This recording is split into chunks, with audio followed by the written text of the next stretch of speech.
Hello, flat earth researchers, debaters and debunkers. Going to have a chat. Hello, flat earth researchers, debaters and debunkers. Hopefully we've got things all set up now to discuss the ancient origins and the research by a group of people, I suppose, which FPV Angel will tell us about, under the name APM Research.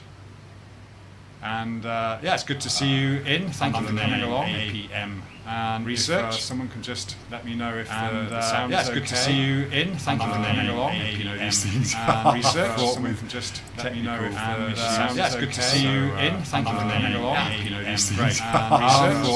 So I'm going to be the only one on camera. Yeah, it's good to see you in. Thank you for coming along. APM Research. So I'm going to be the only one on camera. Yeah, it's good to see you in. Thank you for coming along. So I'm going to be the only one on camera. So okay, thank you, Luca. All right, good stuff. FPV, are you there, my man? Good afternoon, Nick. Yes, I'm here. All right, good. Yeah. It was morning for you, afternoon for me. Yeah, yeah. I keep remembering because most people I speak to now are from the west. Right. So, yeah. Yeah. So yeah. Well, thanks for this. I mean, we were going to do this last week, but I got sick, and so this is great to actually finally have it going. Yeah. I basically let's kind of really try and break this down. I mean, you've done 10 or so years of research into this, so a lot of work has gone into this, and I've kind of dipped my toes in and out, but I think what I'd really love to do here is give people the foundation, basically, and if we can go through this kind of in a kind of a chronological order, and just tell us about how this all came about. So do you just want to just tell us how you got into this to start with, and then as we go through this, we'll understand what we're looking at here as in terms of your APM model. Yeah, of course, Nick. Yeah. Well, as probably most of us now in this community, from probably 2015 onwards, that's when I first started seeing flat Earth topic popping up. Right. And I was moderating in a large news stream at the time. I mean, the stream I was in, I wasn't even involved in anything to do with it. I just got dragged into it there because I was talking to people there, and I was moderating. The next thing I was on this big news stream. But anyway, it was something to do with Donald Trump or some of the stream. But anyway, that's right. But the guy that owned the stream, he actually made another stream for us to watch flat Earth videos on, because this was the topic just starting to come out at the time. And I thought, wow, brilliant! So it gave us like our own little channel to sit and watch flat Earth videos that were coming out, and anything I could find, it was put into there. Now I started following some of the guys in the flat Earth community, Antonius Uberats and Karen B, all these people were like together at the time. I think they all fell out later on, but anyway, when they were working together at the time, they were working on Antonius map, which was basically Pete's map, the Gleason's type design. Unless Antonio had his own name for it, I can't remember now. It was that long ago that.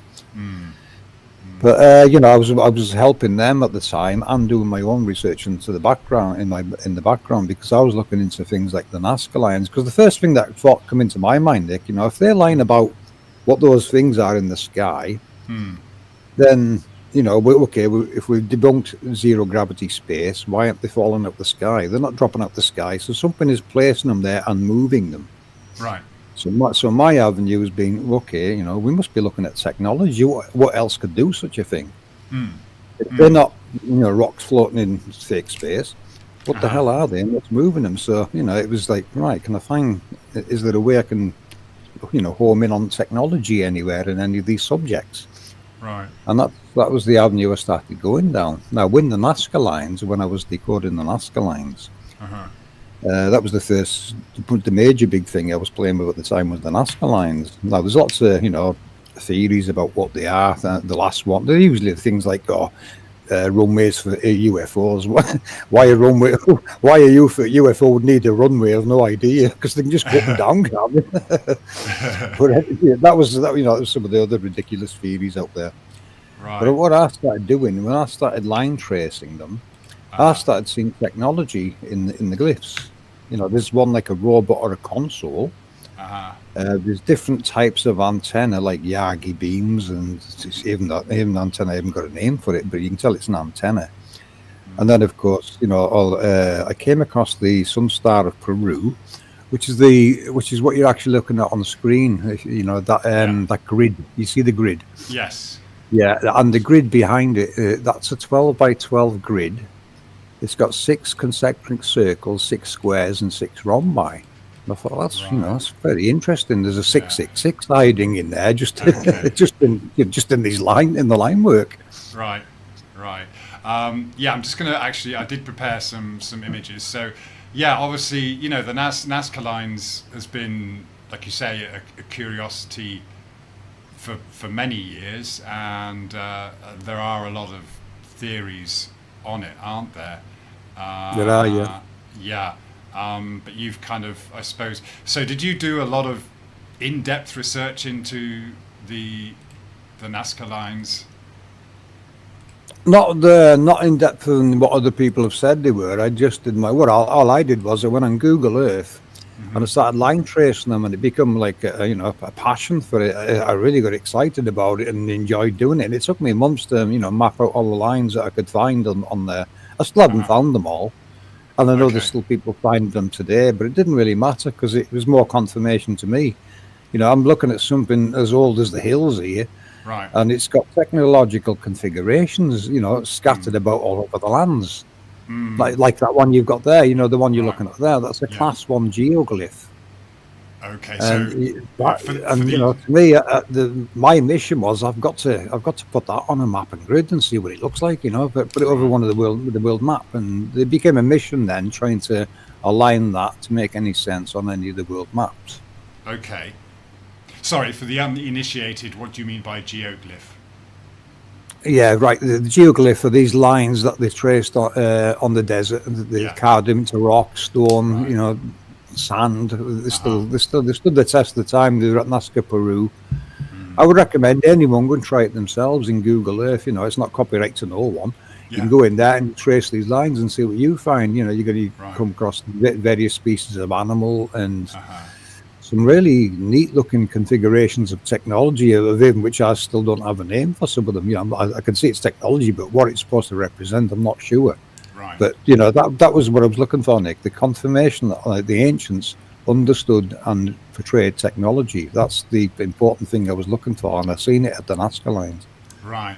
I mean, how old do you think these are? I mean, I'm not sure of what the kind of mainstream researchers assume the age of this to be. Good question, Nick. I've never looked at the data. I don't know if they can date. I mean, how do you date lines? I don't believe they're carbon dating it as it is. Do you? No, not really. I wouldn't presume to know. What I do know with glyphs and things like glyphs is these predate all man's written books. These were here long before man wrote books. Okay. When you look around the world, every culture's got glyphs, myths, legends, everything, and they're all associated with these glyphs. Now, as far as I'm concerned, they were our, man's first written things came in a form like this. Now, we might have had, things written on paper in them days. I can't prove that, but to be able to depict things, I mean, especially on this scale, Nick, it's often this is going across hundreds of miles of desert and mountain. Yeah. At Nazca, Peru. I mean, some of the mountain tops were leveled to accommodate the lifts. You think, what scale are we working at here where they can level the top of the lifts on? Yeah. According to them, we're working with like donkeys and copper chisels and things. I really don't think so. No. In fact, actually, it's interesting. Just before we started having our chat, I was listening to a video, kind of half-heartedly, but it was about quantum computing and what, the leaps and bounds that apparently Google created this chip called Sycamore and then Willow, and some really strange stuff started happening, and they were experiencing these, what they thought were glitches at the time. But we're basically talking about technology that appears to be becoming conscious.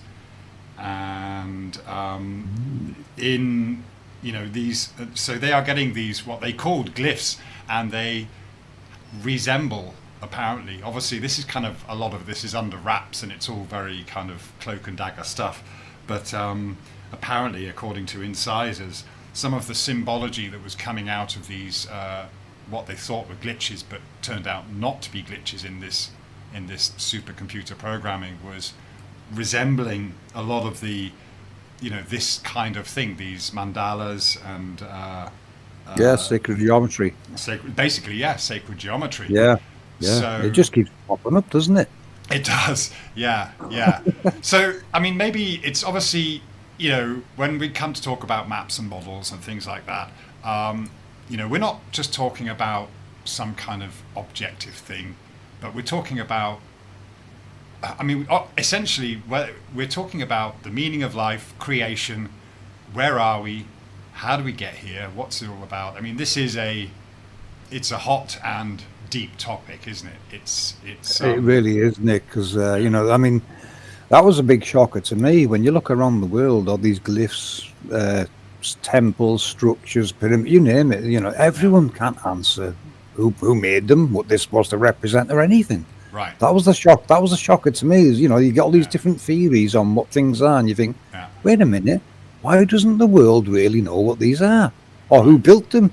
You know, that was a really big shocker to me. I thought there's so many things everywhere across the world. You know, every country has got all these amazing sites, and you know, these are our creation stories. This is where they originate from. So to me, you know, these are the original teachings of how they would teach us how our world works, because all of this sacred geometry relates to how this world works, believe it or not.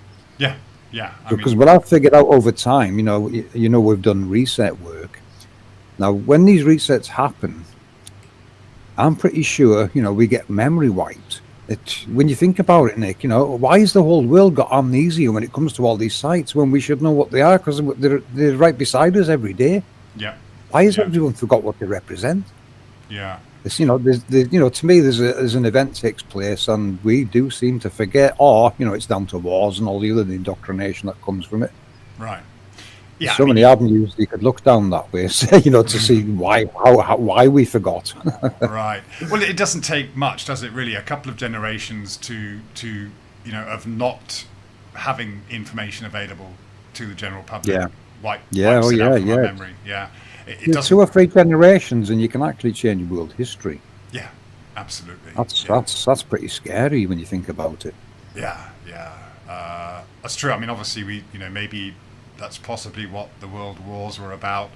We know there are times when there are massive conflicts, but there's also things that these nations have to agree to as well for some unknown reason. There are higher powers than these nations at play.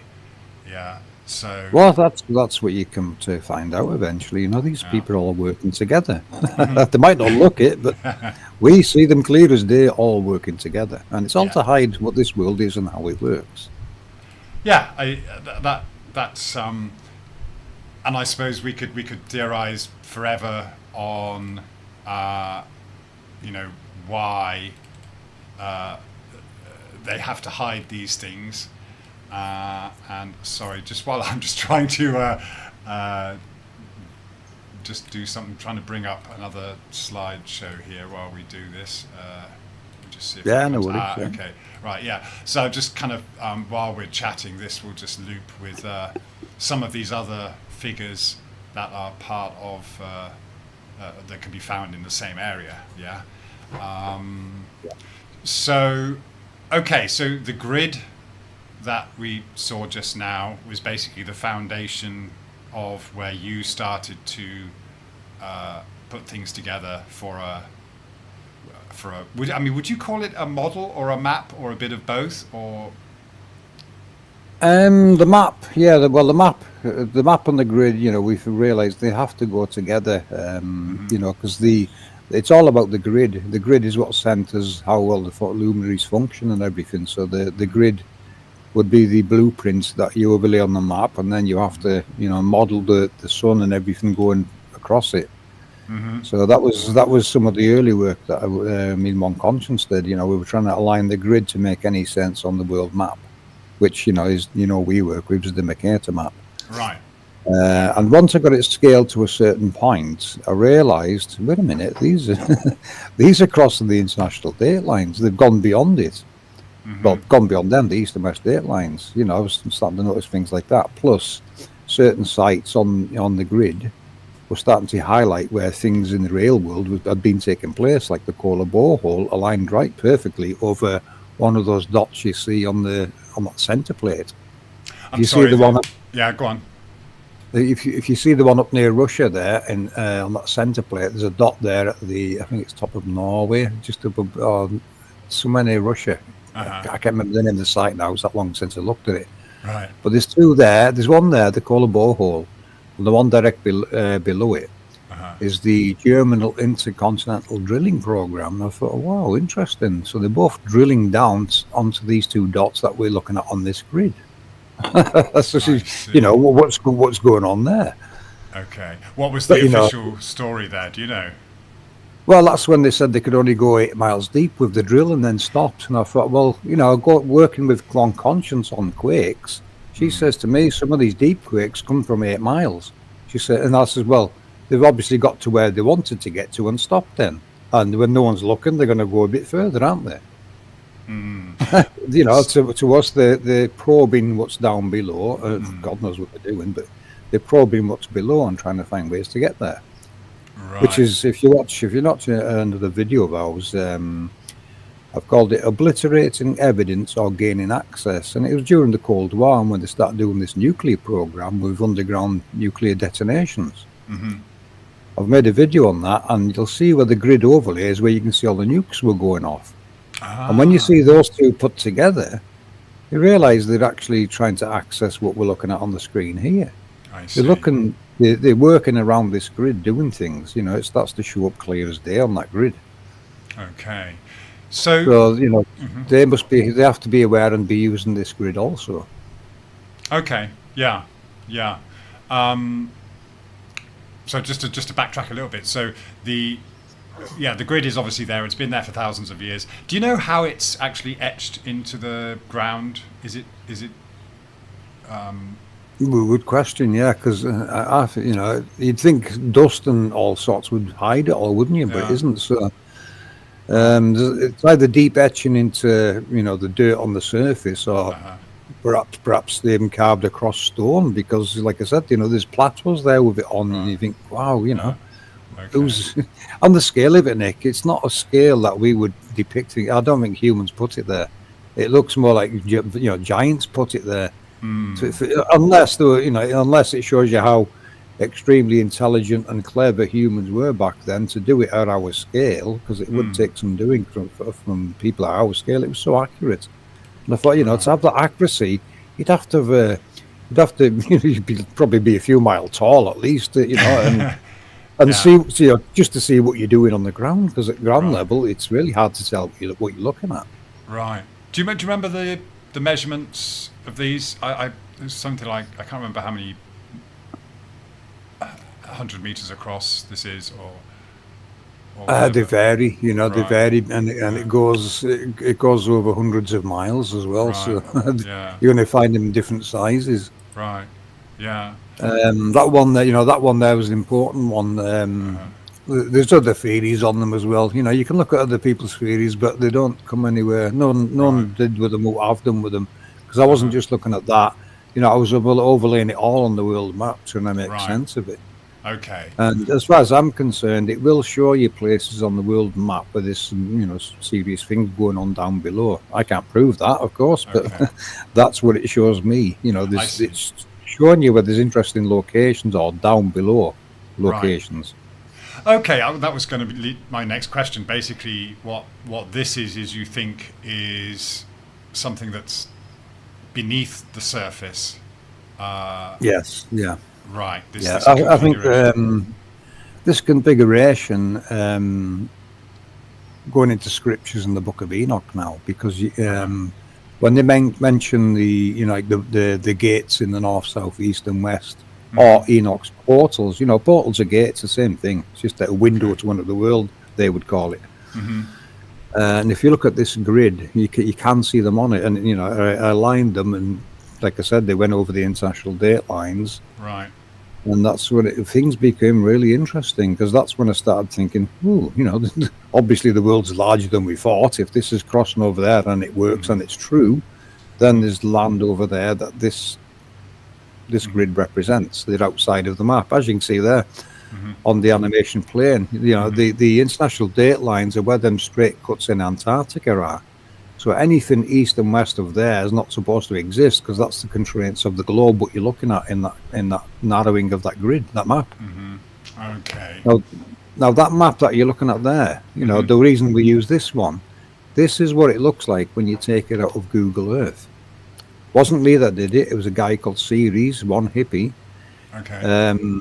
He gave me this map. He hacked into Google Earth, and he realized its algorithms when you use it at a ground level on Google Earth.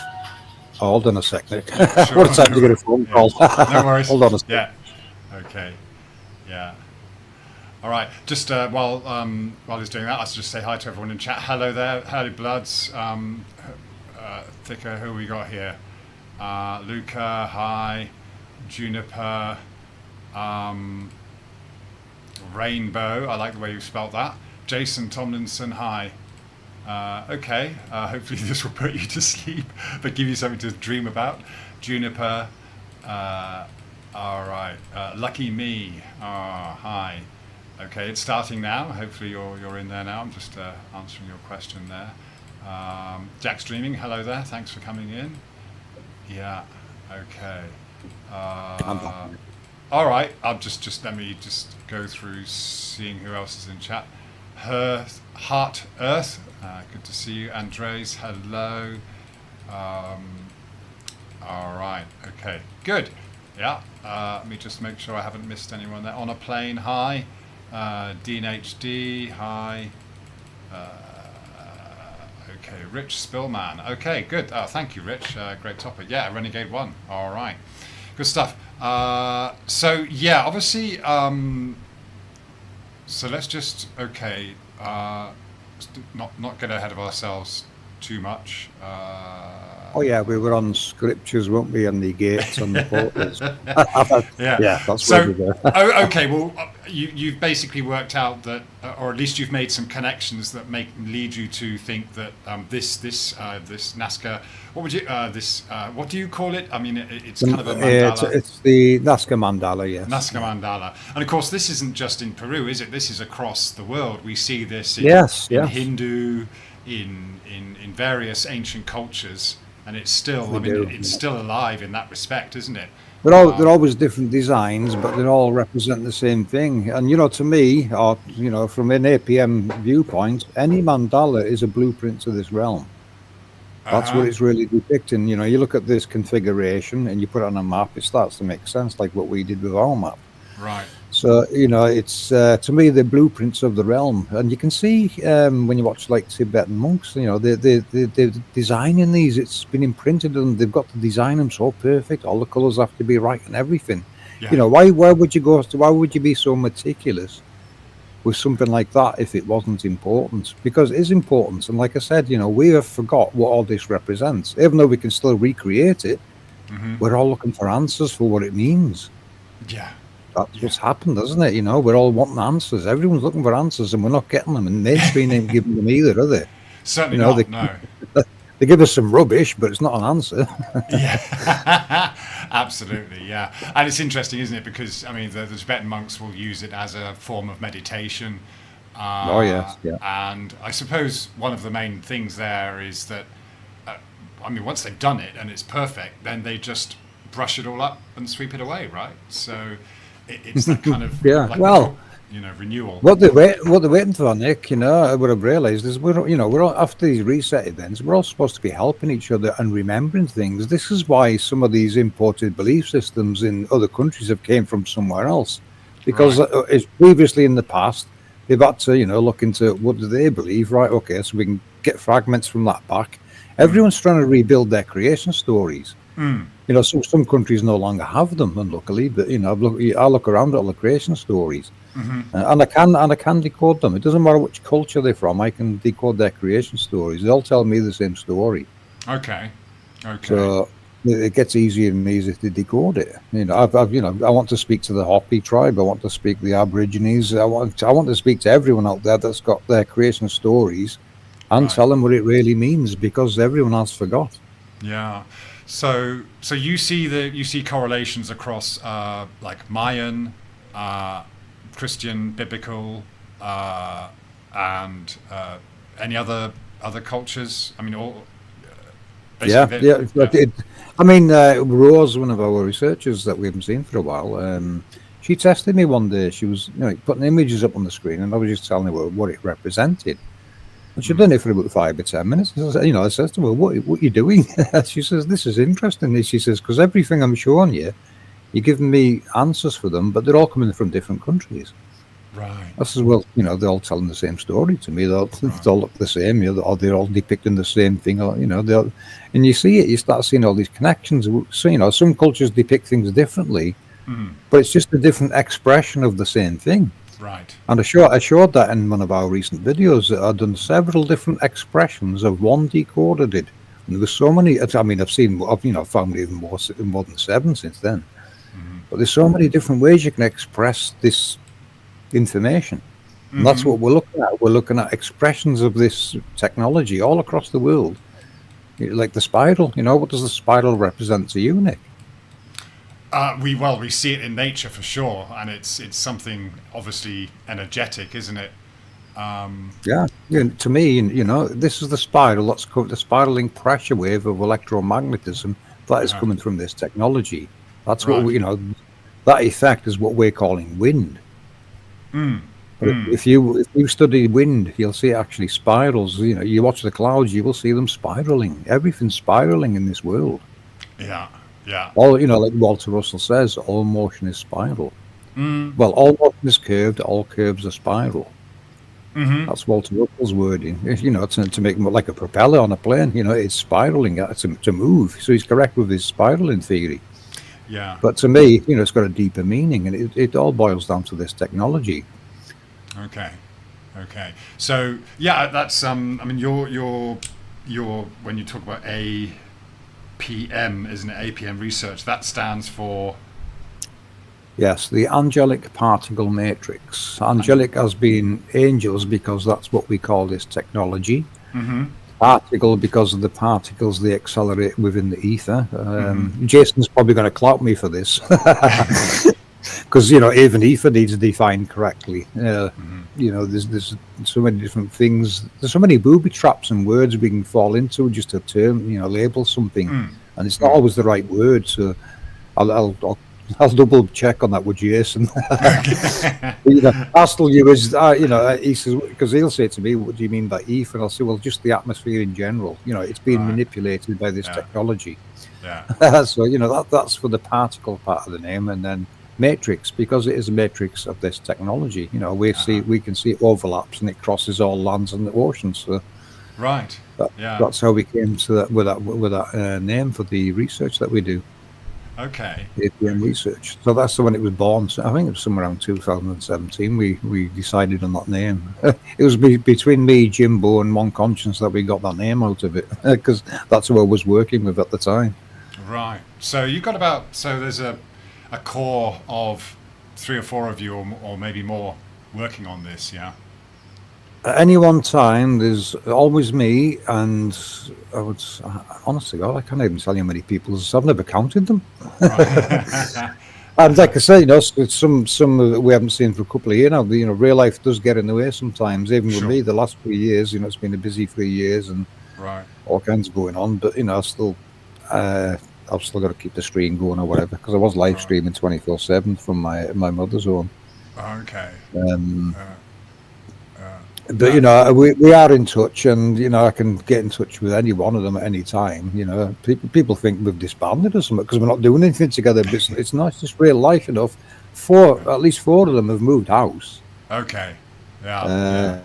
One conscience herself's got 3 jobs that she's having to work at the moment. But 'cause Wow. she does save up. She's got a lot of grandkids to play with. They keep her busy.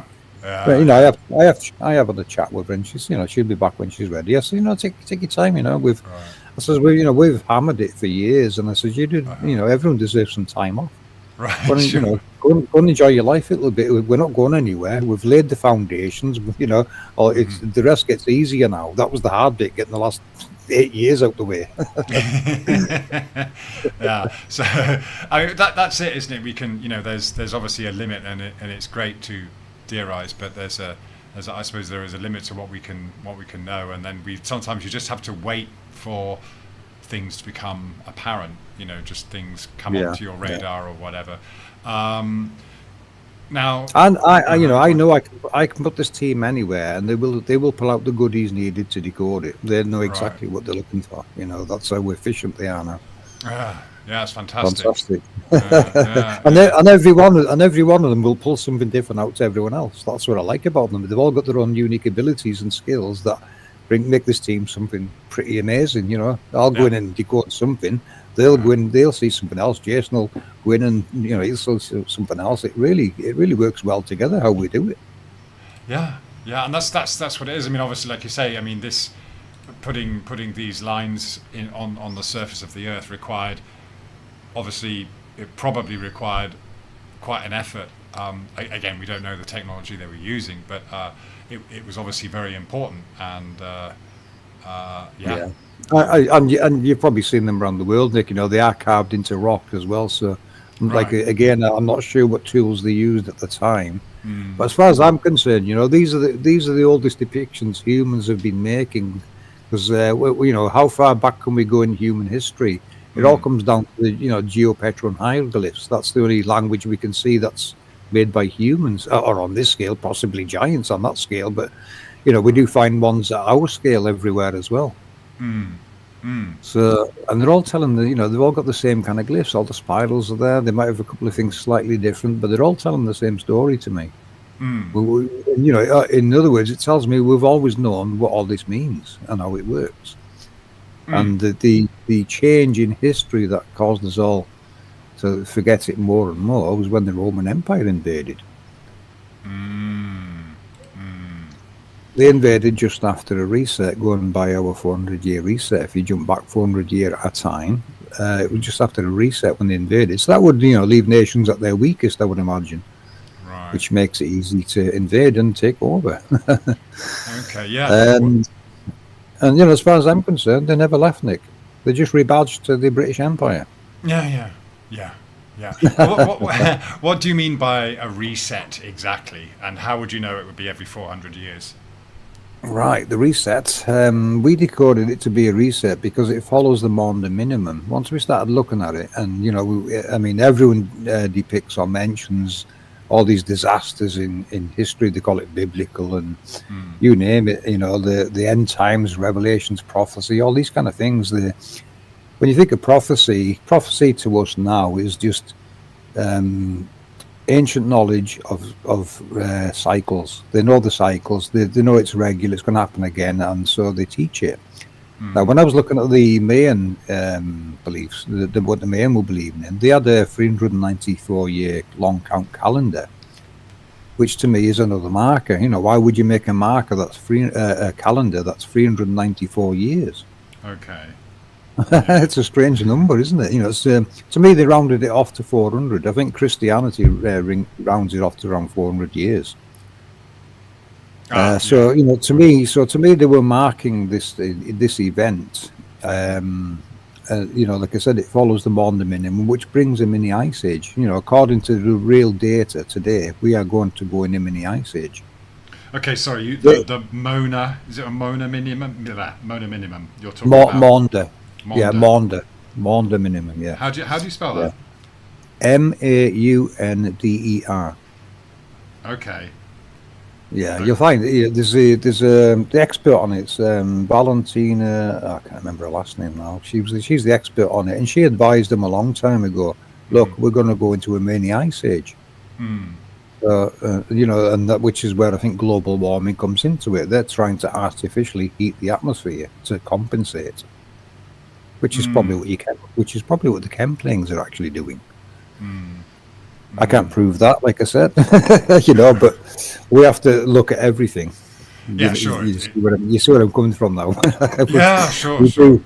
Why they're doing that, and how does it relate to this? That's the avenues we start looking down, because then you start seeing a picture of there's things going on in the background in this world that people aren't aware of, or they see it and don't realize what's going on. Like I said with the chem planes, there's a hidden empire hiding in this world, controlling nations, and they've all got the same policies. Right. Now that empire, I can connect all three of them quite easily, so you know which countries are involved, and that would be anyone with a space agency or attachments to, because what they're doing in space, or alleged space, they've got to fake events up there as being something of theirs, which is what the ISS is all about. Like I've said this before, Nick, people aren't asking the right questions. We can debunk the ISS all day, easy, but why are they trying to take the credit for that light in the sky that we see? That's what they're really doing. They're trying to take credit for celestial events and pretend it's something man's doing, and actually it's the realm doing what it does.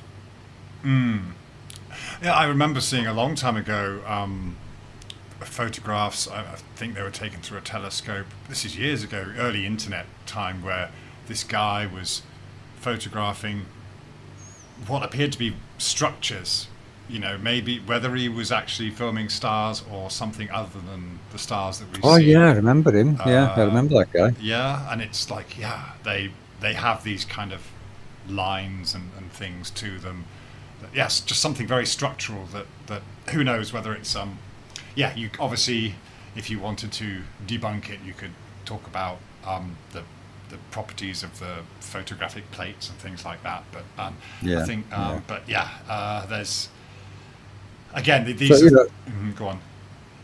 I was going to say, so from our perspective now, anything going on up there it's the realm doing it. It's the construct doing its own its own thing, and man's trying their best to fake it as being them. They're doing something.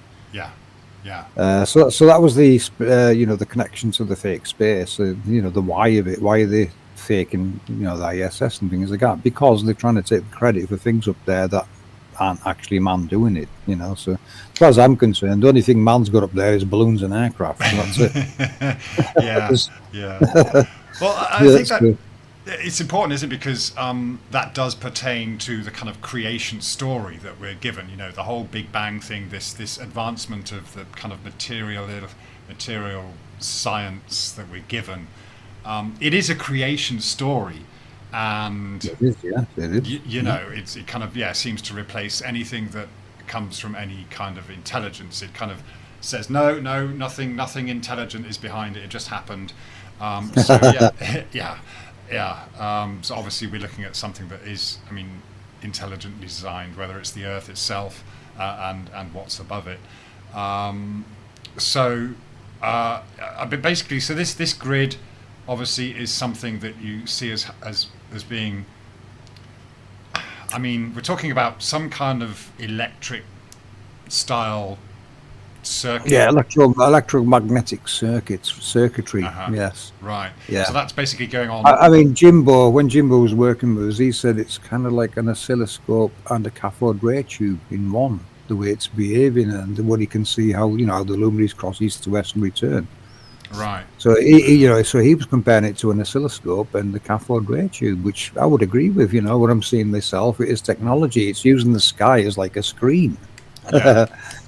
So the luminaries in our model aren't they're coming from below us. This is where the azimuth so below comes from. What you're seeing up there is coming from down there. Is what that actually tells us, and that's what we're seeing. We're seeing lights in the sky elevated on the tips of cones, which is how electrics actually work. Electronics, same kind of thing. Oh, you think, wow, how deep does this go? How advanced were they with circuitry and technology? Or, and who, at the end of the day, Nick, who built it? You know, Right. everyone's got a belief in a creator. I mean, I never used to have one until I found this. Like 9, 10 years ago, I didn't believe in a creator. Okay. Now now I'm proving their handiwork as far as I'm concerned. We're looking at their handiwork on a grand scale. You Yeah. know, Yeah. and you know, I would ask anyone this now. What to you is the glory? You know, what do you think was created? Let's science it. What was created and how? We have to science it to get answers, don't we? We can't just have a magic wand creator, flashes wand, and we've got a world that does all this. No, that's not reality. We can science it Right. because that's the important part. Because in holy books, it does tell you it was built by hand. Okay. There's another important thing, you know, the work created by his hands. That's what it tells you, and you think, well, it was hand built then, obviously. Right. Right. But, yeah, you know, just obviously bigger hands than we've got. Right. Yeah. Or you know, there's a lot of them doing it. You know, we don't know if there's one creator or many. When you look at scriptures and all the holy books, you're going to find there's multiple gods in there, and this is what they were accusing our ancestors of. You know, they're saying it's pagan worship, multiple gods. Well, every creation story you find is multiple gods. Yep. Same in the holy books. You know, you will find there's even the Bible. There's multiple gods in the Bible. You go and watch Mauro Bellino. He's the Vatican translator, and what he decodes out of Old Testament. He's told the world. He said there's technology in there that they're not putting in the Bible. Okay. You know, he called the angels robots. He could see it was circuitry and technology he was actually translating. That's in his words, not mine. He came out about 6 months after me saying the same thing. You know, there's technology going on here, and Right. I thought, wow, you know, how was that for coincidence? Yeah. A lot of coincidences in this research. Oh, they never end, do they? Do you think? I mean, there are efforts or attempts to. Well, I suppose when you're talking about the resets and things like that, then yes, there's technology there. And do you think it's very robust?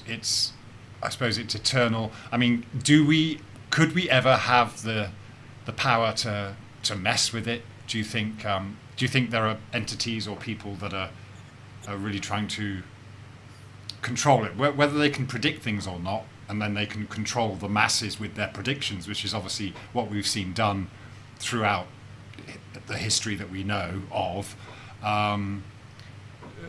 Do you think they will actually get to control this? That is my worry, Nick. You know, we have no idea what these people are doing.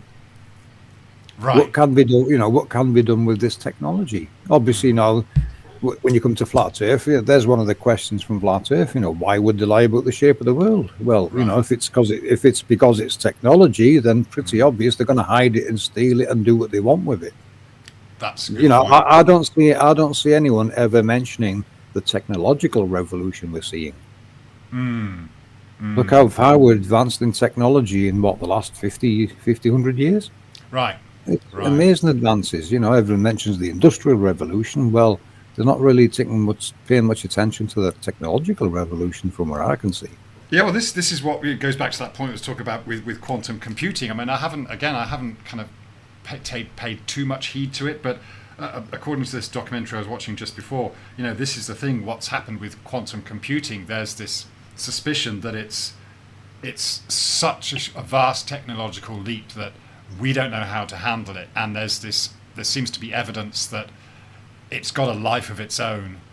We're not talking about, you know, chat GPT kind of stuff. We're talking about the way quantum computing works and how essentially, again, it kind of there's a connection with consciousness there, which maybe consciousness is created through the way these things are kind of work out. I mean, we're talking about. I think that's what they're trying to do now, isn't it? You know, what they're calling AI at the moment isn't actually really AI. When you study it, it's just a database, and right, yeah, and it's they've got it responding to keywords. Yeah.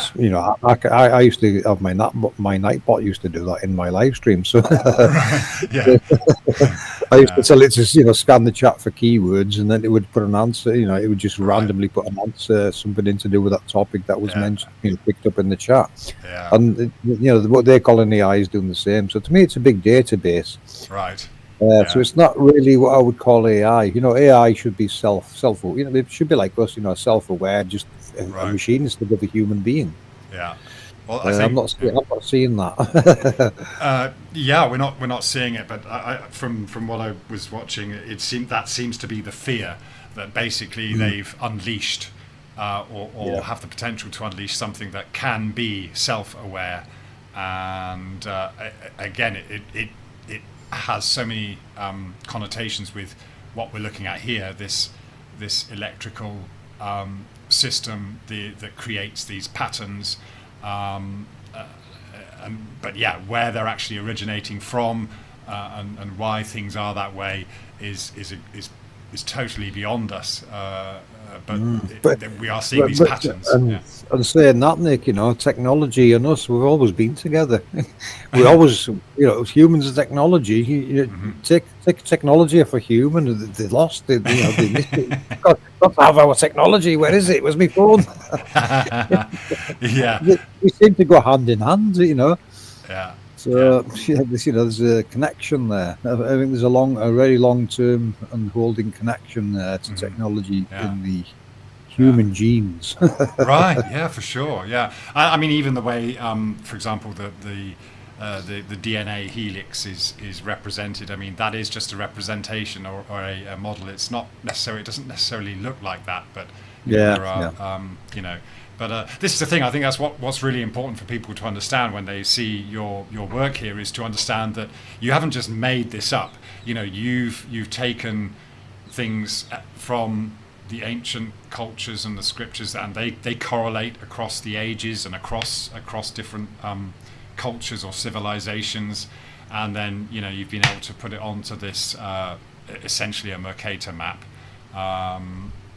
And then you've got this model. So maybe it'd be good. I mean, I think it's also good to talk about the fact that you mentioned that both the globe and the AE map, or the azimuthal projection map that all of us flat earthers will be familiar with, you consider both of those to be Pac-Man models, which are kind of misleading. So do you want to just try and break it down for the layman, someone who's new to this, what you mean by a Pac-Man model and how that relates to both of those maps?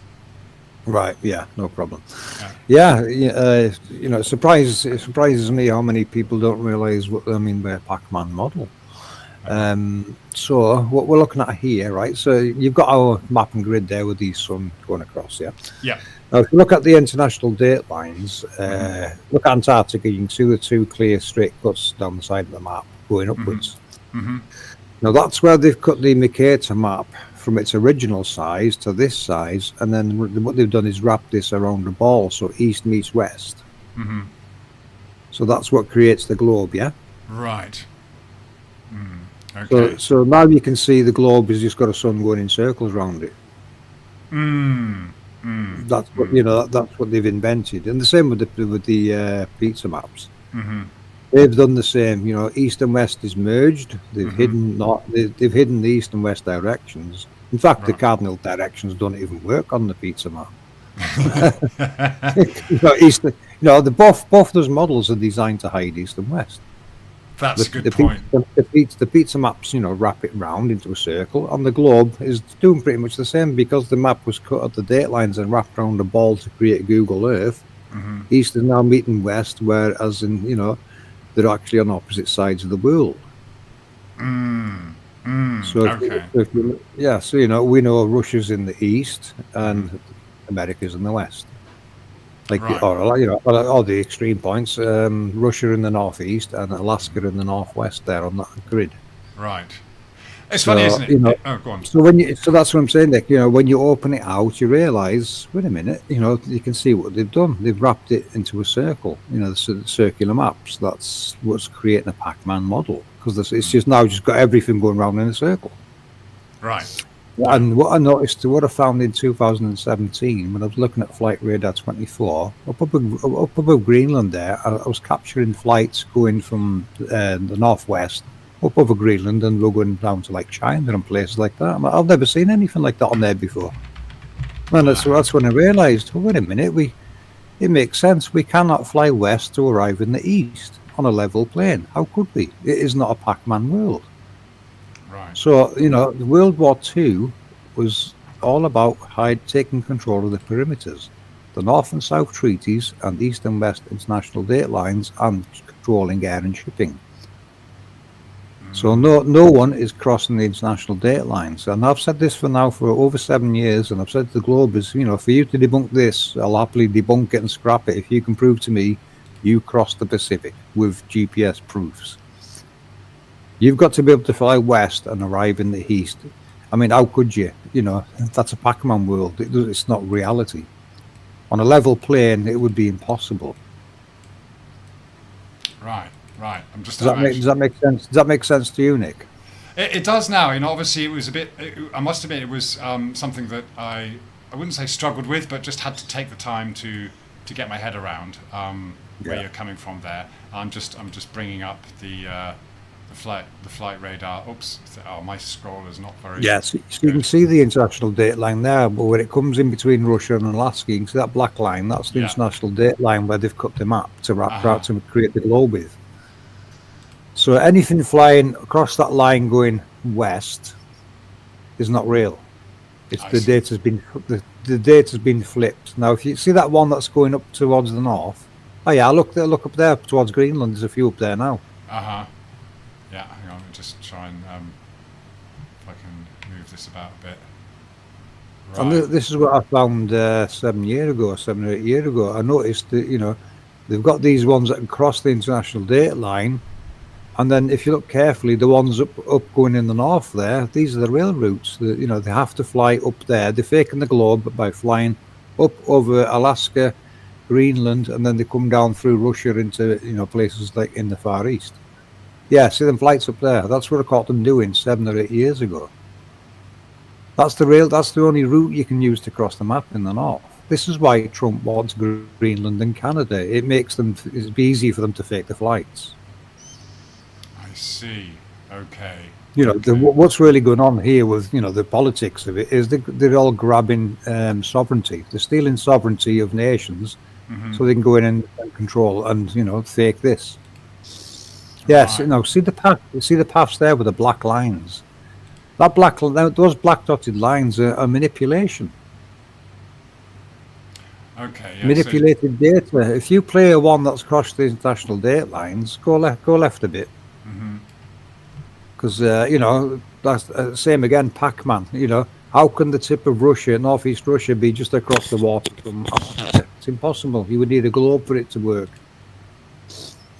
And we don't live on a ball, so you know this is where they cut the map and wrap it round to make the globe. I see. Yeah, I must admit. There is land mass in the northwest. Like I said in the chat, in the comments on the video, it's that Plain Truth guy. You know, he posted 2 links to 2 videos to say it debunks APM Research. Well, it doesn't. I debunked them on my channel. Because a flight took off from Alaska and it flew to that landmass that they call in Russia across the international date lines. Now the flight there, the guy, there was no compass in the plane. I couldn't see a compass. But once he got there and it sat on the runway, I noticed there was a compass sitting on the dashboard, and the compass told me it was definitely in the northwest. Now how this is where it all falls apart for them. How can, you know? Yes, there's landmass in the northwest, but that means it's not northeast Russia then, doesn't it? Because that Russia is in the northeast. The compass was facing the wrong way for it to be Russia. Okay. So can you see the one I've got up right now? This is probably going from Seoul to Anchorage. So what would you say is actually happening there then? Right, that's impossible. That flight is impossible because, the landmass it's flying towards is to the west, not the east. They can't fly, they can't fly east to arrive in the west and vice versa on a flat plane. This is where the globe wraps around and makes east meet west. So what they really have to be doing is flying up over Russia and going east. Not west. You can't go west. They cannot cross that line there because they go in the wrong direction. If you can scroll the map left to the right a bit, so we can see what's towards the west. Sorry. Oh, towards the west. Okay. Yeah, if you can move the map a bit now, we know that's fake. That line down the middle is fake. You cannot cross there to go to the other side of the world. Because that's where the Pac-Man. That's the Pac-Man join right there. That's where east meets west. This is where they cut the map and wrapped it around to create the globe. Okay. So like it says on our map, when you open it up, it creates. You can even get a poster of this. The real world map is actually the correct map. The Cater map, where east is east and west is west, and never the twain shall meet, apart from in the centre. Right. So just to be clear. You're saying that this flight. Yeah, that's having its data flipped to appear to cross the international date lines.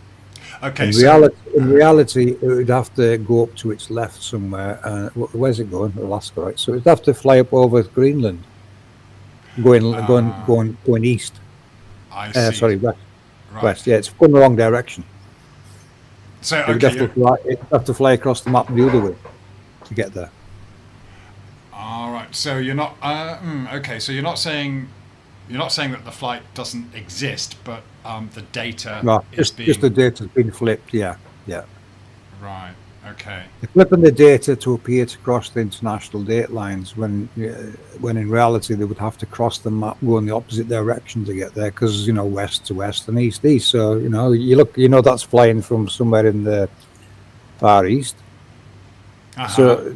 To go west, it's going to have to go west, isn't it? So anyway, if it's wanting to go to some location west, it's going to have to go west to get there.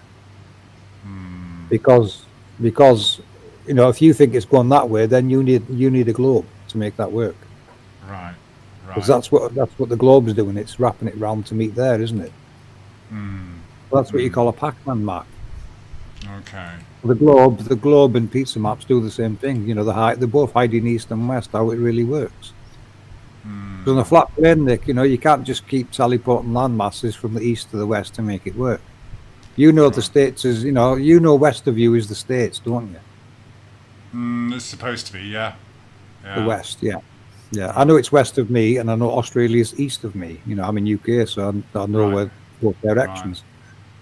So I know if I wanted to go to Australia, I would have to fly east, and to the States, I would have to fly west. Because, we're roughly near the middle of the centre of the map. So we can see what's going on from both sides of the world.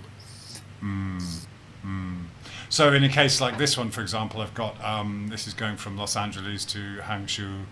Yeah, it's another fake one. It has, to get there, he's going to have to go to his right, not left.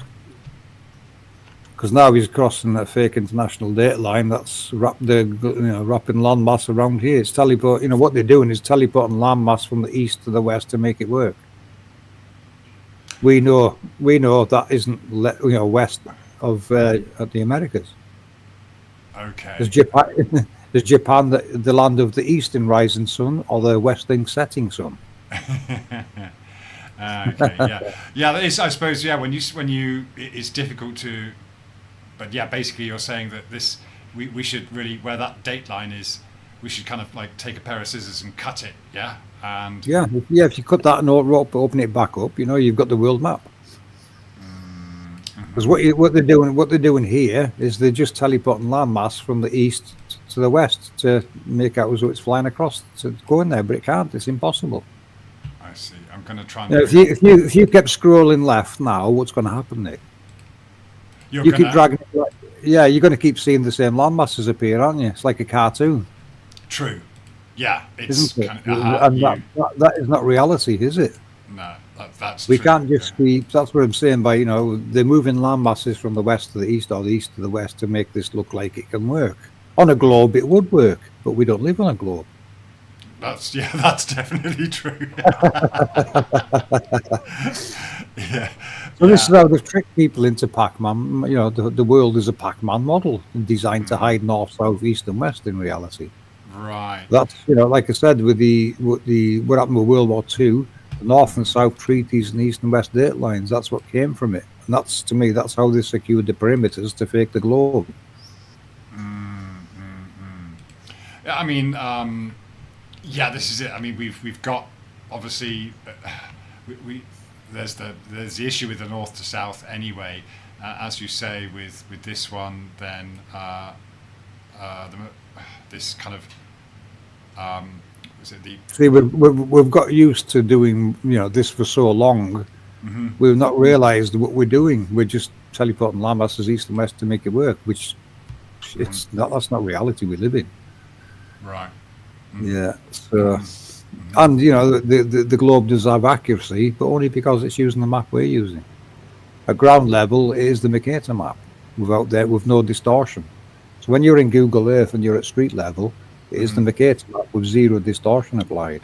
Right. As you start to zoom out, the algorithms in Google Earth start to round the images off. So eventually, when you zoom out, you've got a ball-shaped thing. You know, that's how they actually created the globe. So this is all the globe. This is all the globers have got. We've got the Mercator map in Google Earth with some algorithms. That's all they've got, Nick. They don't have a globe. They've got Google Earth and a Mercator map and some algorithms. That's what they're claiming to live on. Yeah, that's all any of us have, isn't it? We've got these. Yeah, it's very difficult to confirm. There's so many things we can't confirm. People always say, I've seen them, avoid maps and models. Well, no, we shouldn't. You know, we live in a world where we can fly around and we can validate or avoid maps and models easily done. You know, get on a flight, take GPS it, look at your compass, you'll soon figure out, you know, the map works or it doesn't. Right. And this map works apart from the international dateline cuts. Right. So, and I know there was a pizza channel, I can't remember which channel it was. He got an email off a flight controller, and the controller told him they were flipping the data, and the guy had no idea what he was talking about. So it didn't make any sense to him because he's already got a pizza map, date lines, and I just keep debunking him and showing him, look, I've already debunked that with this. You know, I show him the video on my channel. But they just keep repeating the same nonsense, like I haven't debunked it, but. You know, it debunks it as far as I'm concerned. They can't prove to me they're crossing the Pacific. Right. How can you? You would need a globe to do that. Yeah. So, you know, the ocean in the west and the ocean in the east are two separate oceans. And if you look at the join on Google Earth, you'll see the two seas are actually different colours where they join. Two different colours. Yeah. Yeah, you look at the ocean where the international dateline join is, where they made it a Pac-Man world, you'll see the two oceans are a different colour. Right, yeah, okay. What I'm not going to do is I won't open up the browser on this one because we got cut off just when I was talking about the... All right, Blood, we got Zoo Scott. Hello, Blood's back in. So, okay, you... Out to fish for eels. Yeah. So hopefully that will please the algorithms. Yeah. Oh dear. Well, yeah, I've no idea. Maybe, you know, this is it. I mean, it is a touchy subject, and obviously we know that whatever we do, this is why. I mean, I thought about this a lot about putting my face on camera and things like that, and I thought, sod it, you know, because no matter what you do, if someone wants to find you, they will. You know, and I mean, I know. I didn't realise at first that we would be such a target, but obviously, the more you get into this, the more you realise how. Well, yeah, we're getting closer to home, so they're not going to like it. Yeah. You know, home. That's what we're all looking for, isn't it? Our home. What is it? What the hell is it that we live on? We want to know what our home is. You know, that's our birthright. Yeah, exactly. I think that's a real. I mean, it's difficult to even get to that point where you realise that, you know, we are sovereign, and you know how that's been given up. And hi, David. Thanks for coming back. And Jack's dreaming. Jason. All right. Yeah. So we're talking about fishing for eels. Very bland subject here. Nothing to do with anything else. No conspiratorial stuff here at all, ever. All right, we're keeping it very. Yeah. So hopefully No medical misinformation. Nothing. Yeah, we're nothing. we're just fishing for eels today. Yeah, nothing of the sort. Yeah. But wouldn't that be funny now if, because you've renamed it, they leave it alone? Wouldn't that be funny? We'll see. Yeah. But yeah, we should be absolutely free to explore creation, and it's funny, but I mean, this is the thing that gives the game away, isn't it? When you start talking about this, people get so irate that's one of the biggest clues that we are talking about something where people have fallen into a belief system and things like that. So as you said, you fully understand how difficult it is for people to get away from these things, and that's all we've ever been presented. We've got to stop repeating nonsense we can't prove. That's what we've been doing. We've done that all our lives. They put something on TV. You'll go to work or school or whatever, and you'll repeat it like it was true. That's all we've ever done. Yeah. But we can't prove any of it, and neither can they. No. That's what makes me laugh. We can challenge them, and they cannot. They can't prove their claims. We know that now. Right. Yeah. So, we're in the driver's seat here, Nick. We're all in the driver's seat in this arena, challenging mainstream, and they've thrown everything that they've got at us to try and stop it. Yeah. There's probably worse to come down the line, but so far we're doing a good job. Yeah, I reckon. Yeah. I mean, obviously they do a very good job of just keeping people dumbed down, I suppose, and there are continuing efforts to make it even worse. I mean, when you look at, I think a lot of the time, when you, for example, you guys, you're doing your research, and it's something that does come from the heart. It's something that we know has to be done because we know we've been duped. Oh, we do it with a passion. Yeah, there's a in APM Research. There's a passion I haven't ever seen before, including in myself. Right. This is really exciting information. Yeah.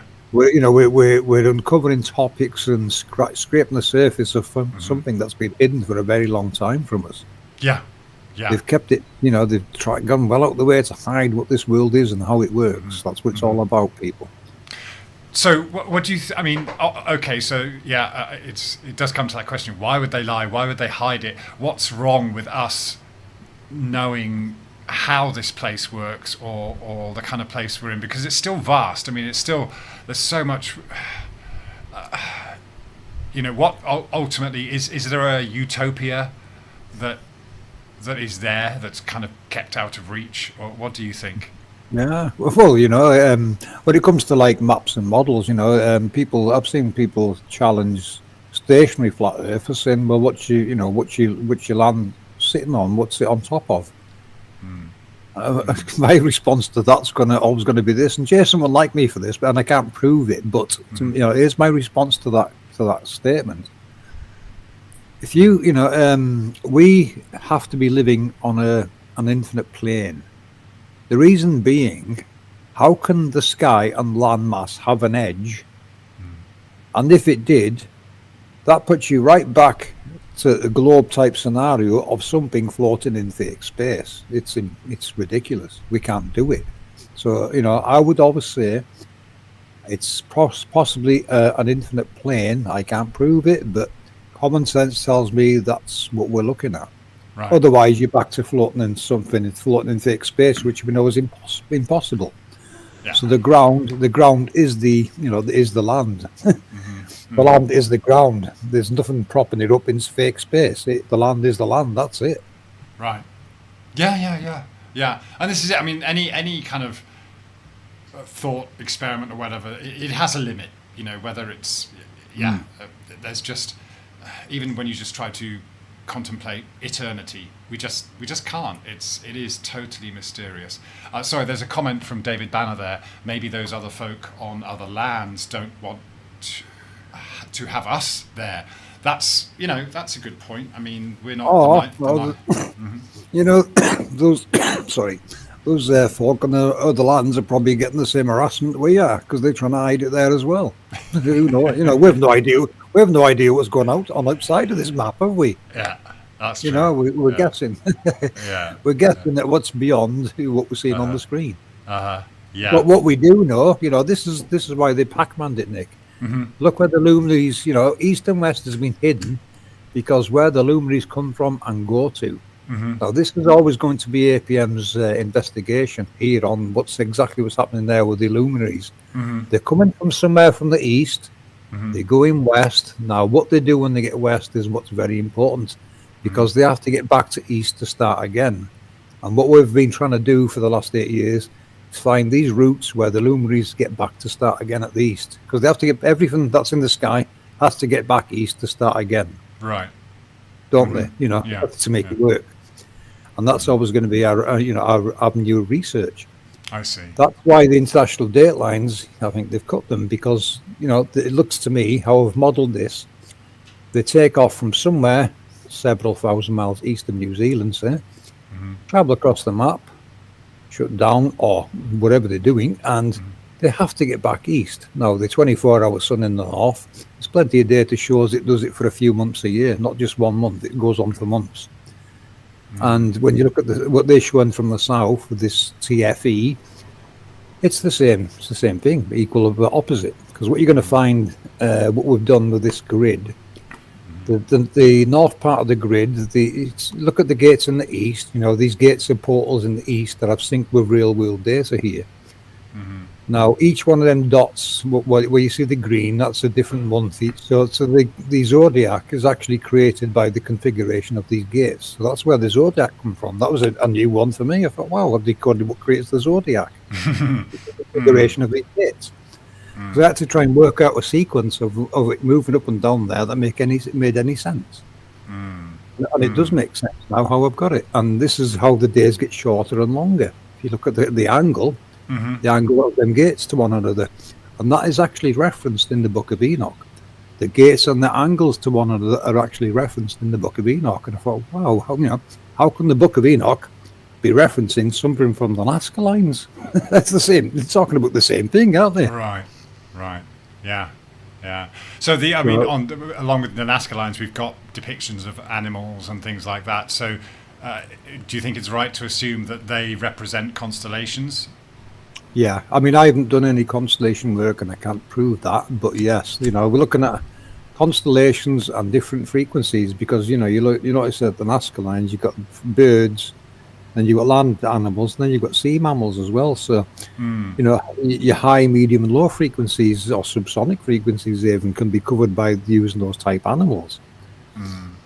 And like accelerator research, and probably jumping a bit far ahead here, going into the lunar waves and such. You know, we know there's halos in the sky that get revealed at certain times, or if there's a luminary pass in the background, you will capture it. So, you know, we're seeing transparent stationary luminaries in the heavens above cities, and they can be revealed as a luminary passes. And, you know, that's the top and bottom. You've got a physical technology below and its effects above, and these are some of the effects we actually see from how it works.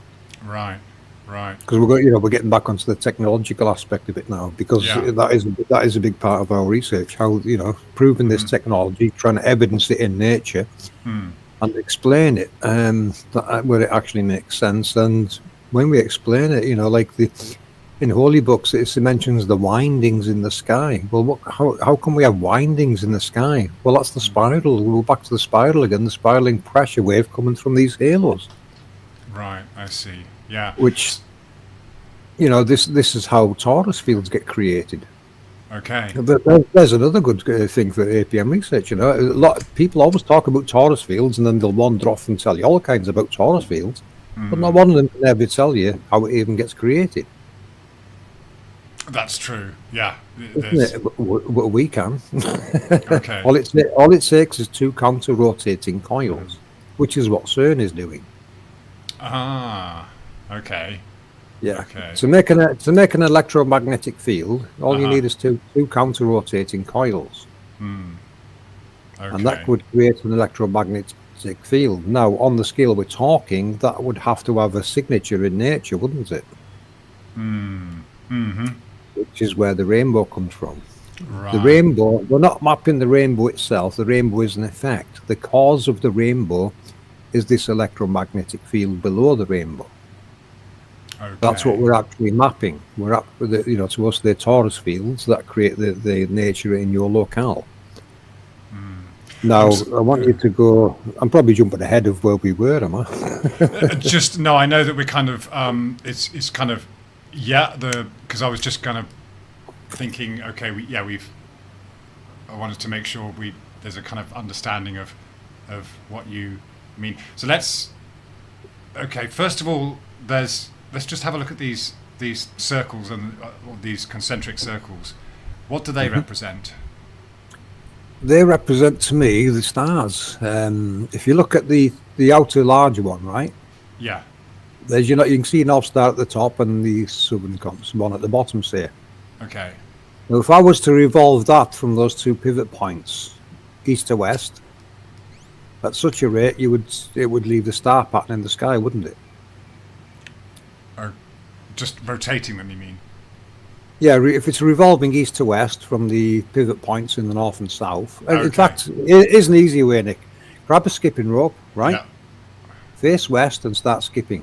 Right. That's what the stars are doing. That motion we're seeing from the skipping rope is what the stars do every day, right? So your right hand would be your north pole and your left hand would be your south pole. Now this also debunks a globe, because that's what the stars are actually doing. I've modeled this, and it addresses all the star trails motion. It works perfectly. Okay. So there is no counter rotation of stars in the south, which debunks a globe, because they're all revolving east to west. Get a skipping ropes, skip and face west. That's exactly the star rotation. We are inside that rotation. That's why people get confused looking north or looking south. No, don't look north or south. Just look west. Grab a skipping rope, start skipping. You will see your hands making the exact same rotational motions as the star trails are doing in the north and south. That debunks the globe and pizza maps. Stars don't work on the pizza maps, by the way. They get broken in the south. That's true. Yeah. Yeah. Now, if I'm saying that they're stars, they might not be. Whatever they are, that's the configuration of them. I've got them on this grid, and if I revolved them, it would do exact same motion as I just mentioned with a skipping rope. So they could be what creates stars. I don't know. I have no idea how many dots go around these. That's just an image I used with X amount of dots on. To get the real amount of dots, I would need to know how many star trails there are. Okay. And then put all them dots around the outer one, so we get the same amount of numbers. Gotcha. Okay. I mentioned that in the video. If someone tells me how many star trails there are between the North Pole and the South Pole, and then all we have to do then is double it, and then we've got the correct amount of stars in the sky for that one anyway. Yeah. Here's another good thing, Nick. Notice on that halo, right, that outer one, you've got small nodes and big nodes. Yeah, you see them small, big, small, big. And you look at the stars in the north; they're exactly the same. The star trails in the north, you'll see thin, small ones and thicker, larger ones. Right. Is that another coincidence? Have a look at that carefully, and you'll see what I mean. Okay. Yeah.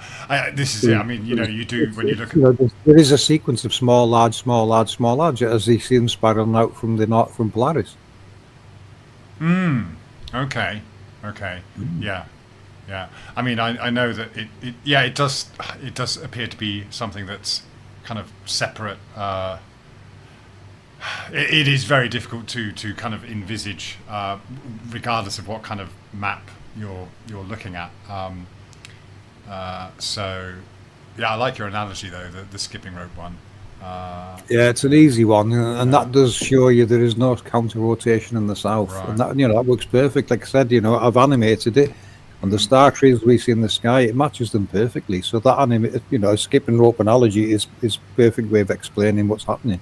And we're inside that rotation, wondering what the hell's going on. Yeah. So, I mean, if we're talking about electromagnetism, then basically there has to be kind of, I suppose, the way we see it is there are.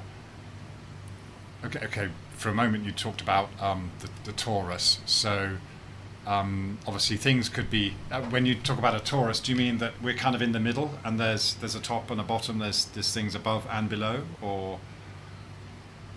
Yeah, well, the way I mean torus field, what I mentioned it there, is like sticking out of the ground. We've got half spheres sticking out the ground with a rainbow over the top of it. Right. That's that's half of a torus field sticking out the ground, because the other half's obviously down below somewhere. Right. Okay. And that's what you're going to find with your rainbows. Do you want me to get into rainbows now, or leave that for a bit later? No, that's cool. We could, but just obviously, yeah. Juniper in the chat just mentioned a positive and negative charge. So yeah, ultimately that's kind of what we're talking about, isn't it? We've got this kind of, yeah. If you're talking about electromagnetism, which is something that we can obviously, to an extent, recreate. Yeah. Well, I suppose we can a quick jump back to creation stories. Your Adam and Eve, I've actually decoded it as being, it represents male, female, positive, negative, or electromagnetism. Right. So Adam, the Eve, the apple, and the snake is a small halo being Adam, the large halo being Eve. The apple is the torus field, and the snake is the way it interfaces within the app. Interface, as in like what you see with tornadoes and waterspouts. That's what we're calling interface events. Okay. Okay. And if you look at the way I decoded the Adam, Eve, apple, and snake, you'll see how it creates the torus field, which also elevates the poles on the halo that's creating it. And this is what we're seeing in the sky. These lunar waves are the effect of this technology doing that procedure. Right. So okay, we've got movement, and this is creating changes in pressure. And okay, you talk about pressure as not necessarily. Okay, there are changes. Oh yeah, pressure. Good topic, Nick, because we can get onto the dome now, can't we? So you essentially see this as having a dome, yeah? No, it doesn't actually need one. It doesn't need one. Right. No. Okay. Because these halos create the pressure system and all the noble gases and elements. So there's no requirement for a dome. So there's nothing. There's no containment. It doesn't need containment because it's them creating the pressure. Like if you see a halo over the sea, when that switches on, that's going to push the tide out. That electrical pressure is going to push the tide out. This is what's creating tides. Okay. And if you look at tides, there are times the 6 hours the tide will go out, it comes back in. This is pressure changes from these halos are doing what they do. Right. Okay. So halos. So no dome is required. The dome model. The dome comes with the pizza maps. I've never agreed with them. There's no proof of a dome. You don't actually need one. They say they need it for a pressure system. Well, we don't in our model. This electromagnetic technology creates all these pressures. I see. Electric and magnetism. There's a good video on Roy's channel, Vinny St. Vincent. That was the first time Wade noticed it. When he was playing with electrical wire, you could see the water reacting to it. It was trying to move away from it. Right. Which is, this is what you're seeing with the sea. The seas are reacting to this technology. That's why they're never at rest unless they switched off. Okay. There's constant motion being created by this technology. It's spiraling pressure waves, and that's what you call them waves that we see on the seas and in the air. Right. So wind and waves now can have an answer. Yeah. And tides. And tides. I mean, it answers a lot more than people realise. You'd have to go through all our videos to see what we've been putting out and right. Sure. Yeah. Working with over the years. There's that many topics now, I can't remember them all. Yeah, you've done a lot, and I think this is the thing, isn't it? When you come into this, then you do have to change everything that we've assumed to be true. Just kind of start from a clean slate. But electromagnetism. That's what we did. That's what we did from the start. We said we've got to throw everything away we think we know, start again, and see what we can get out of it. And that's kind of how our research went. And it's answering a lot more questions than we've got more answers than questions. We've answered a lot of people's questions that they haven't even thought of yet. We know we've put work out there that people haven't formulated a question to even relate to that work yet. They're not, they haven't come across this work, so they don't know that topic exists, kind of thing. Okay, so do you think it's okay? I did want to cover obviously halos and rainbows, but just to kind of on the kind of the physical nature first. I mean, do you think there should be some effort to explore now if we look at this map, the far west, the far north, and yeah, because now we've got an idea what's going on at the date lines. It would be easy to catch them out, wouldn't it? That's why you want anyone that's their flights are legends across the international date lines, GPS it, take a compass with you, and let us know what you find, because that's what we're trying to do. We're trying to find the real paths. Right. We know they can't go east and west and north and south to get outside of the map to cross it to the other side. So they have to, there's hidden flight routes. We know there's some in the north. And the Globers did try and debunk us once. They flew from Australia to South America. Well, it was a straight line west, Nick. They didn't fly east to get there. They had to fly west. So I would say straight away, why didn't you go east? Because you can't. Right. You'd have to, it's a Pac-Man, so you can't. So you have to fly west from Australia to get to South America, which they did. And it was a straight line west. It was a straight line west flight.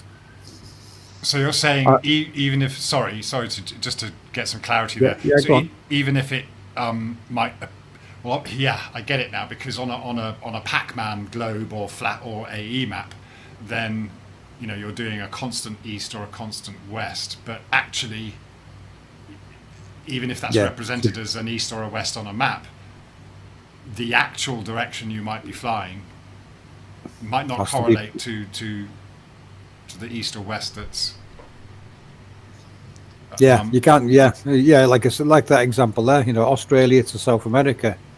The only way they can go to it is west. If they flew east, they would carry on going to where the sun's coming from. In our model, it's gone out. It's gone beyond the international date lines and over these somewhere. Right. That's where Amelia Earhart's flight went missing. That's right. I remember you mentioning that last chat. Yeah. So so to me, that was in 1937. So to me, she triggered World War II, which started in 1939, which is when they started planting flags at Antarctica. But World War II was triggered. They realised people's now got access to aircraft. They can fly any direction they want, and they better put a stop to it. Cue World War II. Cue World War II, because it was controlling these perimeters. That's what they did. Yeah. That seems to be. Because isn't it funny? All these people that's against each other in the world, Russia and America. It's a good cop, bad cop routine. They're on the same team. Space agencies, nuclear industry, and particle accelerators. They're all working together. Right. Because this technology and those departments are all related to hiding the world and how it really works. Yeah. I mean, what do you think their ultimate goal really is with the particle accelerators then? Well, to us, they're already here. These are the creator's glory, and for them to steal them, they have to pretend they're building them and doing whatever they say they're doing with them. How many alleged particle colliders do we need to collide particles? Because it seems you can buy them on eBay now. There's that many popping up. They've got 30,000. Really? Honest Abdul sells them on eBay. I'm sure he does. Why does everyone need a particle accelerator all of a sudden? No, this is if you want to steal the creator's glory and enslave the world, this is the only way you can do it. You have to close the world off using the international date lines and North and South treaties, and then start pretending you're building this technology down below when actually you're really just painting it up and redressing it and monitoring it and telling lies. Yeah. That's what we're seeing. This is how serious it gets now, because that's what we're looking at. At the end of the day, someone built this and they deserve their credit for it. Right, that's true. Yeah. So when and like we were talking about earlier, there's no magic wand here. It's built by hand. How was it built? How can we science it? Yes, we can. This is exactly what we've been doing for the last 8 years. We're sciencing this technology and what it's really doing. Okay, so we just didn't realize it was on a the scale we're looking at is huge. We didn't realize it was such a big scale, but it is. It is massive. Yeah, I mean, there's still places that are obviously unexplored. Going back to exploration, I would say go east of New Zealand several thousand miles, and you will see where the sun and the luminaries are coming from. On that grid there that we're using, that's where they're coming from. Right. Now what you're seeing happening there, that I sync that with the sunrise angles from time and date for New Zealand. Oh, okay.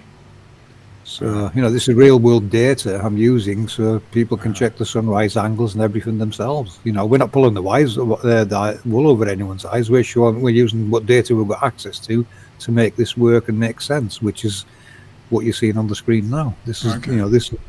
this has got to this point where we can animate this quite easily and show how this is where the sun is in June. Now it's in July. You can see now that the days are going to get longer. Now they say our summer's the shortest days and the equinox is the no, they say the summer's the longest days and equinox is the shortest, don't they? That's actually back to front if you look at this grid.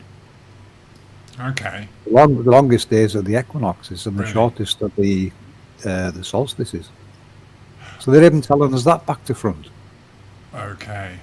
We wouldn't know that because they're outside of the date lines. You can't see it, but we can prove that, Nick, because if you look at where the sun is at now, you time the sun going past you in the morning, right? Come summer, do it again, and you're going to find there's a massive difference between where it is at those times of day. And that's because of how it's working its way up and down this gate sequence. So in winter, we see it sooner, and in spring, we see it later. Now, you'll have heard people say the sun or the moon speeds up and slows down. This is exactly why. It's not speeding up or slowing down. It's got further to travel or shorter distances to travel, depending on where it is on the gate sequence. That makes sense. Yeah. It doesn't necessarily have to be going... Yeah, it's just... Yeah, and here's another thing with that, connected to that. The how they mess about with the times. The daylight savings.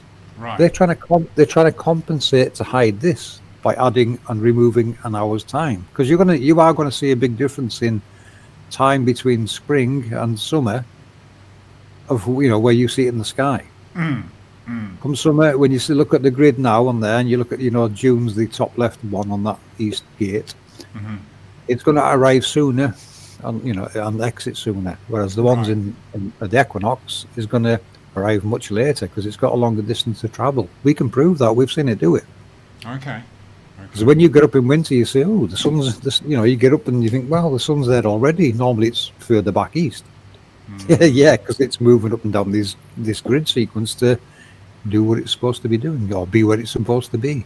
Right. It's more a case of it being further away, got longer to travel than. Yeah. And there's obviously front gates and rear gates, which I'm marked on there. Now, in the Book of Enoch, he does mention that the sun uses 6 gates. Oh. Well, if you look at the equator, Nick, what this configuration of grid is doing, it's giving the north 6 gates and it's giving the south 6 gates. So each of those gate sequences either side of the equator is giving the north and south equal but opposite seasons. That can only be by design. That's the perfect design. That's the north's autumn and the south's spring. Okay. So we've got equal and opposite seasons in the north and south taking place due to the configuration of this grid. It has to be by design. It's so perfect.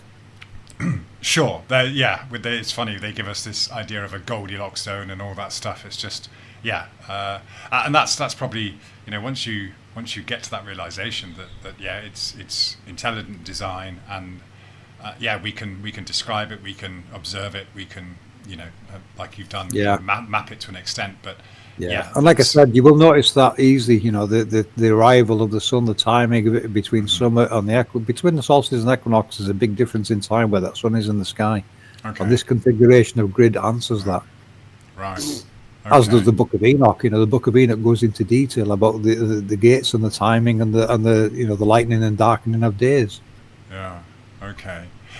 Pretty amazing how it comes together, that part of it.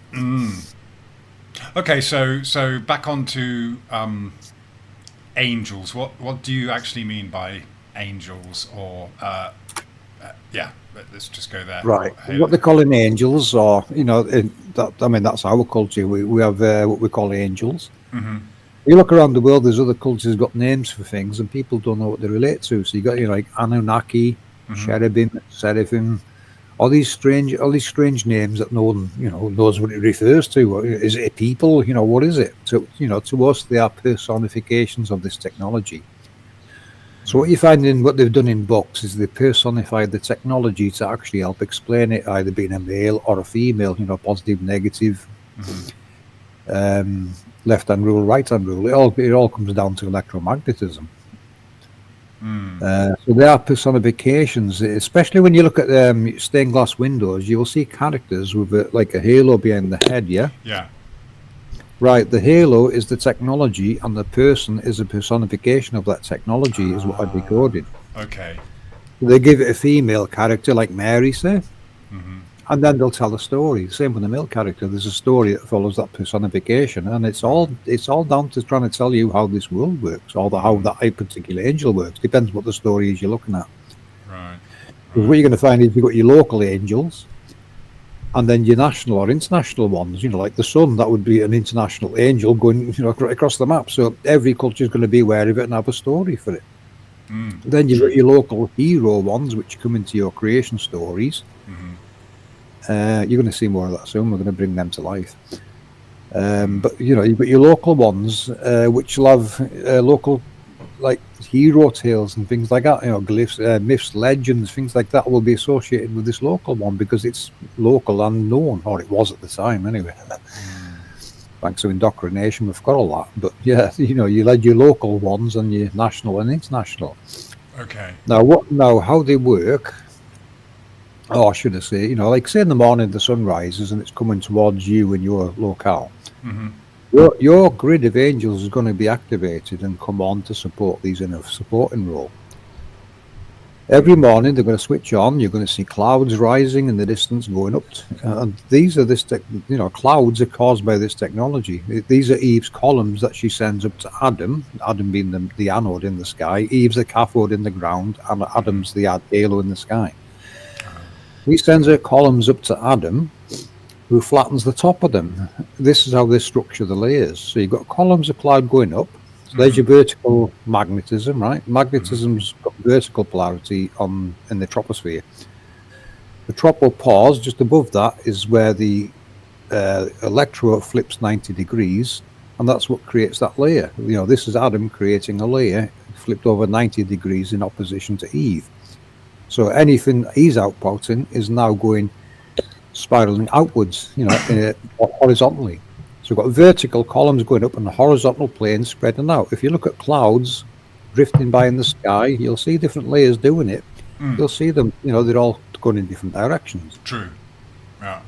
That's the male layer, doing what it does. So what it makes is a shape like a cross. This is where your crucifix comes from.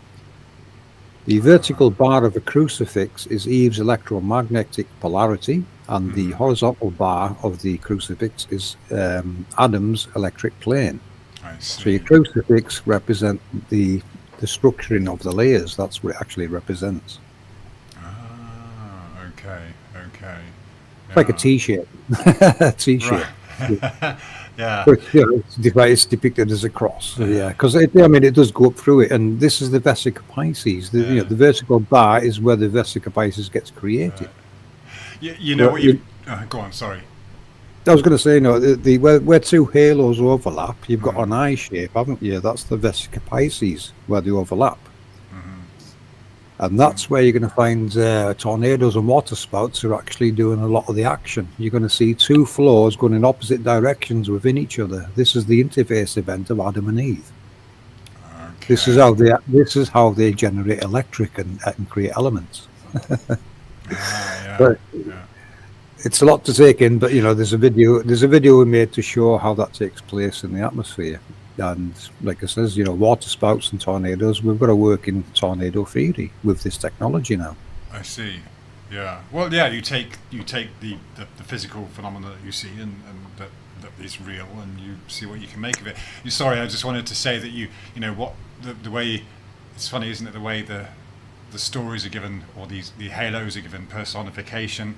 It reminds me of how, for example, what's that martial art that was disguised as a dance because it was performed by slaves who didn't want the slave owners to know that they were actually practicing a fighting technique? It's one of those. Do you know the you know what I mean? But it's Is that the Gundam one? Is it? I can't remember. It's some kind of again I can't remember where it comes from, but it's I suppose this is ultimately what we're maybe talking about here. Why do they have to personify it? Is it a way of kind of putting that message out there, saying it, but without saying what it actually is? Because it has to be secret. They're expressing something. I see what you mean now. It's another expression of this, isn't it? Right. Yeah. Because that's what you're going to notice, that Nick, when you start looking at our research, we decode sacred geometry, and you're going to start seeing it. You're going to see it in jewelry, it's on coinage. Right. It's in movies, it's in songs, dances. It just keeps popping up everywhere. The more you learn of our research, the more you start to see it everywhere, and you get to a point you think, how did we miss all this before? We see it's blatant, obvious now. Yeah. Yeah. It's all expressions of this technology and how it works. Yeah. When you look at in English we kind of call it feng shui, but in the kind of Chinese way they call it hong zhui, don't they? Where for example, you see it a lot in Thailand because there's a massive Chinese influence in Thailand, but you might have a kind of lion with its outside an entrance. You've got a lion with its paw on one of these geometric, what do they call that? That kind of infinite, the kind of three-dimensional mandala. You know what I mean? Yeah, an analema thing. Yeah, it's like like that. It's geometric sphere, but it's made up of all these, I suppose, triangles or interconnected. Right. Yeah. But you'll have there's a meaning depending on which paw is on on this thing. But that would come down to being like right hand rule or left hand rule, which is electricity or magnetism. Your right and left hand rules are going to, in this case, it's going to refer to electro or magnetism, one or the other. Yeah. Okay. That is a real electrical terminology, right hand rule and left hand rule. It's down to it's showing you the flow and where magnetism would be in opposition to that flow. Which creates, like it says, it's 90 degrees in opposition, so it creates that T shape, which is a cross. Right.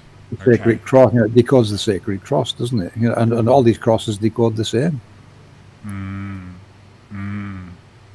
So it's more expressions of this technology, revealing itself. Right.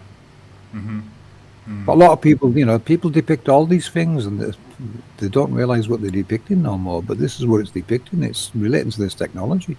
It's not a religion. Religion was introduced into our side of the world after the Roman invasion, somewhere around 400 AD. It's an alien belief system, not of our lands. It's an Abrahamic belief system. We didn't have a belief system before they came. We understood how this world worked before they came, because all this sacred geometry I'm decoding is telling me so. Right.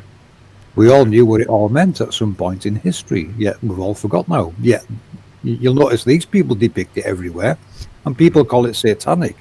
Well, no, that's just, these words are there to scare you away from it so you don't look at it. They like to desecrate and scare you, desecrate or scare you away from it so you don't look and query it. That's what they're doing. Yeah. Same with the rainbow. They've desecrated the rainbow by association. You see how they do it. Let's move on to that. The kind of your kind of research into rainbows and how maybe other people can help contribute, because that's something that's kind of at the forefront of your mind at the moment, isn't it? Or your research, right? It makes it so easier to, we can bypass a lot of the flat earth minefields, introducing them to our work just by doing the rainbow research. And then, the flat earth can come later. How it works is more important to me than the shape of it, because I don't think anyone's ever going to figure out the shape of it. The shape's irrelevant to me as far as I'm concerned. We know it's level. We know it's stationary. It's got peaks and troughs. Yeah. And we don't know the scale of it. We probably never will know the scale of it. How it works is what's more important. So if we can show people, start mapping your rainbows. Once you see a rainbow, just remember this: it's always going to be where you saw it.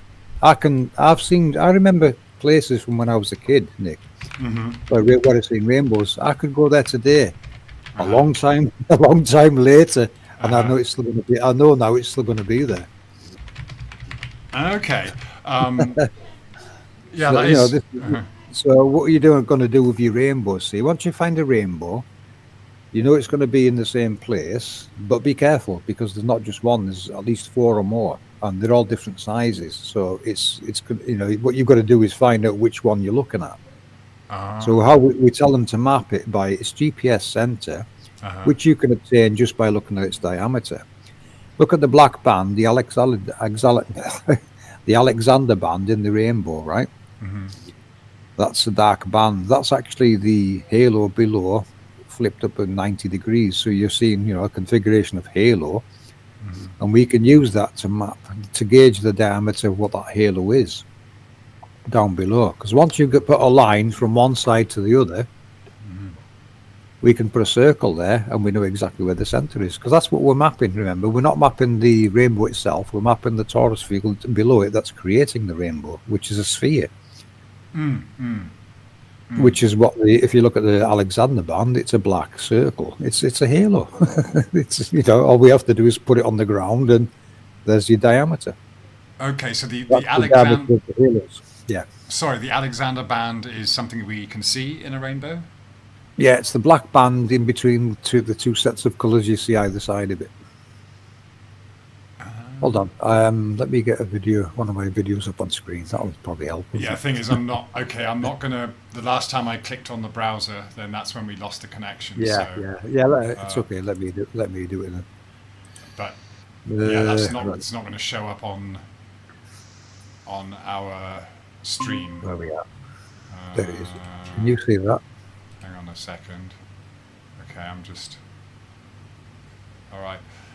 Yeah, just so the audience knows, I'm not going to show this because I don't want to risk jamming the stream again. Right, okay. But you're showing me a picture of a rainbow. Right, yeah, I see what you mean now. The audience can't see it. Yeah. So, yeah. Okay, but...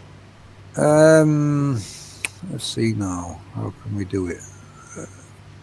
I mean, you can stop with that video if you want, and let me screen share, and then they'll see what I'm sharing if you want.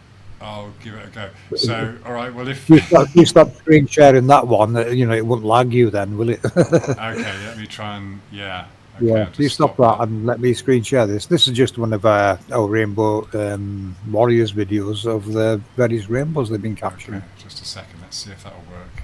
Okay. Boom. All right. Let's bring you. I'll get rid of myself a second. Turn me off. Okay. All right. Well, that doesn't seem to have caused a problem. So, go ahead. Yeah, I'm screen sharing now, so you have to allow me to screen share in the Hangout. Oh yeah. It should be showing now. Oh, yeah.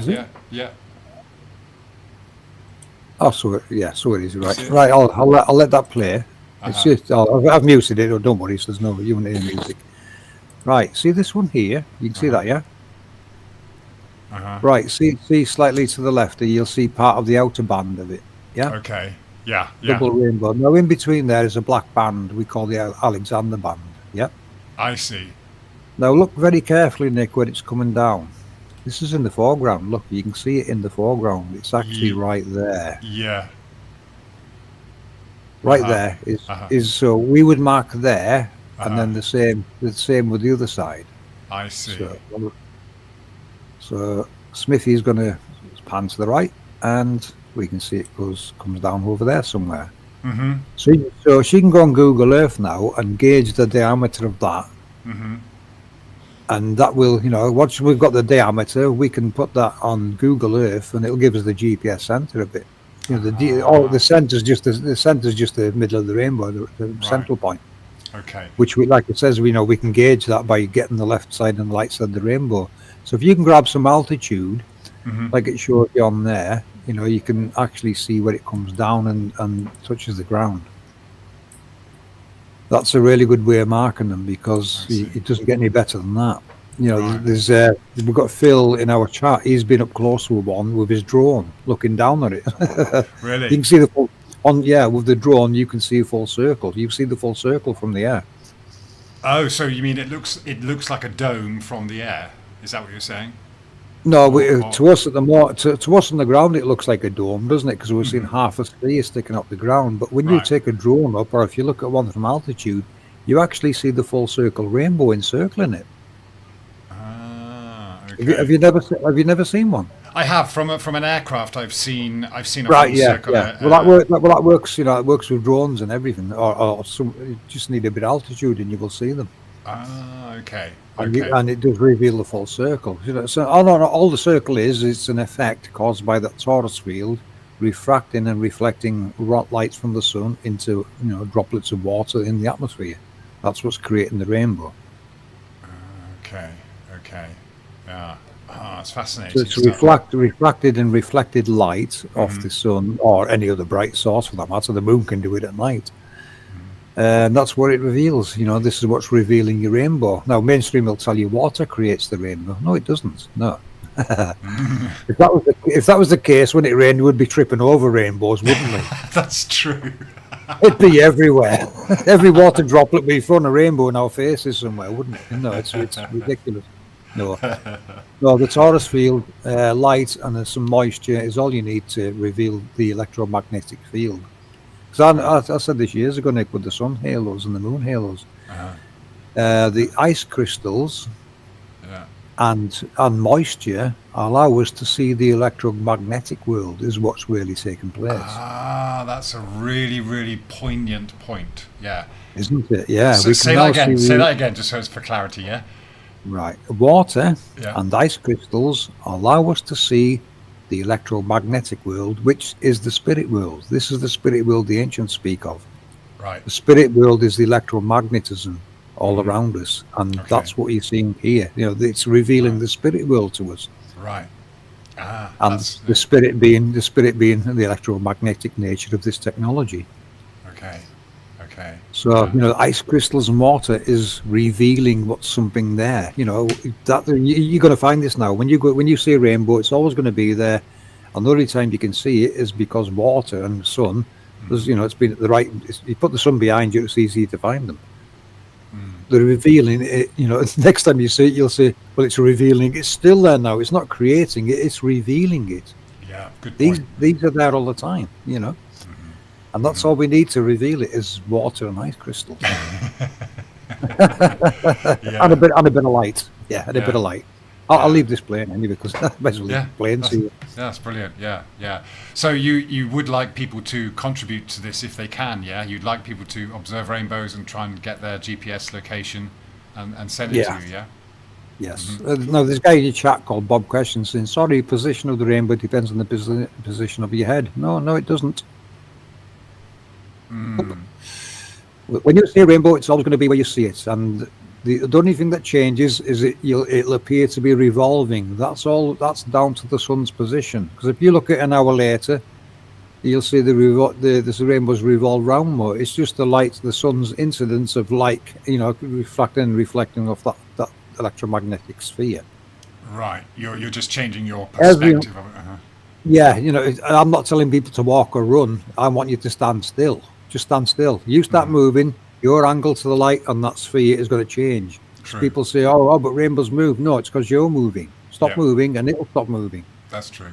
The only time it moves is if you do or the sun does. Right. But it's not moving. It's just what you're going to find on a time lapse. The rainbow actually revolves right around the sphere that it's sitting on. Ah, okay. So it's not moving away from you. It's slowly revolving around the sphere that sits on top of. Okay. Yeah.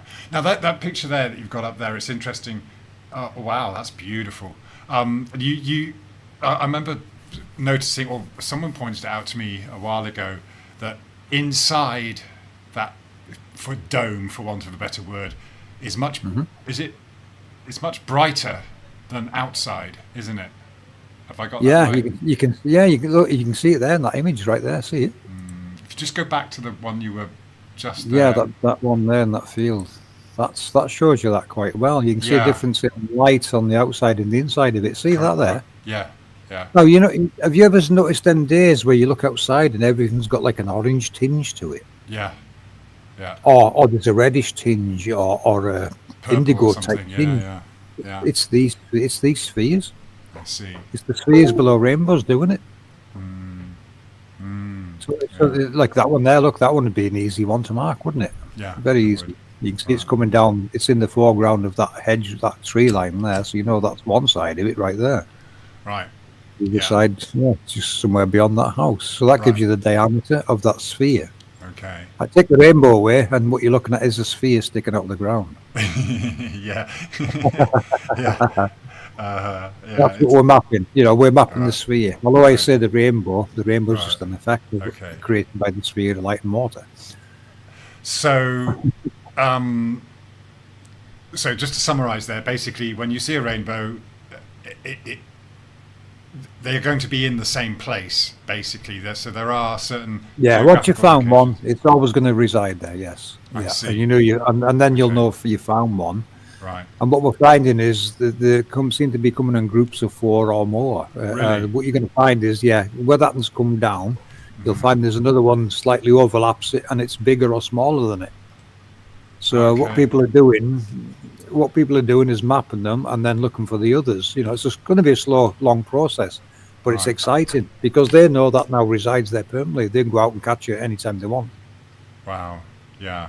So, and what do you think is, so these are energetic nodes or something, or what would you say is happening there? That's the accelerator or angel below that site, and this is their signature. That's the signature of the angel, of its halo. Okay. Say that again, please. Sorry, I was just a little bit distracted. The rainbow is the signature of electromagnetism from this technology. Okay.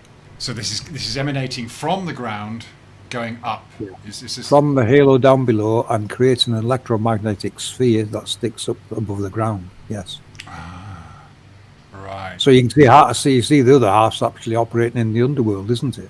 Right. The bit we can't see is operating below. We're just seeing the above part of it. Okay, gotcha. Now, there's.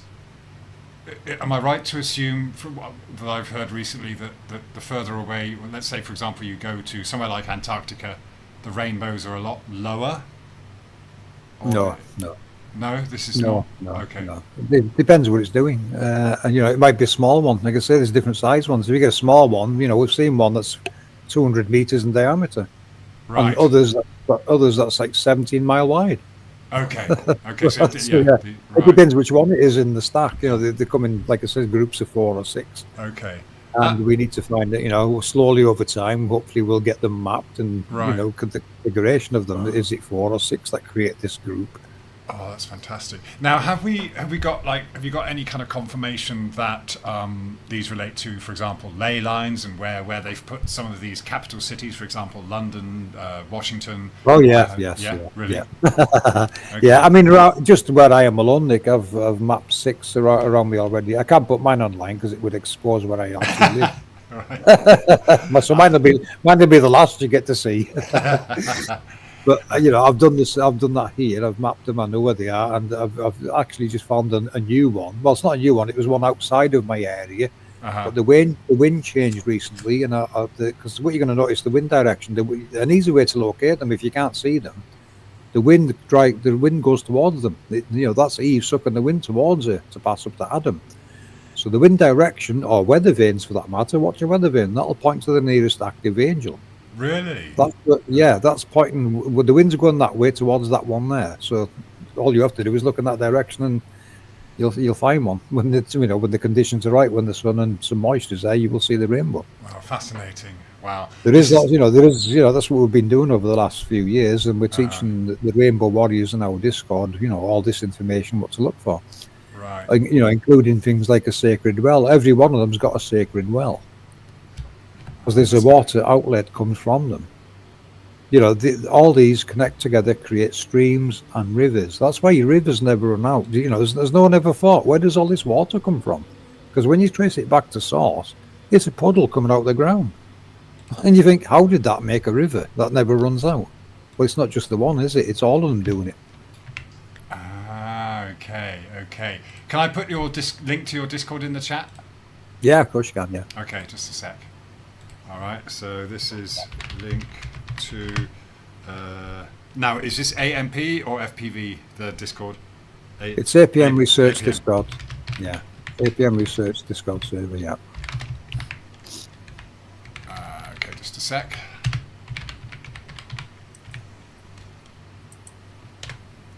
chaps, there's that one. Okay, so you would like people to contribute to that if you can. This is great because this is what it's all about, and I love the way you're, like you said, we were chatting earlier. You were saying that this isn't about you; it's about the work. It's about the collaboration, and that's what's important here, isn't it?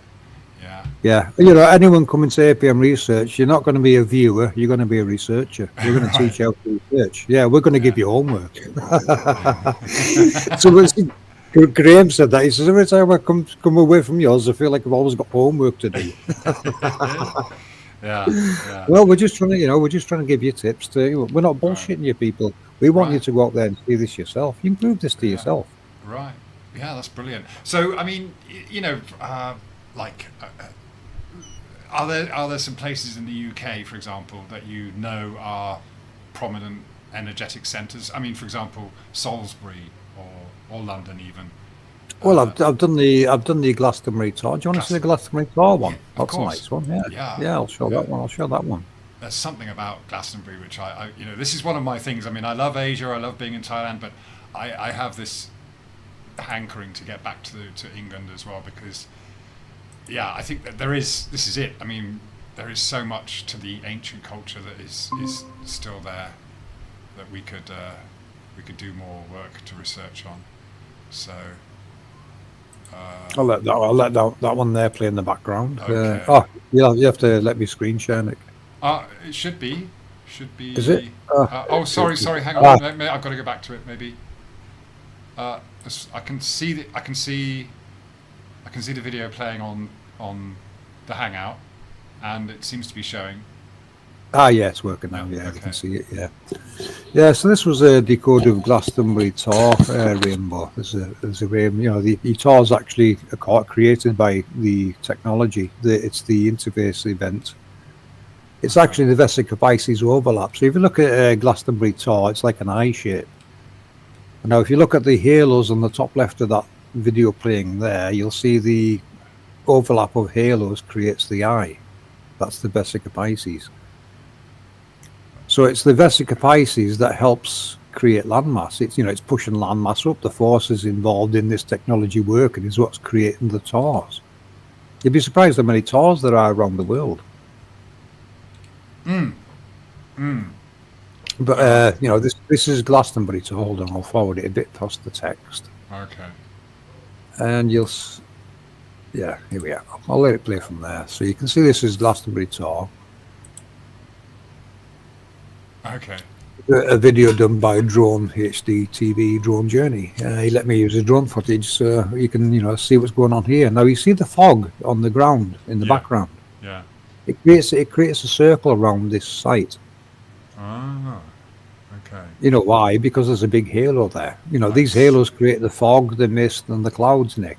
This is what you're going to start to realize now where all these effects of nature actually come from. They've got they've all got a common cause. Right, and it's not because we're on a spinning globe. Nope. No spinny ball stuff here. No. Yeah.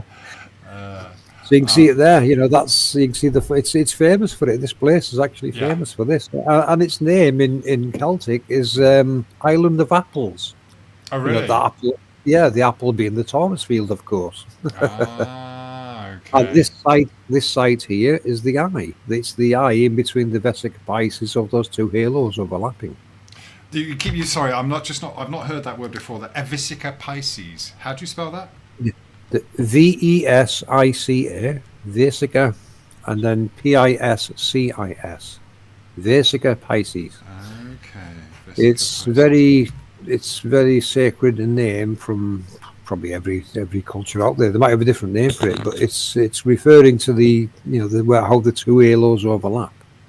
I see. And it creates this special place in the center, which is what this is on top of. This site here is sitting on top of two big rainbows or two halos down below ground. Right. Okay, we've got a question. We've got a question from Dirt Wizard. Do the rainbows follow the energy grid lines? That's what we're going to find out when we map them. We haven't got enough mapped to say yes or no on that yet. But these do create the energy lines. I see. Okay. You know, the energy lines might not be straight lines. They might be like a sine wave, you know, overlapping lines of these. Right. Okay. Gotcha. You Yeah. know, we've got that to work out yet. Okay. When we get enough, if we can get enough rainbows in one spot, and we have the ley lines for that spot, they might make more sense. Because my question now would be, well, how did they get the ley lines? What did they use to mark the ley lines? Right. Yeah. Yeah. Yeah, you know, I'm Yeah. trying to use the rainbows to do it. What did they use? Well, I know divining, with a couple of rods to find water. I know that works from experience, So Yeah, I've there read that. is, Yeah. this, and yeah, obviously there's the connection with water, energy, flow. Hmm. Like you said earlier, there's always a well or a spring in these places, right? Yeah. Hmm. Yeah. So Yeah, even this site's got one. It's and what you're going to find is it's always at node 3 on the halo.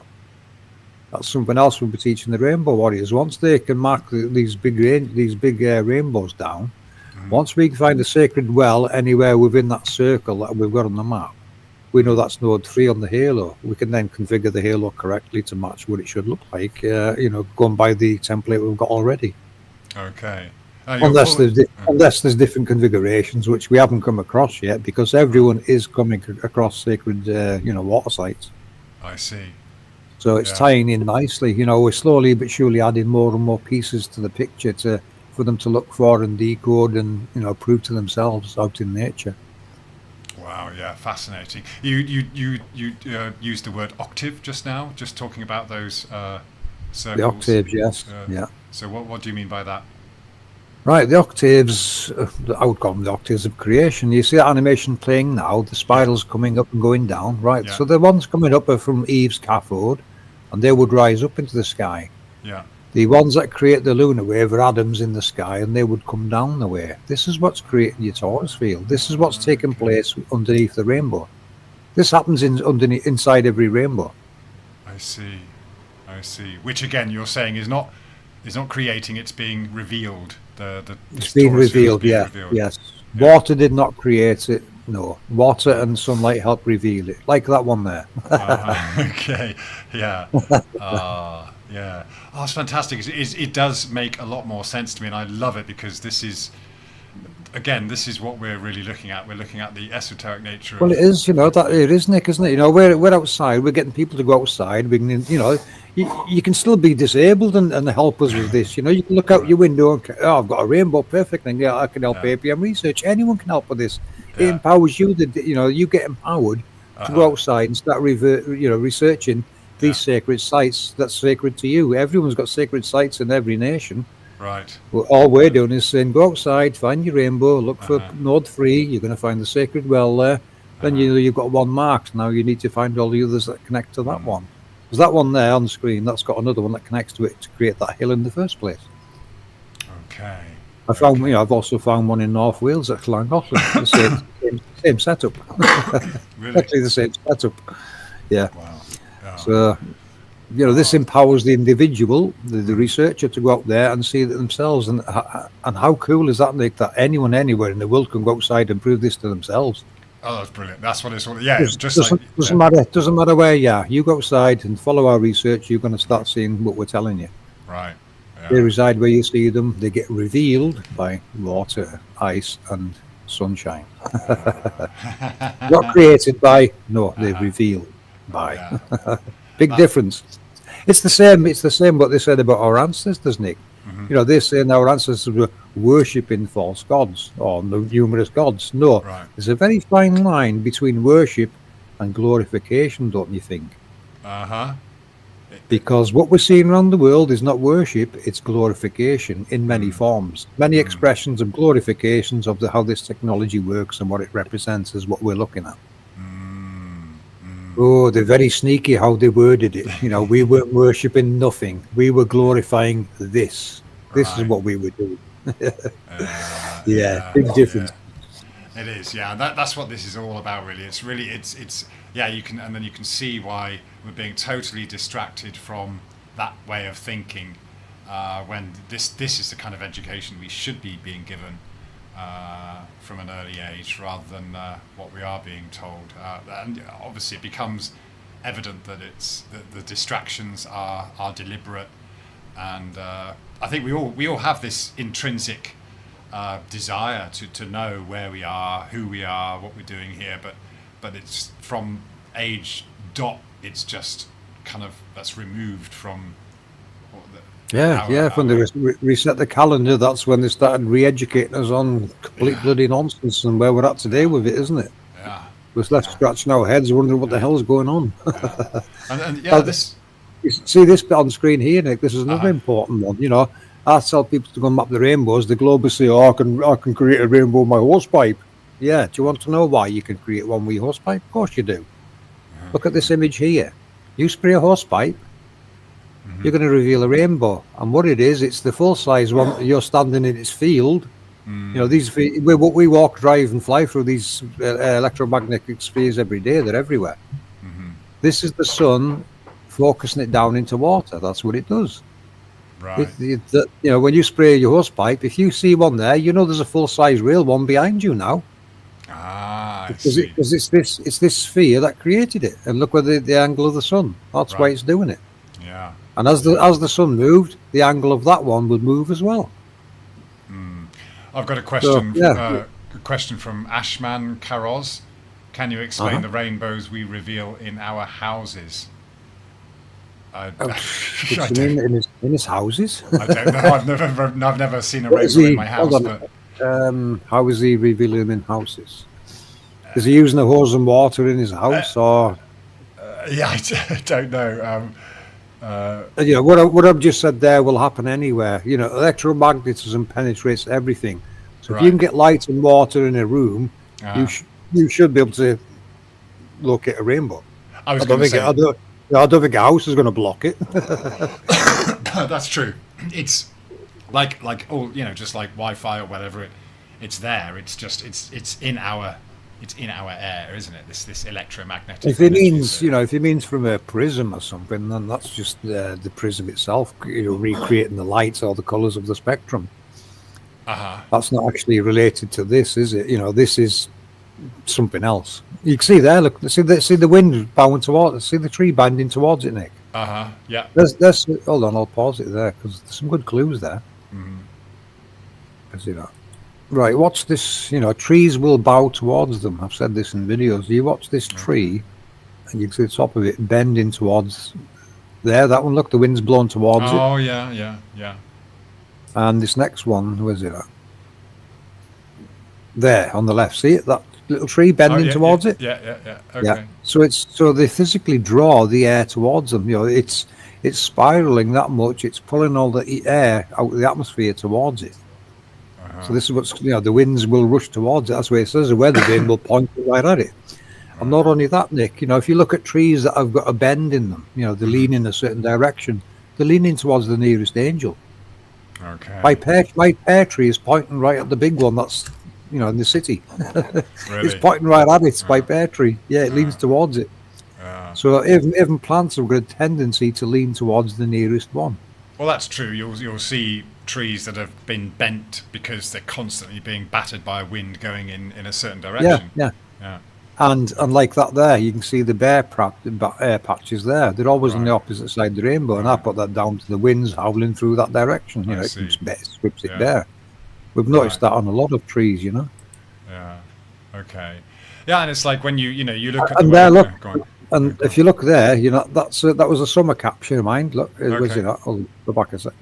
Yeah, so we've got leaves on that tree. Look, it's a summer capture, right? There's all the leaves there. Yeah.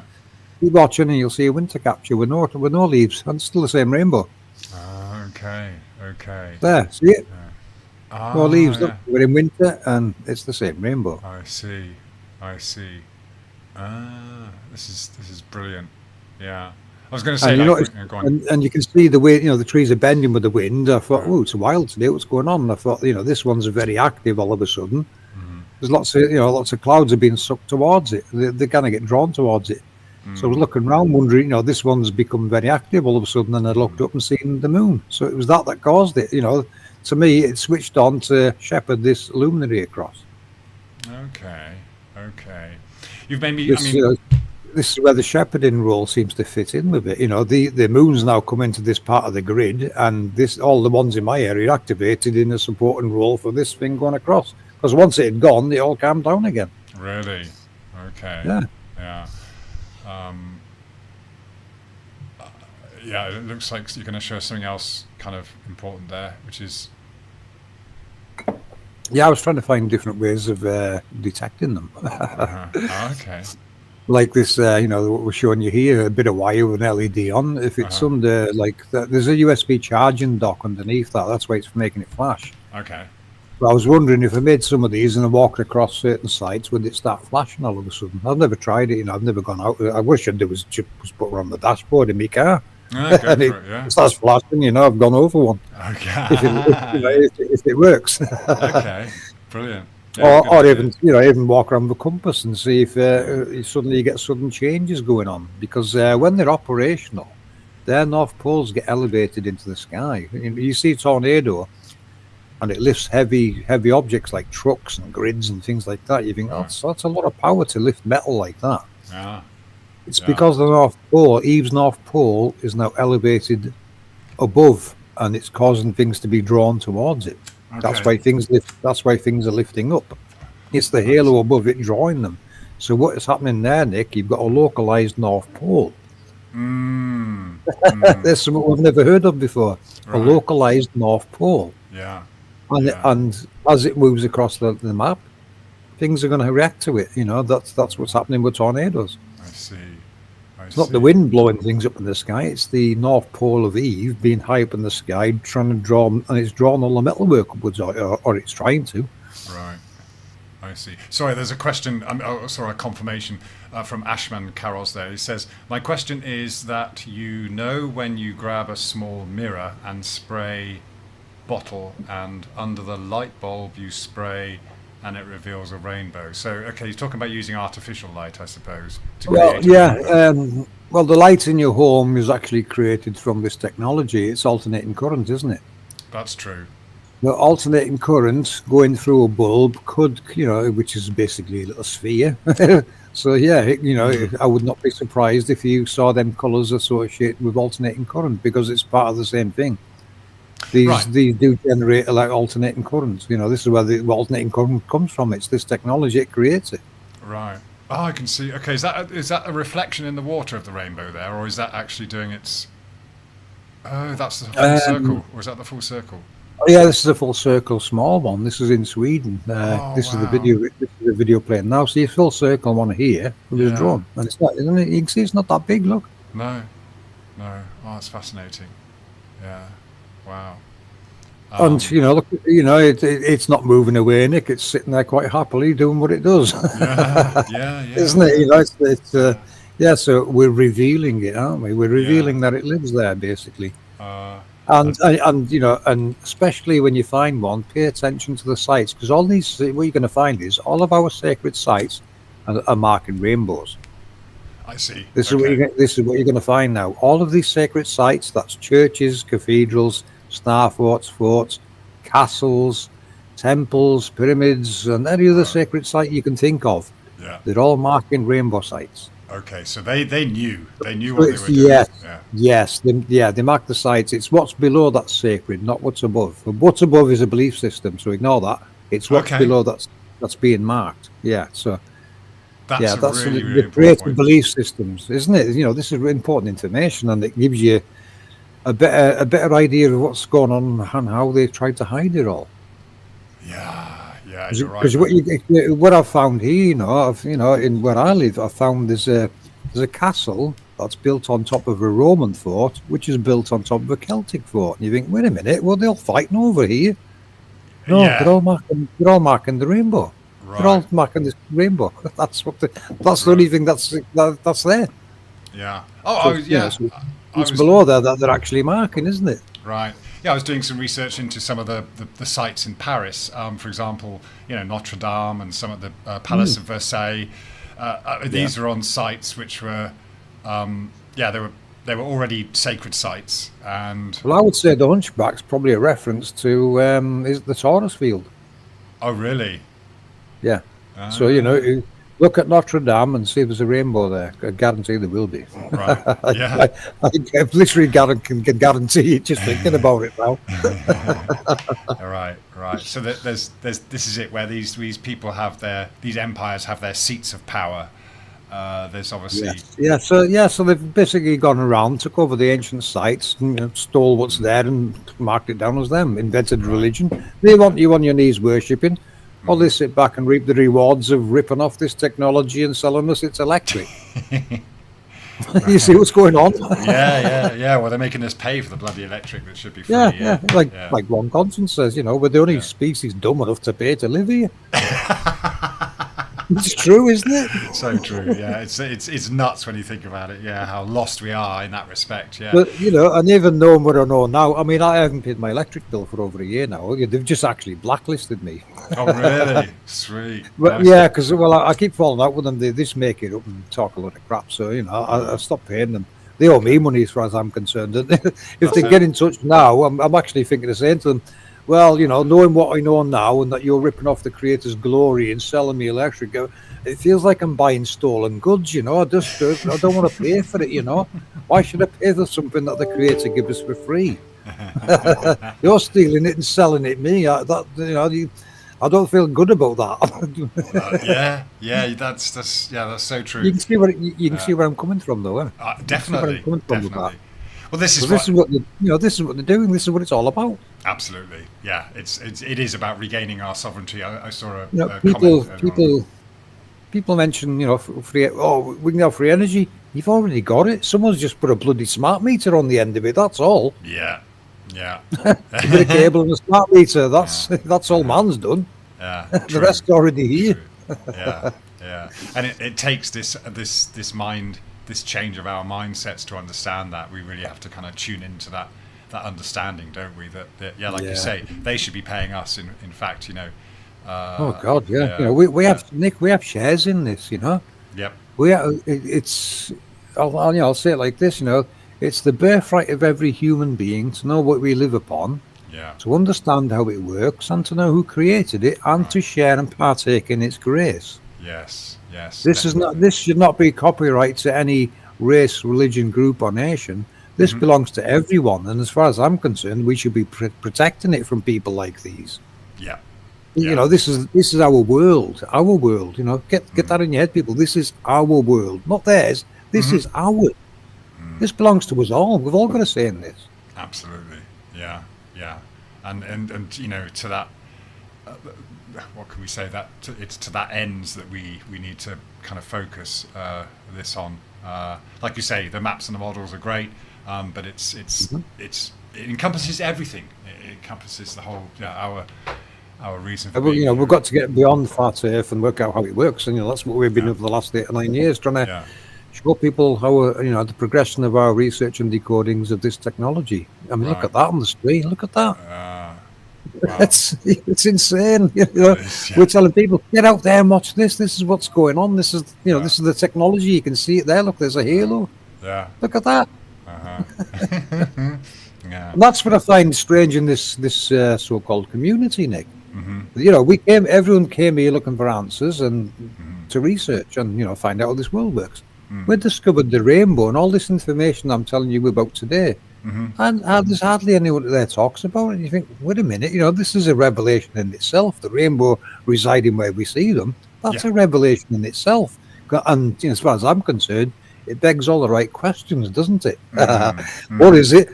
What is it? Why is it there all the time? Why does it switch off at 10 o'clock and come back on at 2? What's going on? It begs the right questions, Nick. This is what we want people doing. Yeah. Definitely.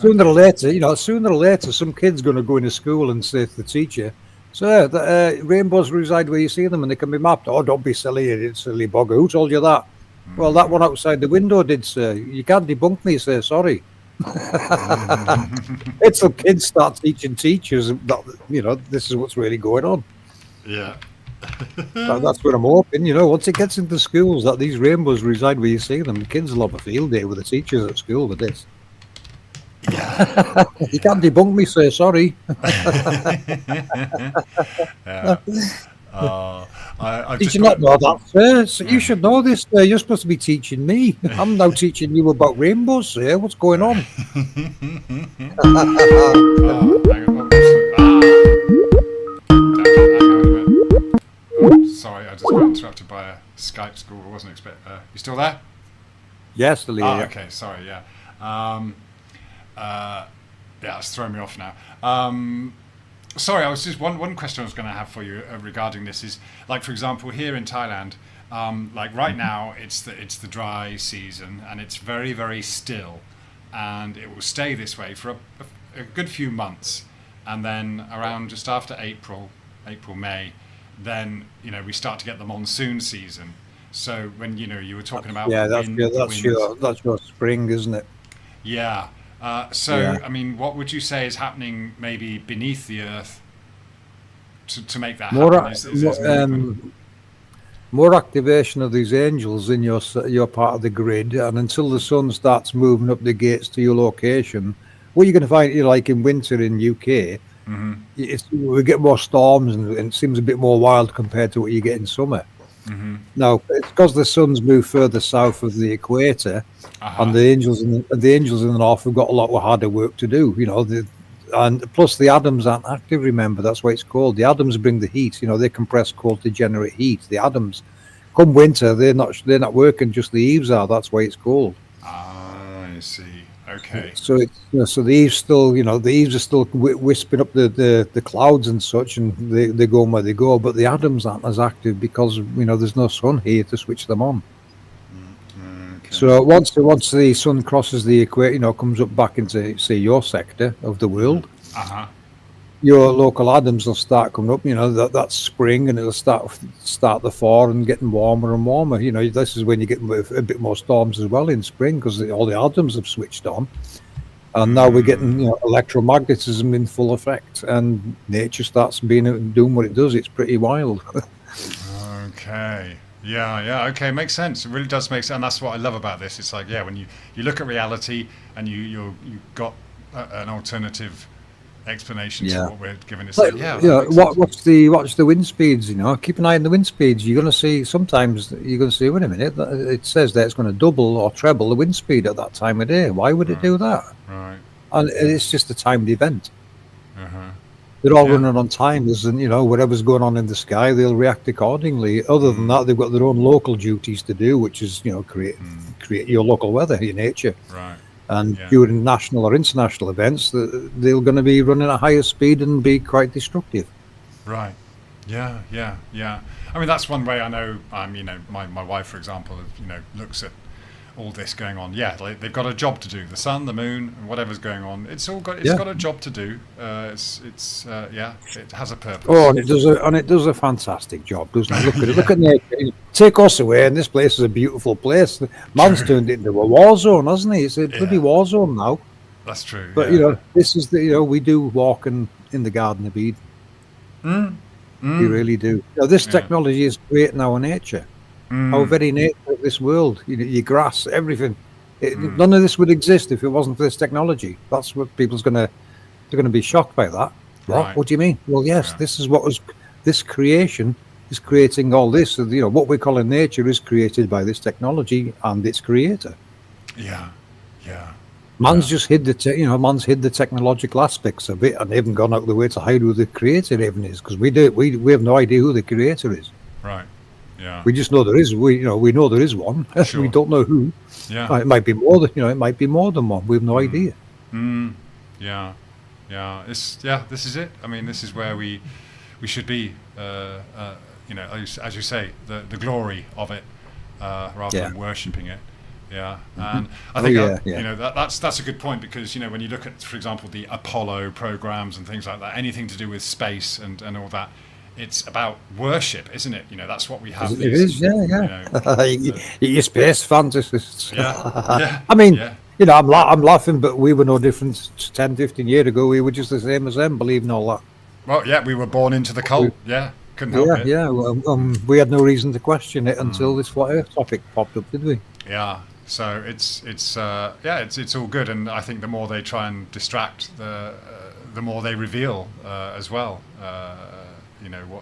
what's really going on. So that's the beauty of the rainbows. It's going to beg the right question from people. Yeah. What is it? Why is it there all the time? What's it doing?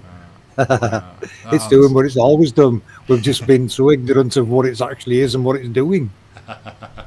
Not anymore. Not anymore. We see it and we see how it works now. And so that's what we're teaching our Rainbow Warriors. They're going to go out there and change the world. The Rainbow Warriors are going to be the pivot point in what the hell's going on in this world. They're going to change the future.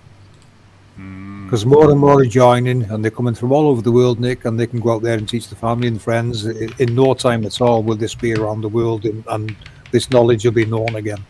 Yeah. Because that's what you're going to find. A lot of people gravitate towards this knowledge and information because I think it's built into us. We recognize it, and we know it's true. We know what it is. I look at some of this symbology. I've been doodling that since I was a kid. I didn't know what it meant when I was a kid, but you draw these shapes and things. It's built into us.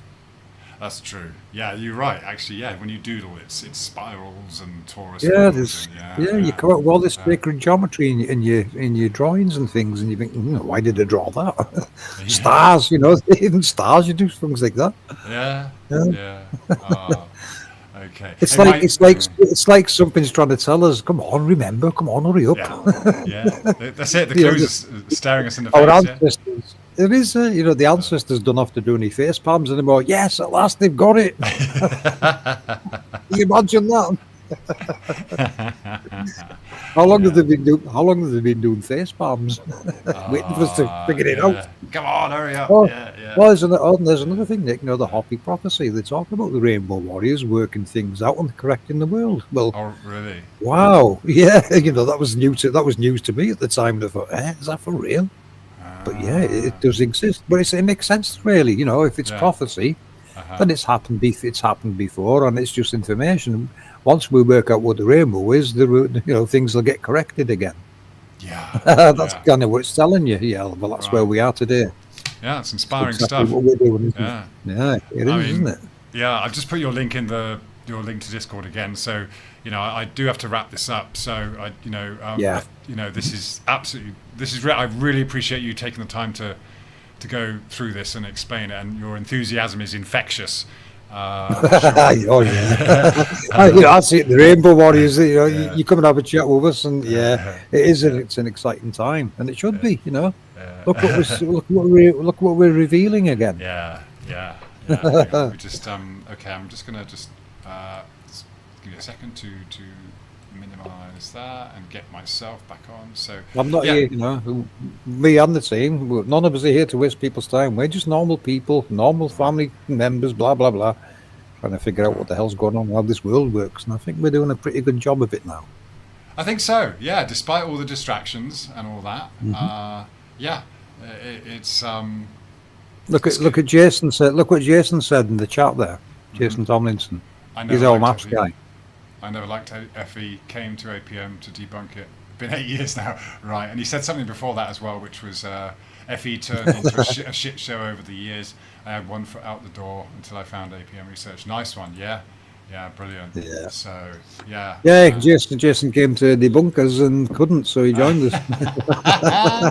There you go. And look at Jason's work; it's progressed his work no end. Okay, hasn't it, Jason?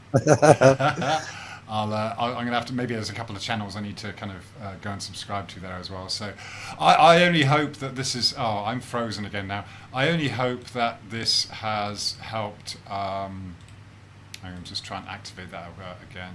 Okay, just a second. I only hope that this has helped at least point a few people in the direction, and you hopefully you get a few more people involved in the research, and like I said, you've helped me understand where you've come from a lot more.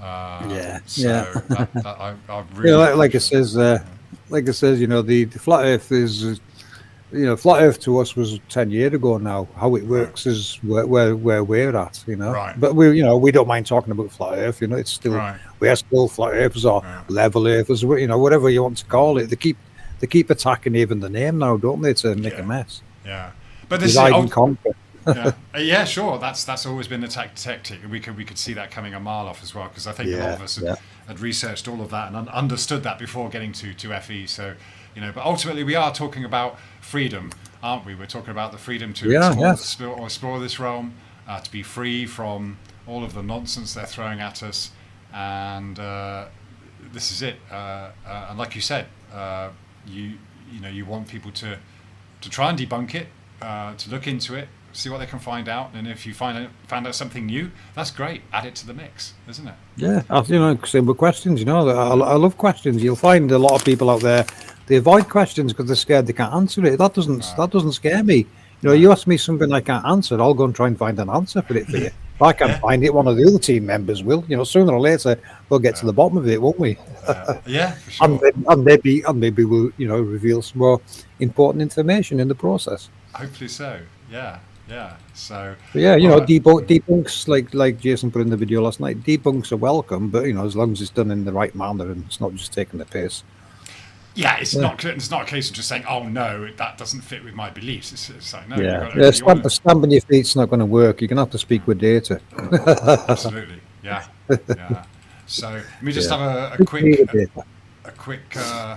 So just to see we've got in there. Mighty Atom, thank you. I think you left us now. Luca, thank you for all your comments, Luca. Luca's obviously someone who's part of your team and a rainbow warrior there. Yeah. Yeah. Okay. Jack Streaming, thank you. David Banner, always good. Yeah, thanks for that, David Banner. You pointed out capoeira, the Portuguese dancing. Yeah, so we're talking about kind of the, things being hidden. Dirt Wizard, Bob Question, who else? Juniper, Dr. Evils, Dean HD, Roger Ledwell. Brilliant. Oh, well, thanks. So sorry about the technical hitches there, but I suspect I've no idea what happened there. Dorian Gray, thanks. Who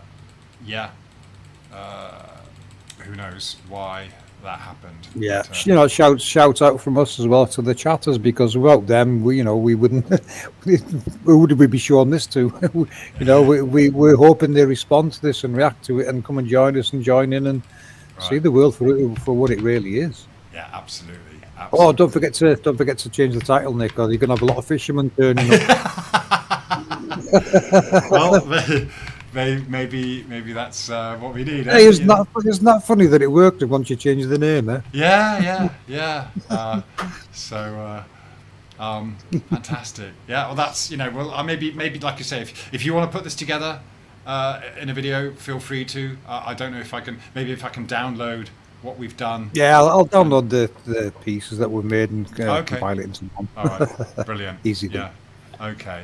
Nice one. Okay, so let's I'll stay on the line just quickly. Let me just wrap up the stream and then I'll just So I just want to say thank you very much, everyone, for coming in. Really appreciate this, and thanks for kind of dealing with my butterfingers as putting up with that. So great. I hope it was enjoyable and informative. And you go and subscribe to FPV if you're not, and of course contribute to the. Become a rainbow warrior, contribute to the research, yeah? So thanks all. Have yourselves a great rest of the weekend. And if I missed you in chat, I'm sorry. Graham9, I saw you there. Hasdek, okay. Hasdek, thank you very much. So thanks a lot, everyone. Let's focus on exploring the realm that we find ourselves in and look for some real answers rather than some of the nonsense we've been fed by the controllers. So yeah, all right, I'll say goodbye for now. Good evening or good day to all APM community and those new to the research here listening. The APM podcast is being launched today with the first of a three-parter, a conversation with FPV and myself, Junipers. We aim to create a podcast weekly discussing all things APM and encourage questions or topics from the community. You will be able to direct these towards my private message in Discord. The hope is to liaise with other team members who will contribute perspectives and discussions to the podcast in the future and build on real-time decodes and conversations. in the spirit of our ancestors and in salutation to the Creator, this APM podcast aims to encompass deeper understandings of the research and relatable current affairs. So, grab a brew and let's have a blah.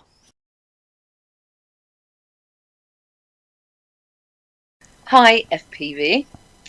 We've had a few decent chats recently, which has led us to the idea of a Q&A session, in the hope of arousing new interest and igniting ways to elevate Operation Rainbow Warrior to the masses.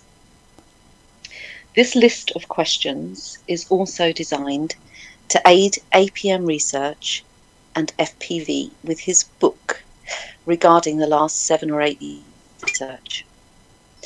The community are also eager to know the minds and hearts of the APM research team a little better, and to understand the workings of the realm, enabling the translation of living in modern times into the wisdoms, teachings, and movements of our ancestors, unifying our spirits, and hopefully finding our connection to the glories bestowed by the Creator. Okay, maybe a little background of what led you to begin the research, FPV?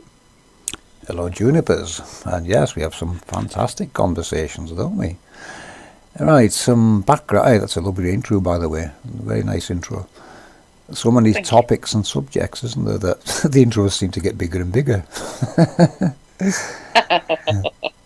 Yeah. But yeah. A little bit of background.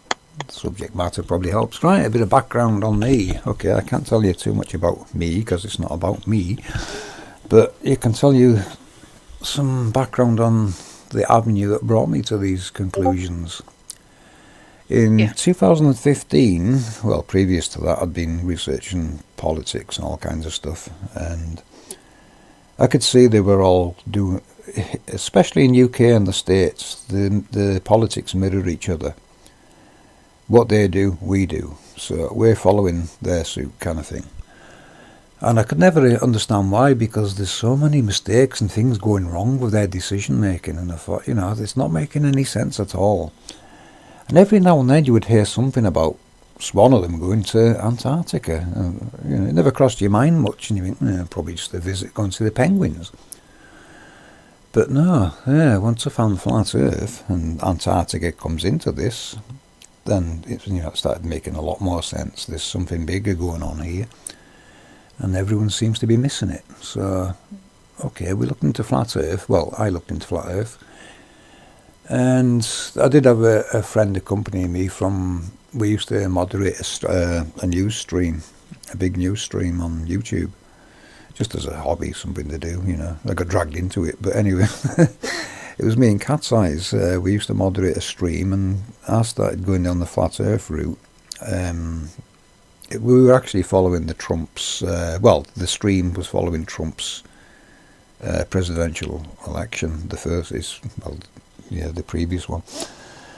That's what the stream was covering. So I was interested. I was interested anyway, just to see what was going on. And a lot of people were asking me, because I wasn't American. There's a lot of Americans asking me, but I thought, who would you vote for? And I said, well, clearly your best choice is going to be Trump, because these other people are going to take you to war constantly, the warmongers.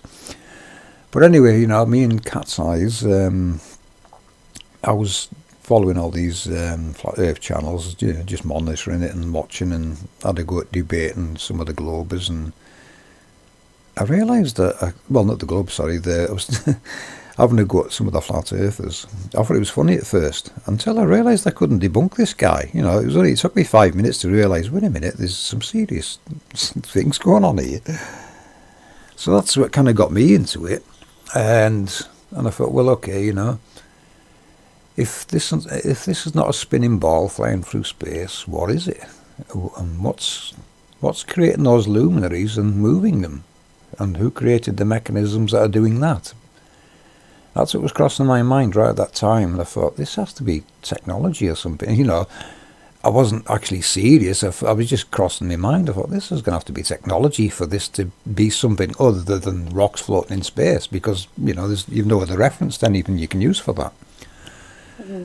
So I thought, okay, then we're going to have to. I think we'll have a look down the roots. What were the ancestors teaching? What's all this sacred geometry mean? Is there other ways it can be taken? Is there any technological references within it? That's what I started thinking about. I've got to check all this sacred geometry, scriptures, things like that, and see if I can find any connections that would suggest technology being involved. And lo and behold, it's everywhere. Yeah, I started seeing it everywhere, and I thought, wow. How have we missed this before? And it starts becoming so much more familiar the more you look into it. You start recognizing the technology and knowing how it works, after time and studying it. So that was what brought me.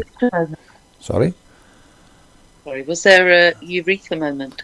Yes, there was. Yes. Oh, yes. The Nazca Lines, when I was decoding the Nazca Lines. Sorry? Was that your first decode?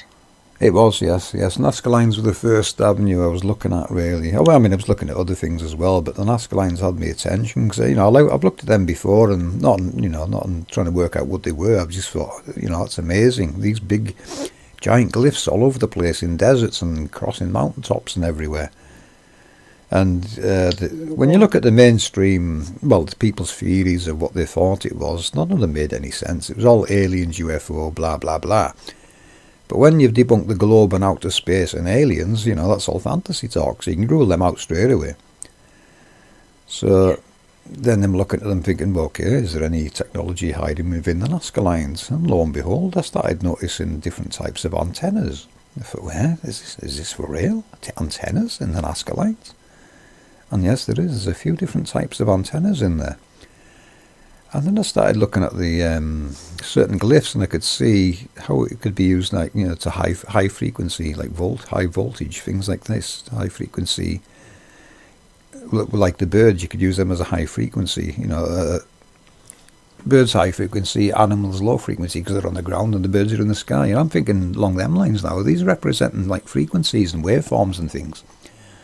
The condor and the eagle being an example. Yeah, there's lots of birds, and then you've got ground creatures, and you've also got marine creatures, which you suggest, would be correct, your subsonic frequencies. So the whole frequency range is kind of there in glyphs, and that was interesting in itself. And then when I discovered the Nazca Sun Cross, I couldn't get a very good picture off Google Earth of it, because they've made it really hard to see things on there now. They're making it hard for you to discover things like that. But I did find an image online which someone had taken. I can't remember the guy's name that put it online. But you'll find copies of it online of various people's uploaded it there. What they've drew of it. So I took that and I overlaid. You'll see the 6 halos crossing over this grid that I made. I decoded the 6 halos from somewhere else. I've never told anyone how, and I'm not going to, because that's unique to me, and they don't need to know that. But I've placed them like I did, and so you got the 6 concentric circles on a grid of 144 squares. And I think, this is something very, very amazing we're looking at here. This is what they would call a class 1 geoglyph. It's very done with high intelligence, but what is it? What does it represent? So I thought, well, I've got to put this on a map. So I started putting the grid over different maps. There was at the time there was the pizza maps were getting pushed around, which I knew quite quickly in those days was this information map. It's designed to hide east and west. I didn't realise that at the time, but after decoding what's going on at the international date lines, I realised how they were trying to hide it with these maps.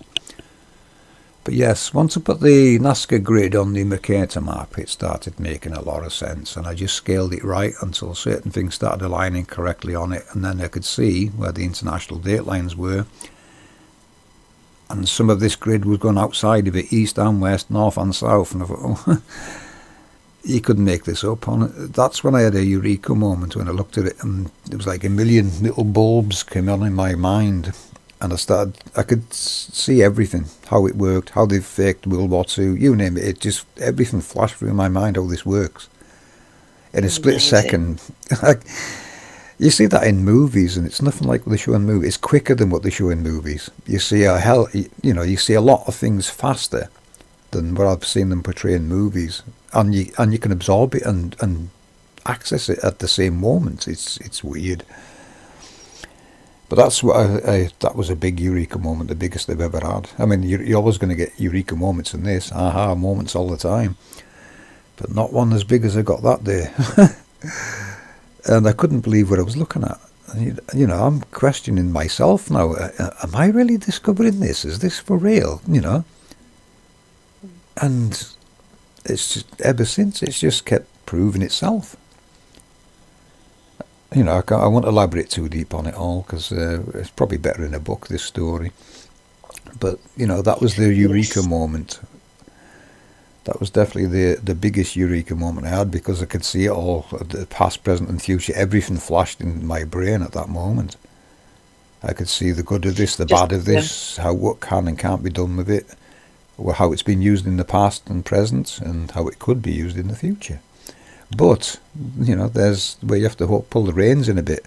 This is not our technology. Whose is it? Yes. It's the Creator's glory. I'm getting TARDIS moment coming across here, FPV. The TARDIS moment. yeah. Rose look gazing into the TARDIS. It's a brilliant reference, that, because that's what it feels like. You've looked into something that's just going to consume you the more you look.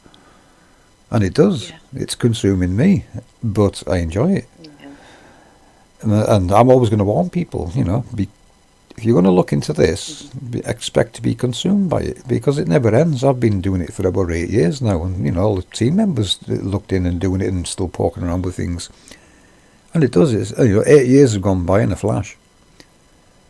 So it will consume you. But, you know, is the journey worth it? Oh, yes. Our ancestors knew this. We understood this a long, long time ago.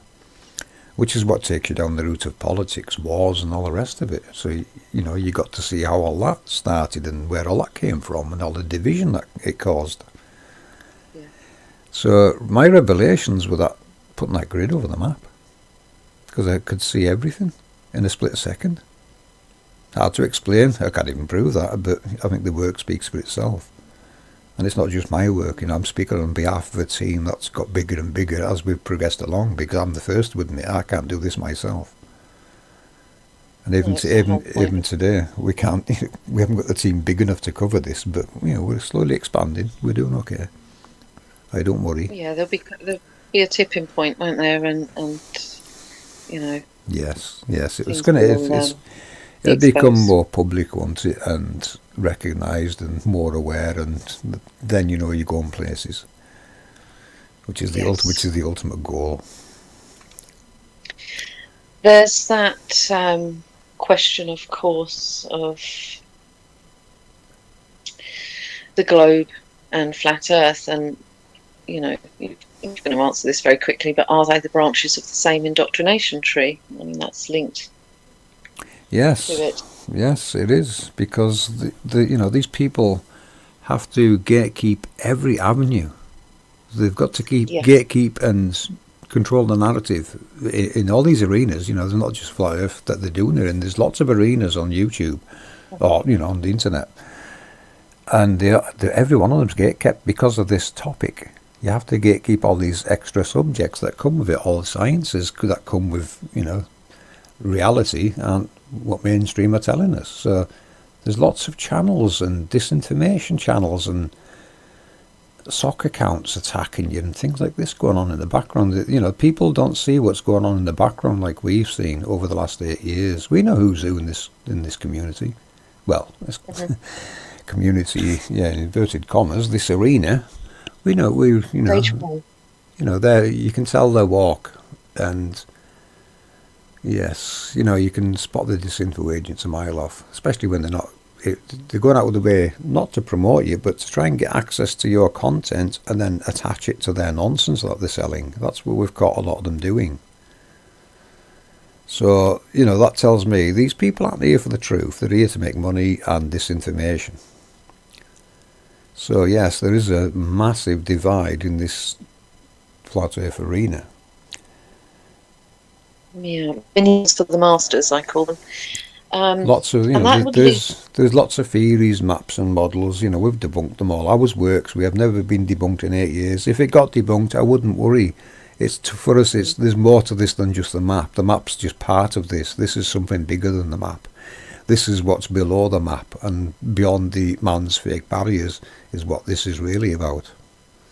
Yeah, it's just a pinpoint that you started with, isn't it? I mean, yeah. Why lie about the shape of the Earth? Why is anyone lying about the shape of the Earth? What would you say to that? Great question.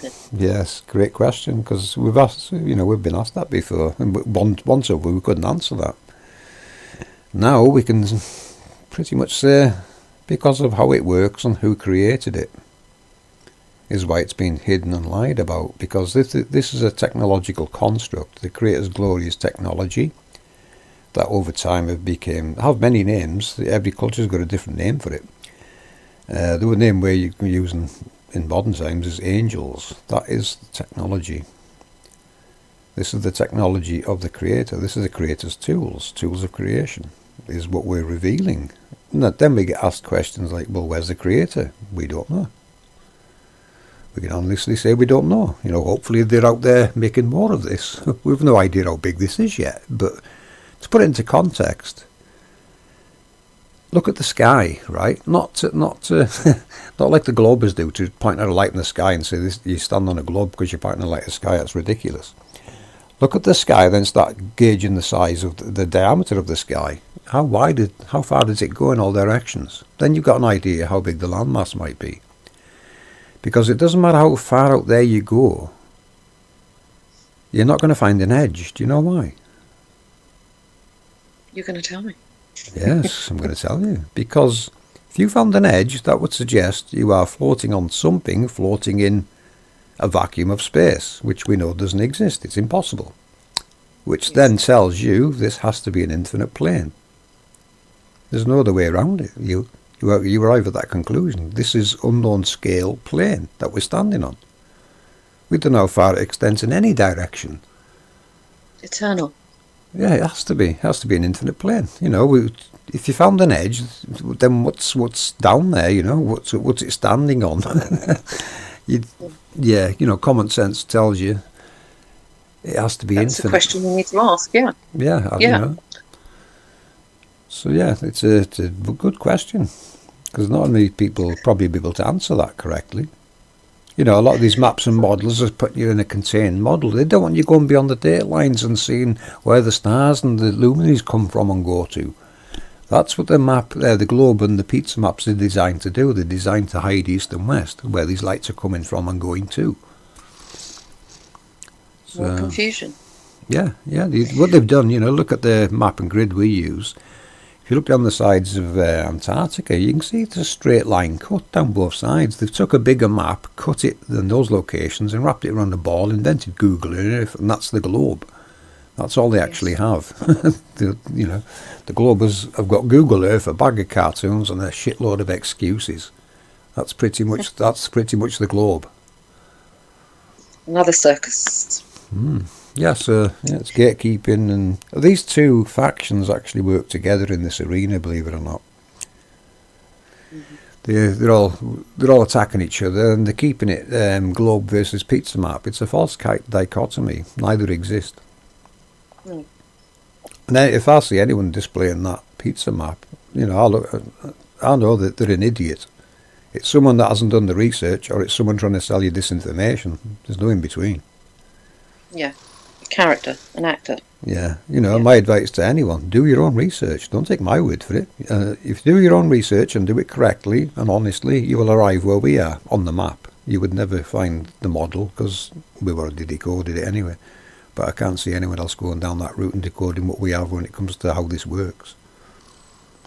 It's a straightforward debunk of any of those theories, isn't it? Go and, your advice would be go and do your research. Yeah, don't get too much to attach to a map. I'm not attached to our map. We know it works. We know it can't be debunked. We've told them the data they need to debunk it, which would have to be, you'd have to cross the Pacific and use independent GPS captures yourself to prove you crossed the Pacific Ocean, because when it's rolled out level, half of the Pacific's in the east and half's on the west, which shows they've joined two different oceans together to make the globe.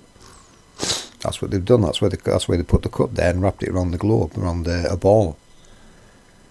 And this is how Google Earth works. That's how Google Earth works. They've took the images from this map where they've cut it, they've put it in Google Earth, and it's got algorithms built in that round the images off when you zoom out, and it eventually creates a globe. That's the only globe there actually is, apart from the toy ones you buy in the shops. So that's what people think they live on. Perhaps they imagine if you zoom in on Google Earth, you can see people waving. Who knows?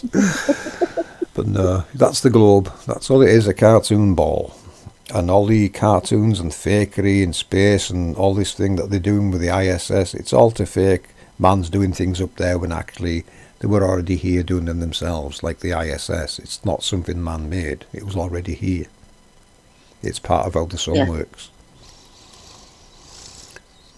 It's part of the technology that creates the sun. I've got an ISS question somewhere, but I think it's further on. Mm-hmm. Now you want to sort of answer that one, don't you, about the equinox, etc. So the solstice, sorry. Yeah, we'll get to them. Do them in the order, that you got the questions in. How would you like to see Operation Rainbow Warrior grow? How would you like to see it grow? And I know we say everything will grow as it's meant to as well, so I get that, but you put it together for a reason. Would you like to elaborate on that reason? Yes, the reason I made Operation Rainbow Warrior is it can include everyone in the world, because these rainbows are literally everywhere in the world. So it means anyone in any country, outdoors or indoors, you don't even have to go outside to do this, can help by capturing where the rainbows are and helping us put them on the map. And when we map them all, people's going to see a really big picture of where all the angels are. So that's an important one. It's probably the most important project because it's evidence and proof of what we've been saying all along. This technology resides below, and this is the signature of it, the rainbow. So that's why that one's important. And it's not just Operation Rainbow Warrior that's running, in case people thought we were just going doom with that now. It's not. We cover everything still. All the other avenues we're still going to be looking into and going further with them. Any decodes, I mean, obviously they're going to be connected now because, everywhere this technology is, we're going to find a rainbow anywhere. And what that leads to is more research into these areas where we're finding them, like with your own discovery, Juniper's the star fort. We're starting to see an older picture here forming, aren't we? It's not just a modern thing. This has been going on a long time. People have been marking where this technology is for centuries, thousands of years. All the old markers are still here. These stone circles, your forts, your star forts, things like this. And even up to modern times, churches and cathedrals, temples, pyramids, they're all location markers for angel technology. And that's what people, this is going to give people answers everywhere in the world for what they're looking at. Because don't you find it strange, all this sacred geometry in every country, and no one knows what any of it means anymore? Well, the insult to our ancestors is just astounding. And, how they were presented as idiots in caves, babies, not being able to grow or decipher things. And it's very obvious looking at, the geometry that our ancestors were highly intelligent and tuned in to how the construct works. That's very obvious. So people, they will start discovering this and reinvesting again in the ancient knowledge. So, yeah. Yeah, it takes us back to our original roots. There is a creator, and now we know what the glory actually is. It's technology. It's always been technology. And back to that question again, why would they lie about the shape of the world? Because they want this. They want all this technology and the knowledge of it to themselves. So someone has copyrighted the creator's glory to themselves and monetized it, is what we're seeing. It's been monetized. We're paying bills for something that's actually free. Free and plentiful in this world. Yeah. It wasn't designed for that, was it? That's enslavement. I don't believe so. That's what I would call enslavement by taxation. But anyway, that's where Operation Rainbow Warrior is going, isn't it? We're going to awaken them to... There is free energy. It's everywhere. There always has been. The ether is moving free energy. Absolutely. Now, when we're witnessing a rainbow, what are we really discovering? When you see a rainbow, what you're seeing there is a torus field. The technology of the halo creates a torus field, and we see half of a sphere above ground, the other half obviously being below. And this torus field is what's they use to harness the electrical energy within the ether. They steer it and control the ether and guide it where it's needed, and the flow. Like you'll notice with tornadoes and water spouts, it's not just in the air, it's water. Water and air are full of electricity, different potentials of electric in different tiny, what they call atoms or particles. They've all got different electrical potential, and the way the angels manipulate that, that's the amazing science behind it. You would not think something like that was possible, but there it is, doing it every day outside your house. It's creating your own local weather and everything locally. So that's another beauty of Operation Rainbow Warrior. You can observe them in nature, and they're showing you how they create nature in your neighbourhood everywhere. Your winds, your rain, your snow, quakes. With angels every day. Yeah. It doesn't matter where you are in this world, you walk on sacred ground. It is sacred ground everywhere. It's not unique to one location, it's everywhere. Yes. And this is, part of a bigger picture. Remember, we're in a map that's got the north and south treaties and east and west date lines cut off from the known world to stop you accessing what's beyond there. So, these things are everywhere, and who knows how far out they go. We don't know. This might be a smaller part of something bigger. Our world, as we know it, could be part of something much, much larger. The mind just boggles and expands. It's amazing. And I know we've had loads of conversations like this, but this is something that expands. It opens the minds, it opens your mind. It's because that's what they've done. They've sealed people's minds off, removed the logic from their thinking by cartoons 24/7, what they call space, and all these agendas to hide this. The programming, it's all there. It's 24/7, constant. A globe in a classroom, things like that. Yes. It's all there to distract you from the reality. So this is what they've stolen from the world. They've stolen everyone's birthright. It's everyone's birthright to know how this world works, to know its true dimensions, which we'll probably never ever get, but it'd be fun exploring, wouldn't it? And who created it? We don't even know who the creator is. No one does. They may, maybe they never wanted to be known. I don't know. Yeah, because the wonder would be, did our ancestors have any insight? Well, you've got to be careful as well, because we could, if we start worshipping it, that makes us look very primitive. I think it's not there to be worshipped. Yes, they should be honoured for creating such an amazing world. I'm the first to admit that. It blows my mind. I'm in awe. But yeah, there was a going with that. That's what it's to be understood. Sorry? It's to be understood and caretake. Yes. Well, it has to be. Yeah, you got to be. I can't give it the words. I really can't. I'm lost for words on As that well, part. that's a new one. I'm lost on them words. That's going to be mine. Started wandering and looked out the window and I'm seeing the construct for what it is, and it's blown me away every time I think about it. I can't stop. Well, it You can't stop. Yeah, yeah. I am in awe at the glory. I see the glory. I know what it is now. Because that's something you'll never find. Ask anyone, what is the glory to you? Has anyone shown you the glory or proven it? I don't think they have they? No. They don't even mention it. They just say the glory. Well, okay, what is it? Let's decode the glory. What is it? Yeah. Well, we know what it is now, don't we? It's technology. Yeah. The big secret. That's the big secret behind all of this.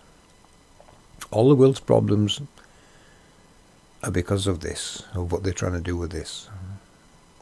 Yes, and everyone around the world thinks that this is normal to be born into and to generationally carry this taxation, this 9 to 5, this worry, this stress, this survival mode of empire trauma. And, thankfully, someone in the world asked the right questions, and that was you.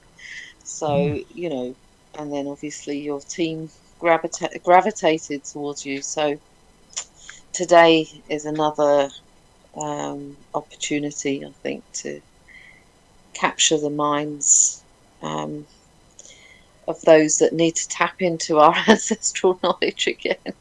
Yes, yeah, they understood it and they used to teach it. They lived this. They lived this life. It was normal for them to know this and understand it. It's only a couple of thousand years ago that all changed. Mm. And with time frames again, we don't know, do we? With anything. Yeah. So Well, the only thing we do know is the 400-year reset. So we can go back, jump back 400 years at a time. So it was either 2,000 years ago or less. I'm thinking actually less than that. Mm.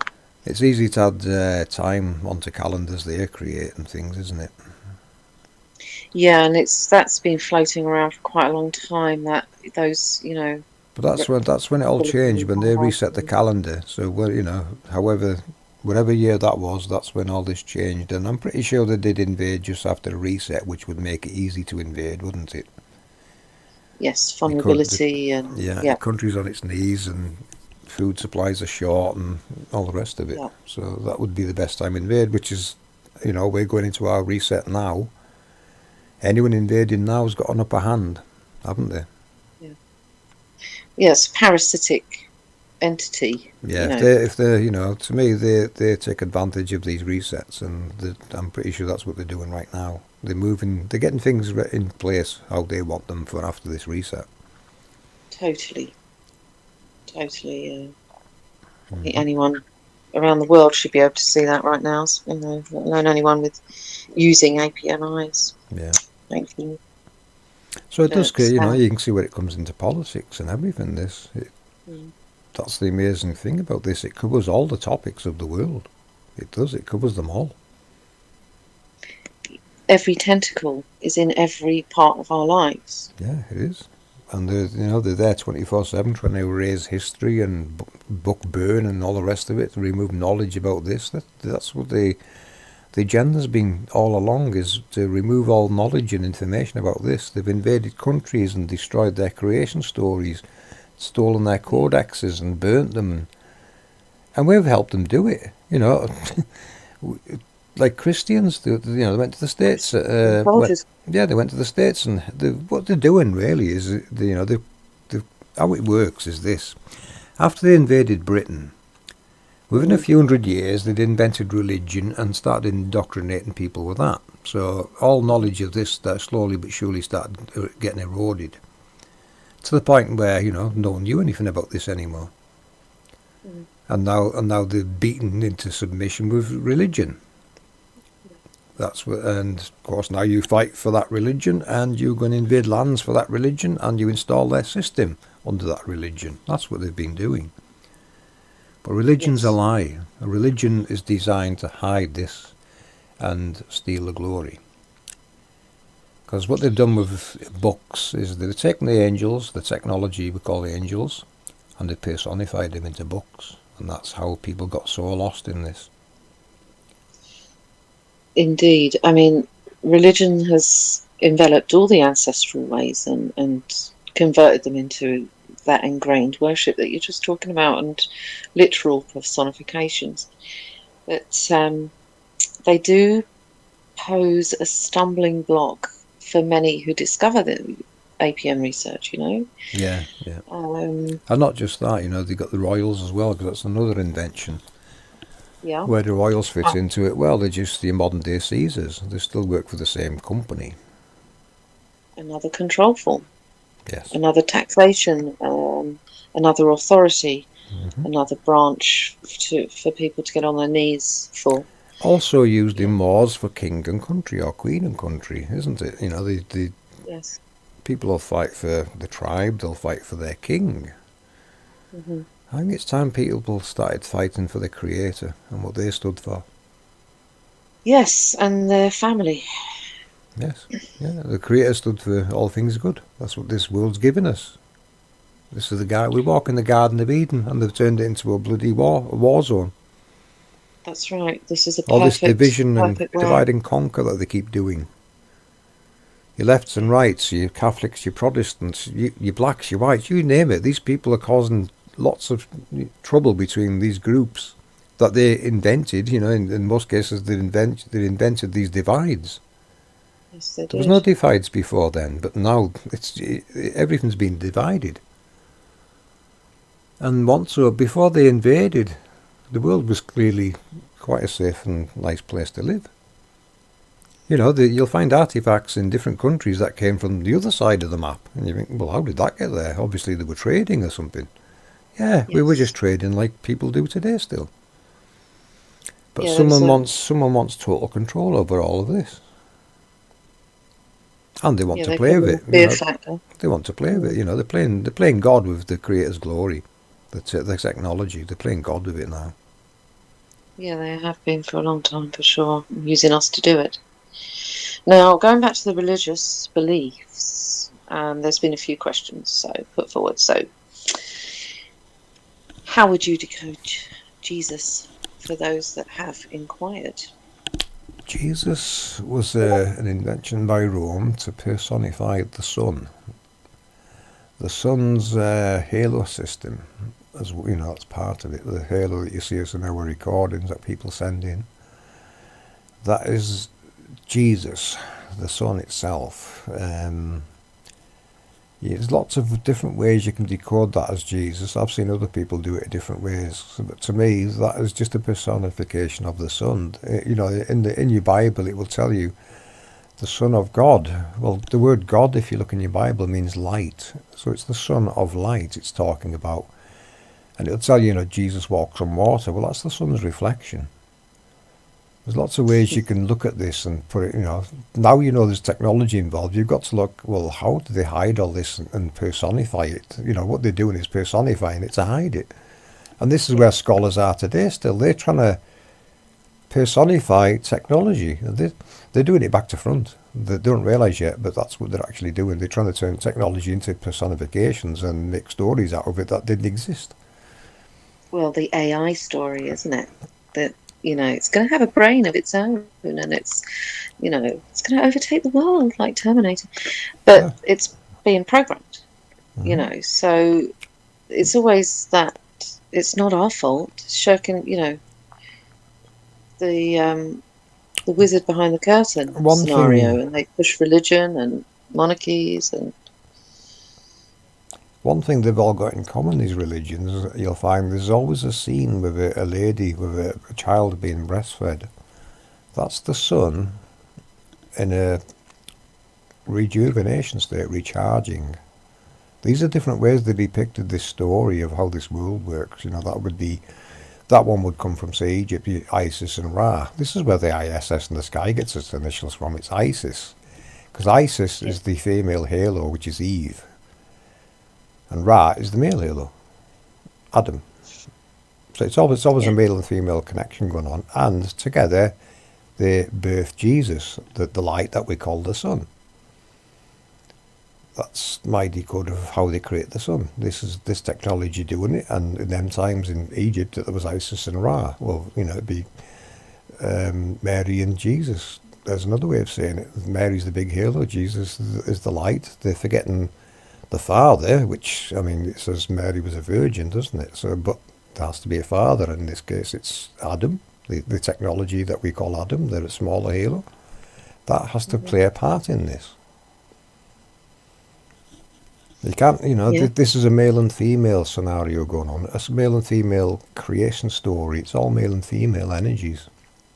Electromagnetism is what it is. Well, absolutely. That's why they're trying to dismantle it. I mean, what other parallels have religions got, with personifications, for instance? The saints, what the Vatican's doing is that all of the saints that they turn into saints are actually, like churches and certain things. They'll have a name and a male or female name. They're actually location markers over the technology below them.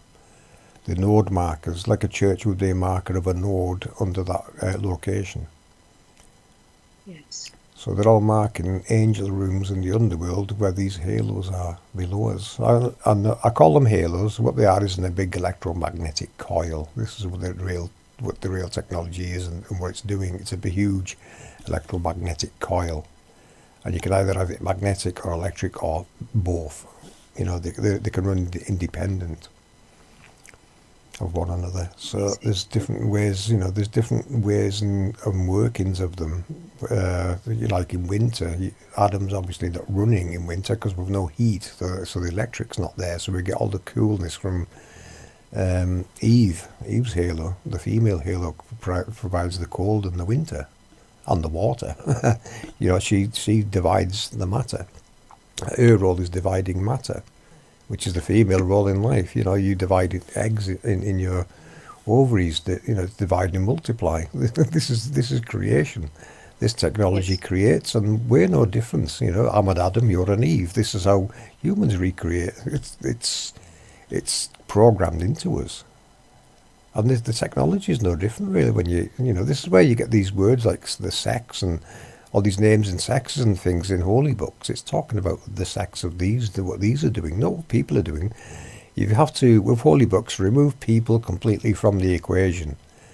This is about the Creator's glory that's been personified. So you have to take people out that are completely out of the equation. You've got to look at the book. These are stories of this technology is being named this, and this is their story. The Bible is a mishmash of probably 144,000 other books. Because I would say there's going to be one book for each angel.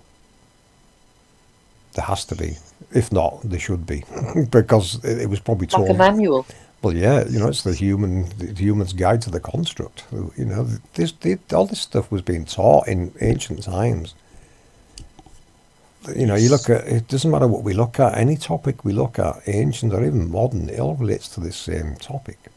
It all goes back to this technology. Muhammad, Buddha, Shiva, Moses, Noah, the Morrigan, the Dagda, my culture, and on it goes. And they're all references to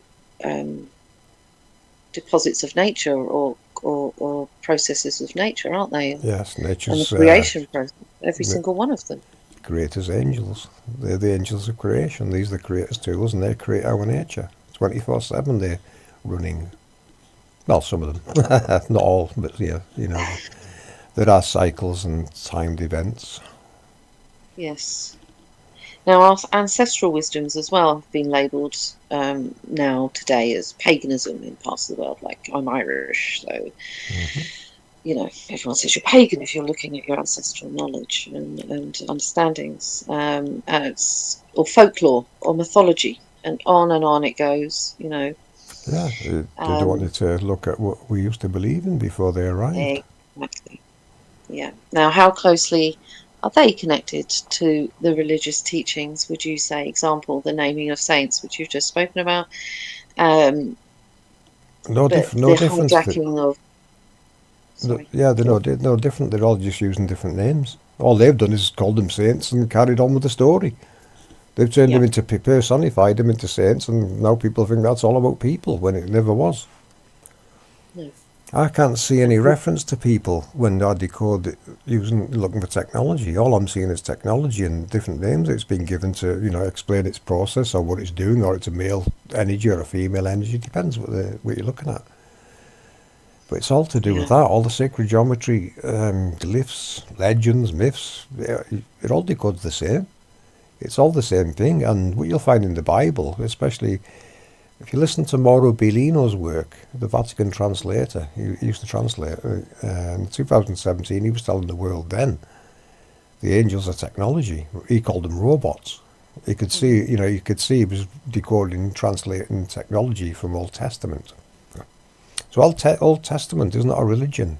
It's the human's handbook to this technology. And it's being converted from that into holy books, and Mauro Bellino is telling the world what he's telling them and decoding for them is not being put in these holy books. So they're completely removing the technological process away from the books.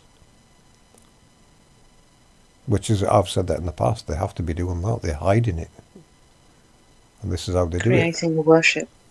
Yeah. Yeah, they've turned it into worship, which, makes us look a bit primitive and that. The Creator would not want you on your knees praying over them. That is very primitive. That would probably be insulting to them. They didn't create this to force you on your knees to worship them. What kind of a creator would that be? No, this is a creator that shows love. They clearly recognise the our intelligence.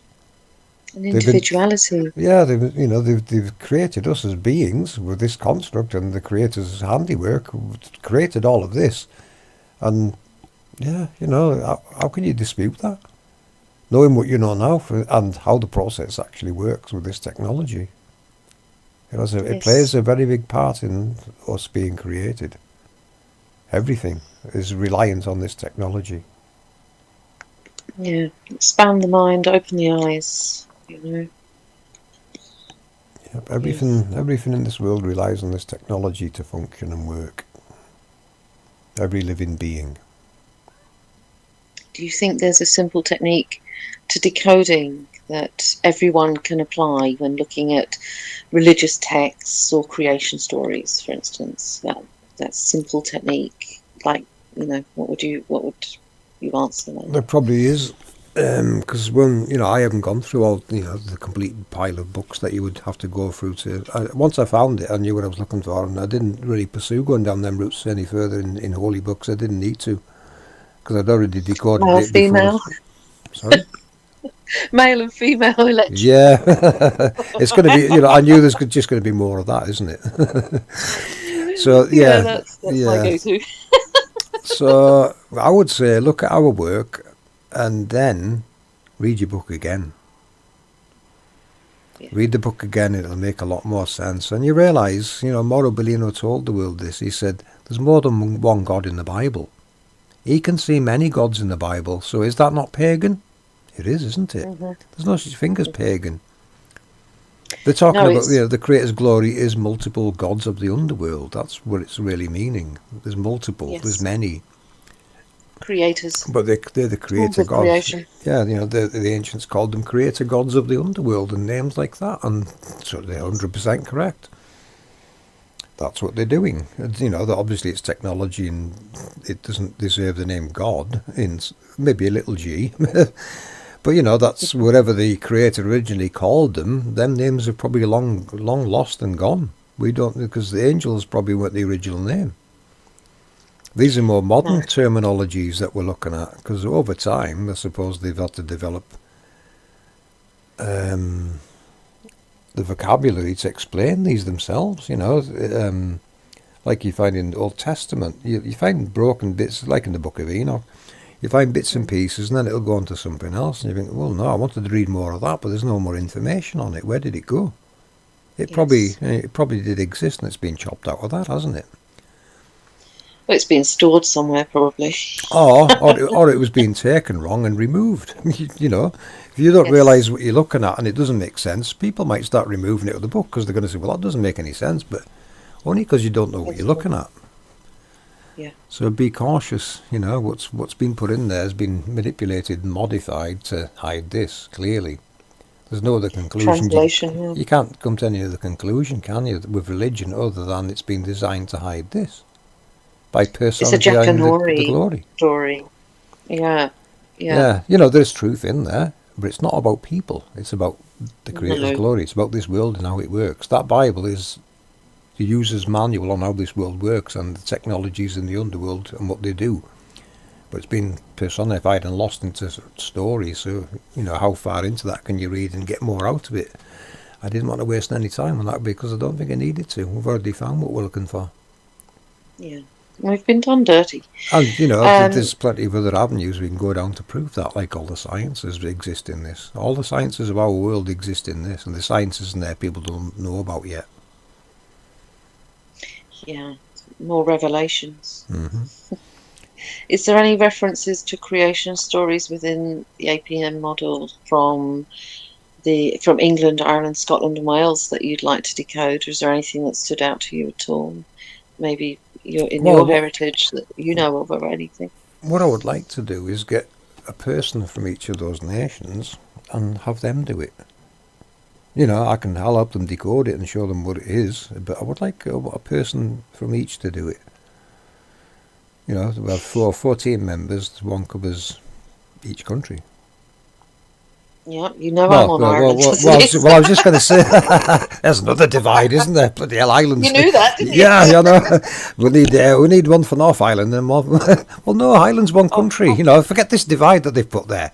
Chuck that religion and all that divide away a minute, right? All you Irish people, your land's been created by the Creator's glory. That's it. It shaped it into what it is today. That's what's sacred to you. That land is sacred to you. That's what you're defending and protecting. It's not what's on the surface, people. It's what's below. That's important. So that's what you're defending, ultimately. Now you know it exists. Absolutely. And so you're going to put that call out there if anybody wants to look at their creation stories, or yes, someone from England, Scotland, Ireland, Wales, and any other country can join if they want. Oh, they've all got creation stories and they all decode the same. So one from each nation. Step forward, come and learn what you can, and we'll show you how to decode what you're looking at. And you can tell the story. You could probably do local tours on where they are, couldn't you? They're everywhere. You could. You could add quite a lot to your own video. Yeah. You could. Yeah, go as far as you want with it. So I'm pretty sure everyone that looks into this. And there's another thing, there's a lot of Irish people in our Discord. There's a lot of Irish. Who says the Irish are slow? They're the quickest off the mark. They really are. Yeah. You're switched on. That's a good thing. You're all switched on. It's hard to find people that switched on. In this world today. Most people are walking around switched off. I think it's got a lot to do with the fact that we had nothing to do with the empire. Yeah, so. The good thing is you despise the empire the same as everyone else probably does, and and you hang on to what's dearest, your ancestors' knowledge and information and glyphs and tales and stories, because they're true. They're just about this technology. Yeah. So that's anyone from any of them nations. Step forward, please, and come and join in. Let's decode this and show the world what it's all about. You want to change the world? This is your moment. Perfect. Now we're going on to space, and we've been led to believe that space is just out there, beyond our reach, meaningless to us on Earth, but also a fantastical aspiration for us to explore. Successfully brought to the world by NASA and other space programs, and financed by us, the people, as per normal. Question here would be, the first one would, what does NASA really investigate, FPV?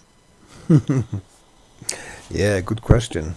I think I've mentioned this before. I think NASA's real role is care and maintenance of this technology and helping, locate it, reverse engineer it and such.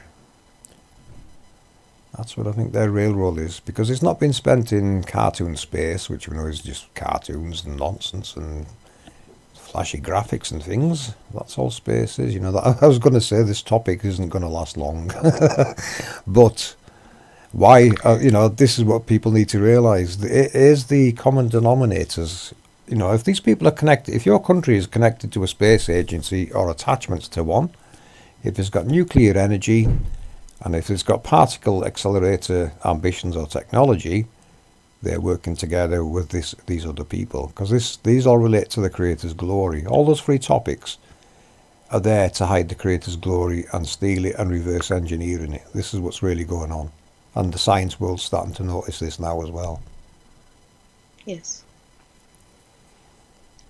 You know, this is not new technology they're playing with. It's been here forever. It's been here since nature's inception, is how I word it now. Another gatekeeping, another research branch, another let's cast the net. Well, the space part of it, see, they have to try and take the credit for things that's happening in the heavens. They have to say, oh no, that's us, that's one of ours, when it isn't. They can't do that. So they're lying to the public. You know, they're taking the public's money, making cartoons, or like the ISS, the people floating around on harnesses and using green screens and augmented reality contact lenses and 3D models, and you name it. It's just theatre. How's it really being manipulated? The whole ISS, you know, spoof. I mean, how are they specifically? There's different ways they can do it. You know, like if you see a scene where they're floating in space, well, that's just an aircraft in a parabolic dive.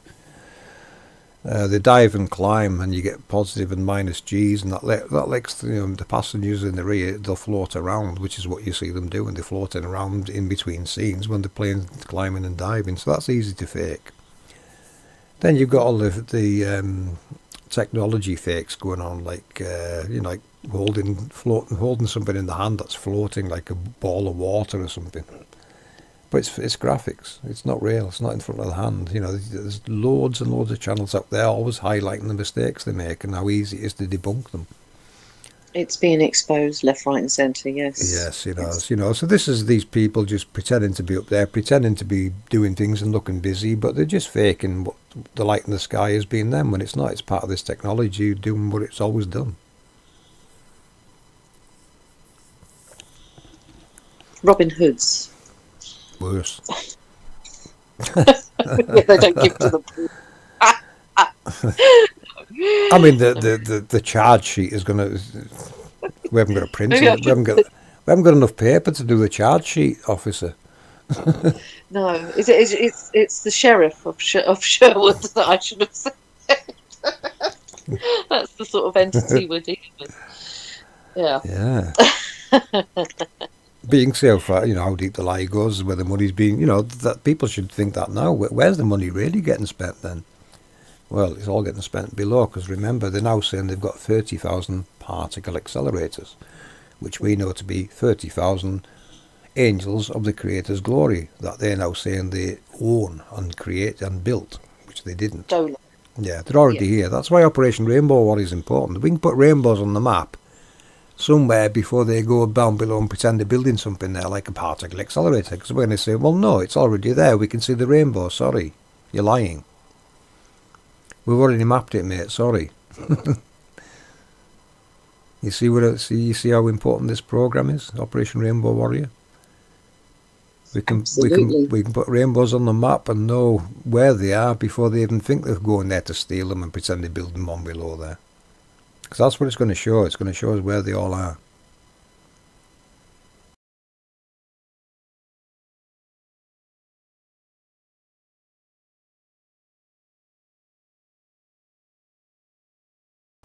The next heading would be astrology and the luminaries, which I'm sure you'll explain for anybody that doesn't know what a luminary is in APM eyes, what it equates to in the mainstream.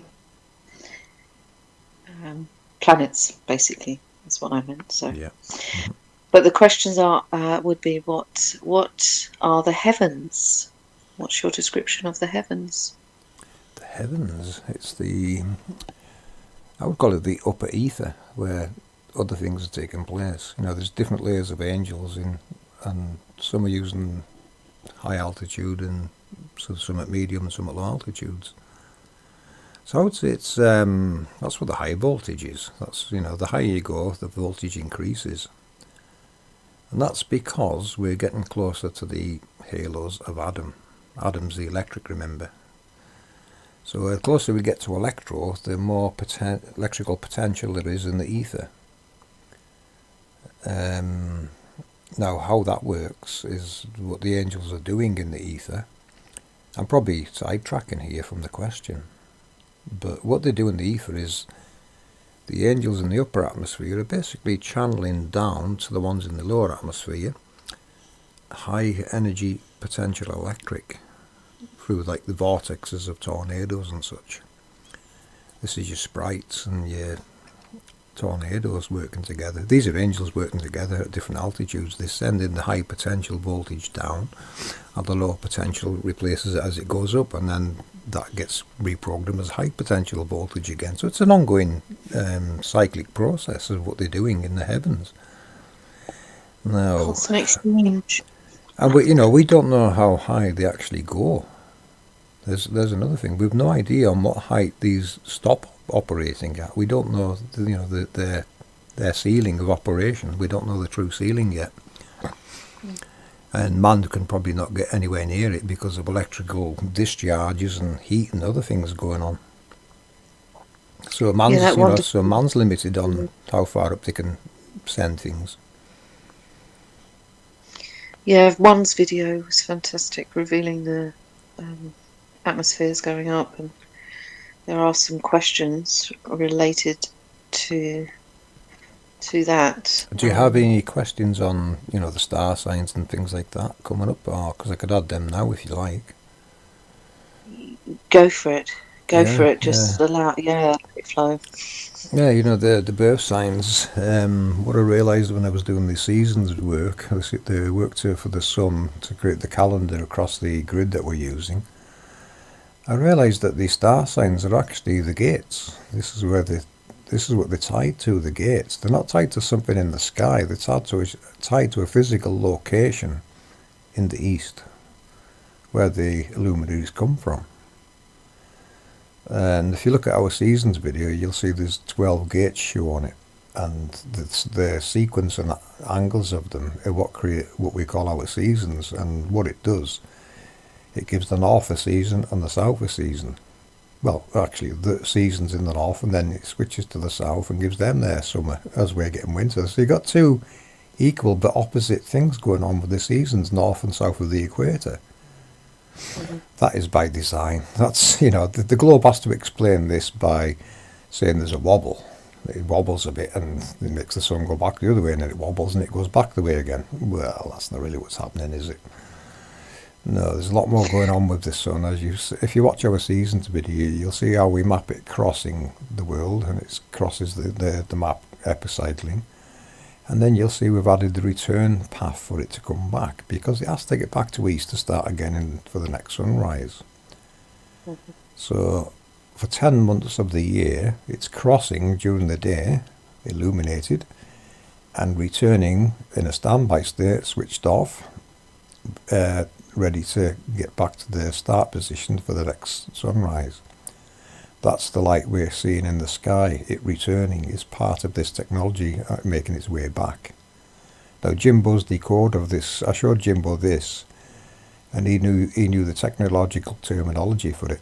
And he said, this is a sweepback transformer and flyback killer. I says, explain that a bit more. I'd heard it before, but I didn't look into it. It didn't mean much to me. So he explained it to me. It sweeps the sun across, gets to a certain point, then it suppresses the light, and then it flies back as fast as possible to get back to the start position again, which made sense to me. Now I know what I'm looking at, because it goes slow across east to west, and it returns very, very fast west to east as that light they're trying to call the ISS. So that's the sweepback transformer and flyback killer. And like I said, that does that for 10 months a year, because June and December are the solstices. What happens then, we've got 24-hour sun in the north and the south, one in June and one in December. The December one hasn't been proven, but there is some globers coming up with something currently, but they're going to fake it because they're going to be looking at the sun on the 14th. Well, that's not the solstice. It has to be after the 22nd of December to catch it doing the 24-hour sun. Now, I've always said it does that in the south, in the Antarctic. We just can't see it because Antarctica's coastlines, I think it's 300 foot tall or something. So you'd never see it in the distance beyond that, whereas in the north, you can see the glow in the north going across the horizon. Yeah. From, a certain latitude, you can see that.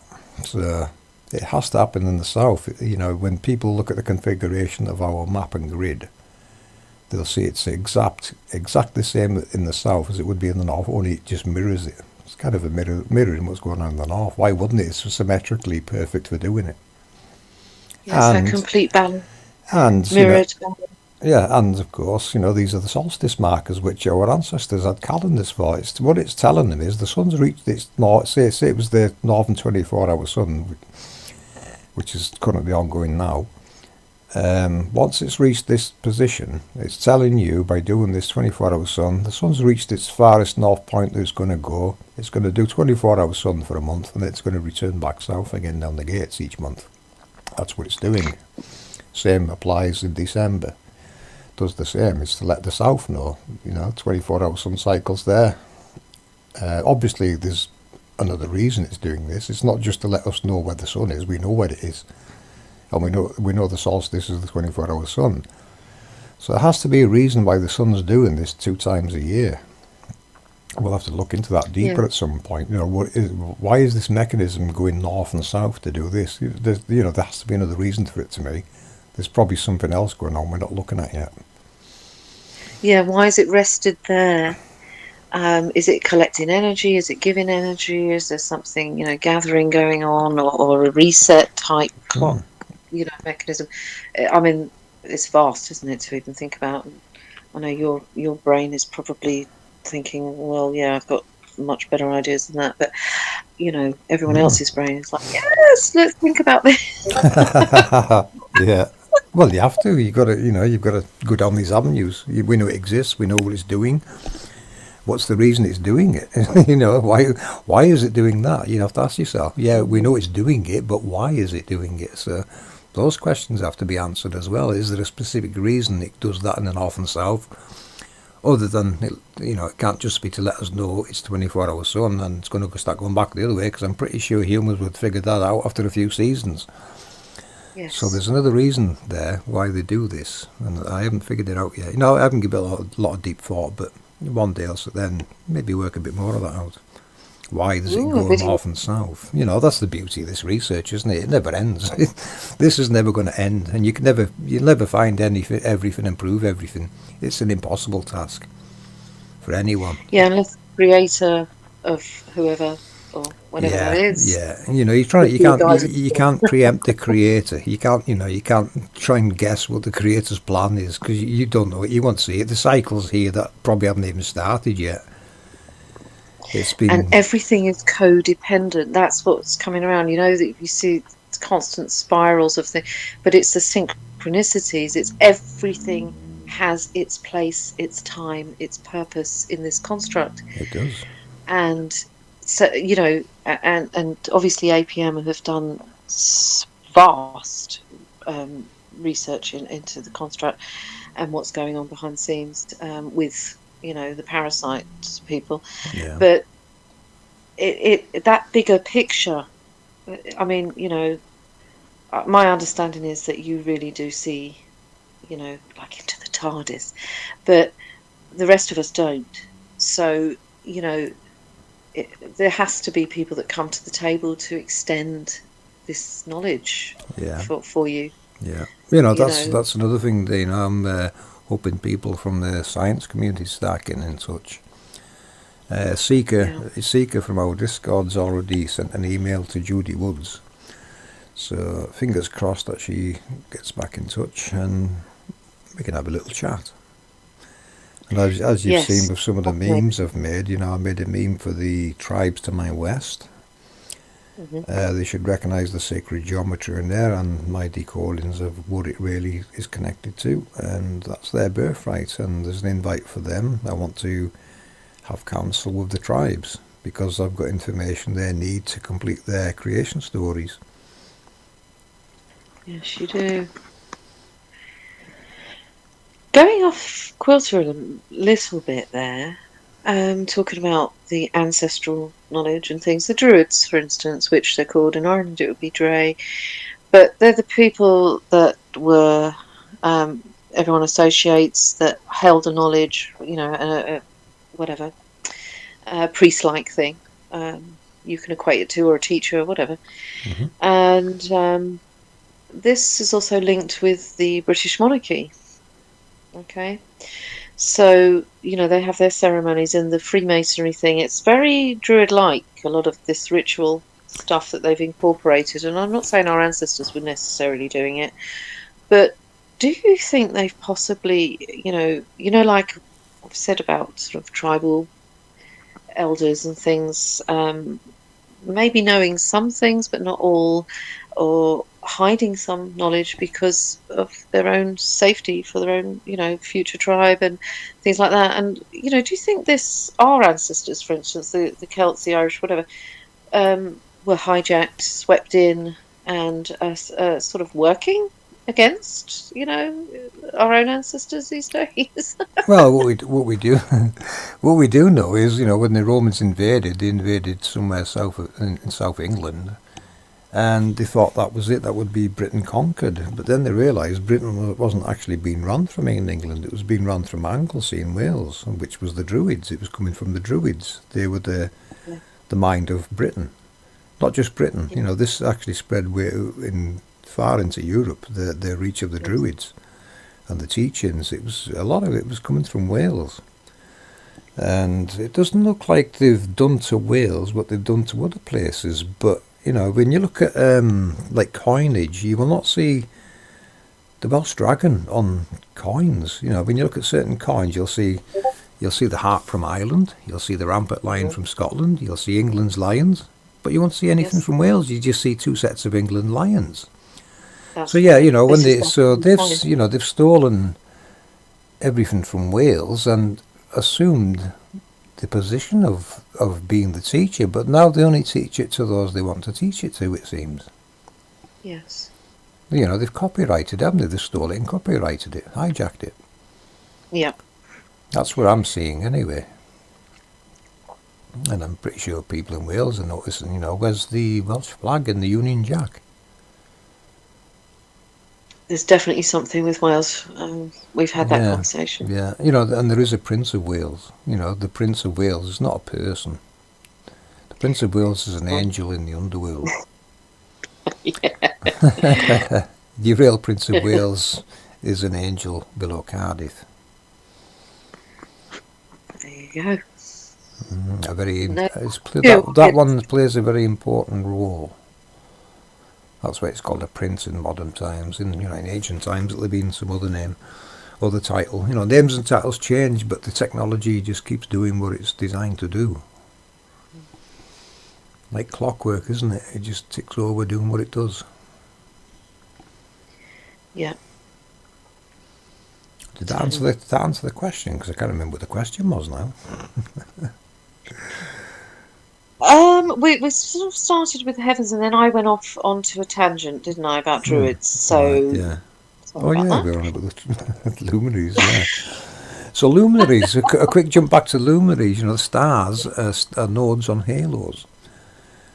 That was my question. Yeah. Yeah, because what are stars and what are they made of? They're actually technology. What you see in the sky is an effect from technology below. It's not physically in the sky, the technology, but its effects and visual representations are in the sky.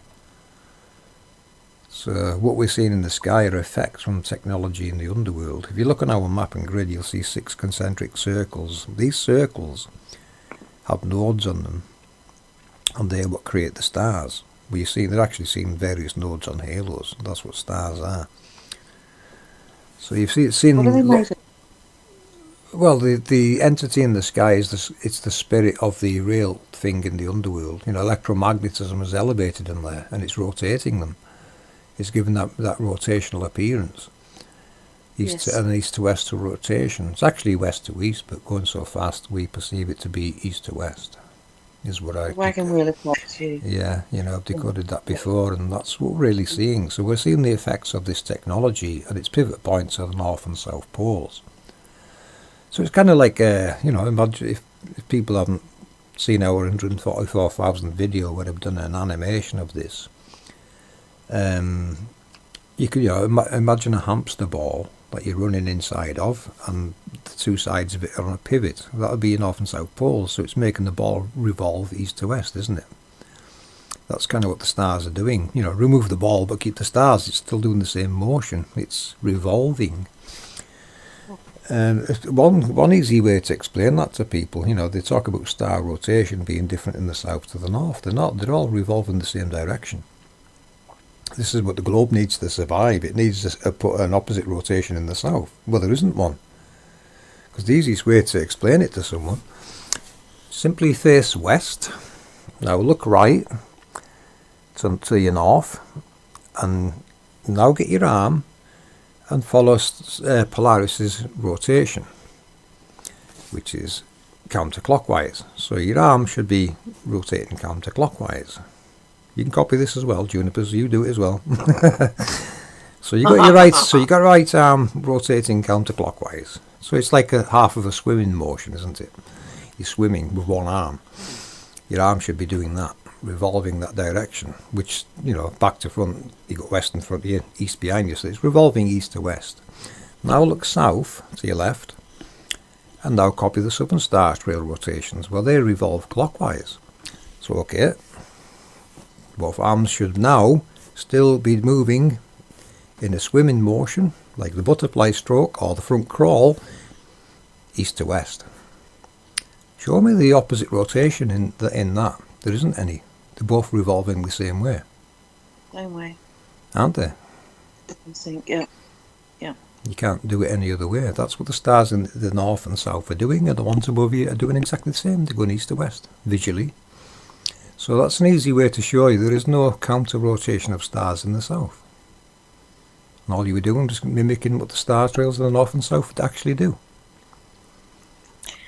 Do they return in the same way as the luminaries, sort of, because they're on a halo? Do they return? Good question, because, what happens in the underworld? Do they switch off in the underworld as they go through the underworld? Because that revolution has to be a full circle to come back up again for the next night. That's a good question, and something we can't answer. We don't know if they shut down, or does it just keep doing it, and somewhere down in the underworld they're going through the underworld as well? Yeah. We don't actually, we can't answer that, but it's a good question. Do they shut down as well as the other luminaries do, and it just carries on again? I don't know. Without exploration, I think I'd be struggling to answer that one. I can't prove that they shut down at night or not. How many luminaries assist in maintaining and sustaining the creation process, would you say? How many have you identified, and do you think there's more? Or? Luminaries? Yes. We know we have the sun and the moon that you've there's decoded. other things we have to factor in now because of this technology. Being technology that elevates, there's going to be things above this technology in the sky, above its effects in the sky, that's also stuck there as well. Yeah. Because this technology is not just moving around; it's creating matter as it's moving. You're shooting stars and things. That's matter being produced by this technology, and it's just literally falling out of the sky. That's what you're seeing. You're shooting stars and meteors and things like that. This is matter being produced by this technology in the atmosphere, and it's just dropping out the sky, and we're calling them shooting stars. It's it's part of the creation process. I forgot what the question was now. But yeah, that's what how many luminaries assist in maintaining and sustaining the creation process? The stars are all rotating as one unit when you look at it. You do that with your arms, what I showed you. They're all operating as one unit, the stars. All of them are operating as one unit. Yeah. So something is controlling all of them at the same time. I always imagine it like, like we used to play skip rope sort of thing. One person would hold that end of the rope, and somebody would hold the other end, and then you just rotate. And then, I always Yeah, imagine the well, stars that's like that. perfect. Yeah, you're skipping rope. That's perfect the way of doing it. You're skipping. That's exactly what the stars are doing. That's perfect. I don't know why I didn't use the skipping rope. That's even easier than using the arms. Let's get a skipping There you rope. go. Start skipping. That's what your stars are doing. There you And go. you'll notice that your hands have to work in unison. So there's no counter rotation of arm there, is there, to emulate what the stars are doing? Mm. Excellent. And Good. the stars Yeah. are on that rope. And if there's multiple ropes, sort of thing, that's how I Yeah, well, visualize. the six that I've all overlaid on the grid, there might be even more than that. We don't know what's beyond what we've got anyway. There might be more outside of that, and that's why there appears to be even more up there than what you would imagine just coming from six. But until someone tells me how many star trails are in between Polaris and Polaris Australis in the south, if you can count the star trails from there to there, that'll give you a number. Now double it, and that'll tell you how many nodes we've got on that halo. I know it's going to be a lot. But How long yeah. do you think it would take us? Well, no one's ever told me that number, so and I haven't got the time to sit there counting them. But there's not just one set is the thing. There's I've added six there that do the same kind of process. They all have to be in the same kind of process. If they're all running at the same time, I'm not sure. There might just be one running at the moment. There might be more to see yet, or less. That's the beauty of this. There's still surprises to come. Exactly. It's, revelation. Yeah. Can you give an insight into the roles of each luminary? Like, I know the sun and the moon that you can start your decodes with, and you may have some more info on other luminaries. You may not, but Well, they've all got secondary processes going on. Yeah, the sun, it gives us daylight and such, but it's also producing elements and things off the elemental chart, and it'll be a certain frequency that they're producing them at. So they're all working together, but they're all doing completely different roles and processes, it seems to me. They look the same technology, but each one of them is doing something different. Now, you can go back to the main, the gods of the main creation story, because it tells you in there, the 7 gods that were always at war with each other, but one day they decided to work together because they realised together they can create. And that's a lovely creation story, because that's what they're all doing. They're all creating and stitching this world together. And, we need to identify what role is each one doing in the ether and in the underworld, and even in the heavens, I suppose. They're all doing something very special connected to creation. They're not just ornaments. They're all doing, something important. elements. Yeah, Mainly. yeah. All the elements and things like that have to come into it. They create the elements. So, which ones are creating which, and at what locations. All this has to come into it, and not just them ones. They're the moving ones. Then you've got all the rainbows local everywhere. They're all doing the same kind of processes. Mm-hmm. So there's a lot going on, isn't there? A lot more than meets the eye. You wouldn't, you can look outside and think, well, all that's going on, but I'm not seeing it with my eyes. Well, until you start decoding the rainbows, you're not going to see anything. You've got to decode your local rainbows and watch how they create your weather and things. Then you can get a better idea of how this world works. The Watchers, huh? Yeah, watch them. Watch them, study them. That's what we tell people. You go out and study your rainbows. There's more to them than meets the eye.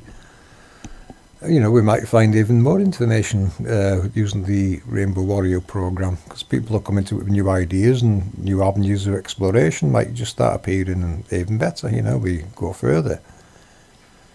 But we can only go so far, remember, because we're going to get to a point where we run out of things to decode, which might take 1,000 years. That it's going to take a long time. But we can never know all this. That's the beauty of it. I don't want to know all this. I know I can't know all this. It's impossible to know all this. There's too much. I'm quite happy with what I've learnt already, and that is a tremendous amount.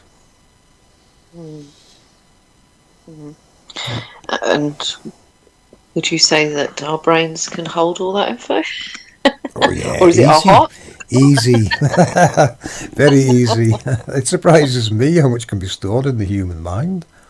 It really does. Massive processors. But when you find this, you know, you can now cut out the bullshit. All the bullshit just vanishes. So you can get rid of that out of your brain and make some room for the good stuff, can't you? Yeah, Because currently, cradle to grave, our minds are getting filled with bullshit.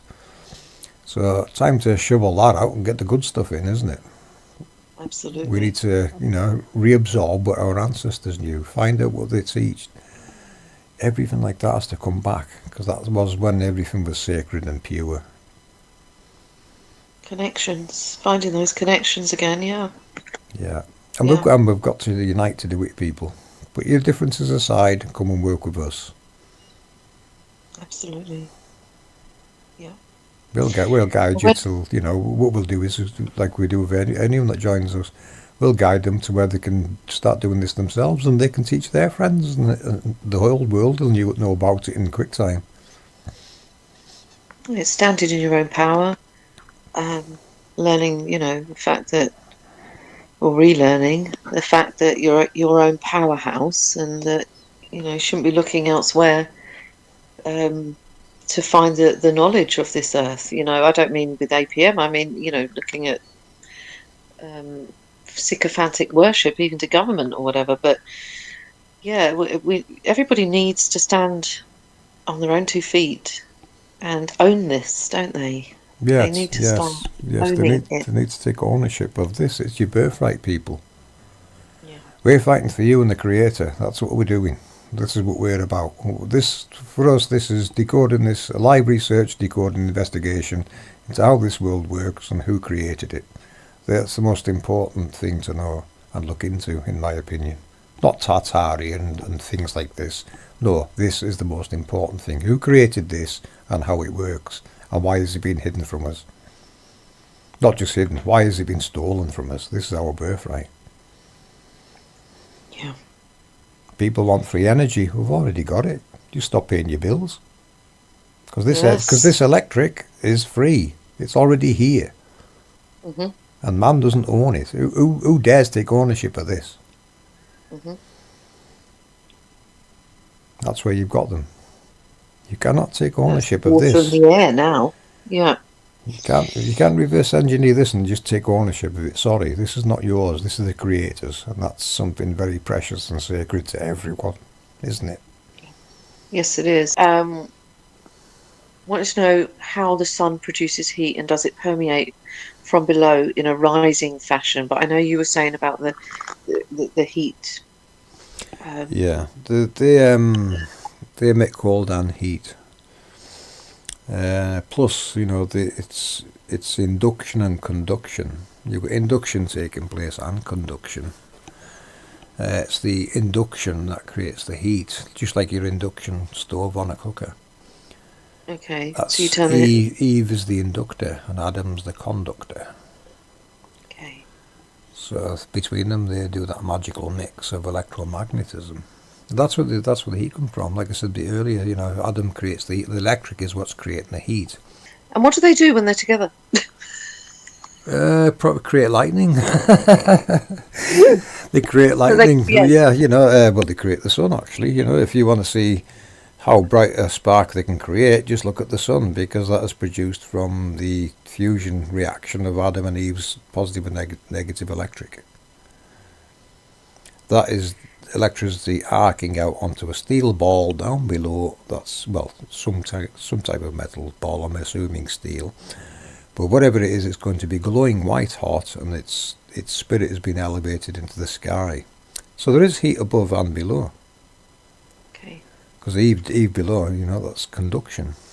The sun is an Adam and Eve technology. They all are, you know, well, as far as we know they are. But yeah, it's a male-female relationship going on. Yes, yin and yang. That's them. Does the sun energize the moon during an eclipse of the sun? That's a good question. Does the sun energize the moon during an eclipse? Well, the moon's currently in a return back east state, when we're not seeing it.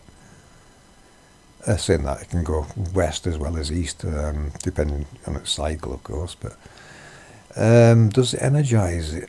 That's a good question. The moon, from what I can make out, any energy the sun isn't using, the moon gets.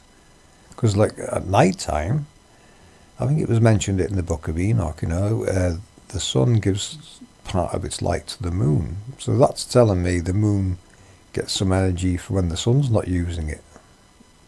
It's not actually physically transferred into it. It can use the energy from the ether that the sun would normally be using. So you look at the sun, look at the moon during the day, you don't see it illuminated like you do at night. So it is self-illuminating at night. They all self-illuminate. But does it charge it? I don't know. Because we don't know the process of what the moon's actually doing yet. People say it's just for tidal, blah blah blah, but they can all shift the tides and waters.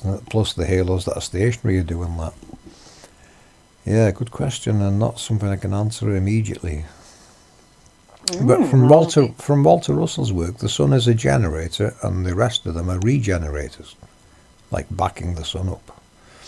So the sun is king. There's obviously a pecking order. That's why it's called a king. The sun is king, and the rest fall in order below that. But that also applies to the layers that they're operating in. These are your 7 golden candlesticks. 7 planets. Yes, There's not 9. There's not 9. There's 7.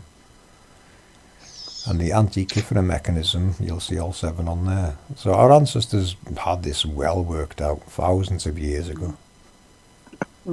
And enough to map it onto a hand crank computer called the Antikythera mechanism. It's an amazing, it's an amazing piece of technology. Way out of time, it's out of place and time from 2,000 years ago, and it's hand crank mechanical computer that can plot the movement of all these luminaries, past, present, and future cycles. I'm sure many of us in our, civilizations, or whatever you want to call them, in our communities around the earth must have had these calendars of sorts. Oh yes, yeah. We had calendars probably for every luminary that exists. Yeah, And don't forget there's ones we probably haven't even seen yet, like Halley's Comet pops up every 76 years. That's just something on a halo going past. That's the rotation's that slow. We're not going to see it for another 76 years when the rotation comes back again. And also, all these landmarks, like the Celtic and cairns and things could be markers for angels. I get that, but there's also these, places where you're observing the luminaries as such, like, the solstice or whatever, especially in Ireland, there's those. And there were many more, I'm sure, that were acting as calendars. The land had, had its points.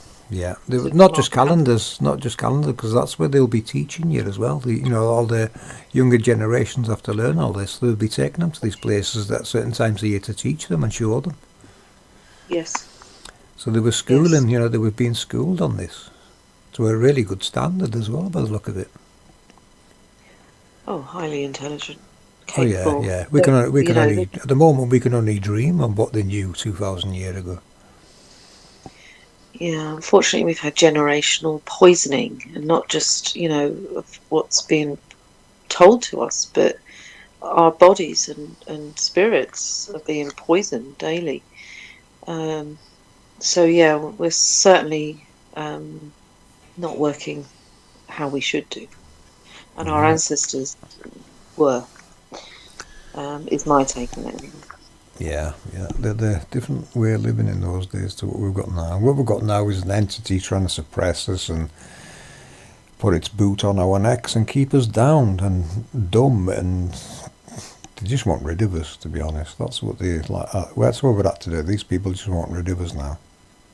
Yeah. They want this to themselves. They've got what they want. They used us all to get what they want. Now they've got it. They want rid of us, and that's what I'm seeing. They're trying to get rid of as many as possible before this reset, because they don't want you to see this reset, which is becoming evident more and more. Well, they're hiding the skies a lot now, aren't they, at the moment? Yeah. Yeah, these halos that you see. There's a halo above every rainbow, stationary halo. These are what people are calling the lunar waves, the halos. They're off the technology below, that's below the rainbows. That's the atom in the sky that they're seeing. That's what's being recorded when the moon passes. So we're going to see all them one day. These are the Hoppy prophecy spider webs in the sky. When they all overlap, they're going to look like spider webs. That's because you're just actually seeing them. This is Revelations. Yes. This is what Revelations is. All will be revealed in the end times. It's the end of a cycle and we're starting to see it. And this cycle is taking us into a mini ice age that these people are trying to call global warming. No, they're trying to artificially warm it so it hides most of this. Because ice crystals and water droplets help us see electromagnetics, I've discovered.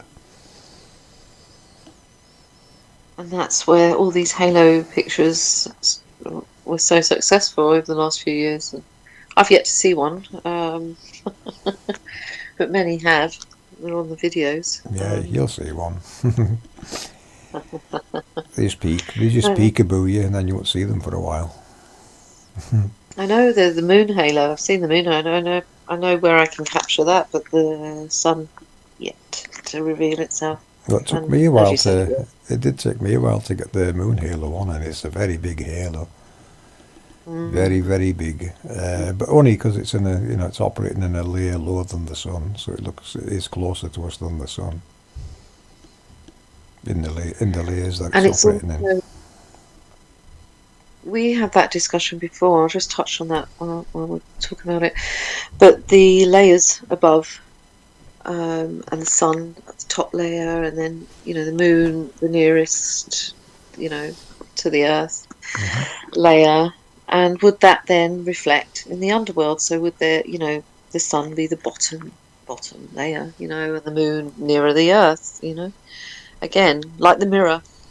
Well, yeah, you have to wonder, what's below. Is it layered below? It probably has to be layered to fit it all in. Different layers below and above. That makes sense, doesn't it? They've all got their own layers below and above, because the diameter of the halo dictates the altitude the cone or the spiral from the angel is going to go into the sky.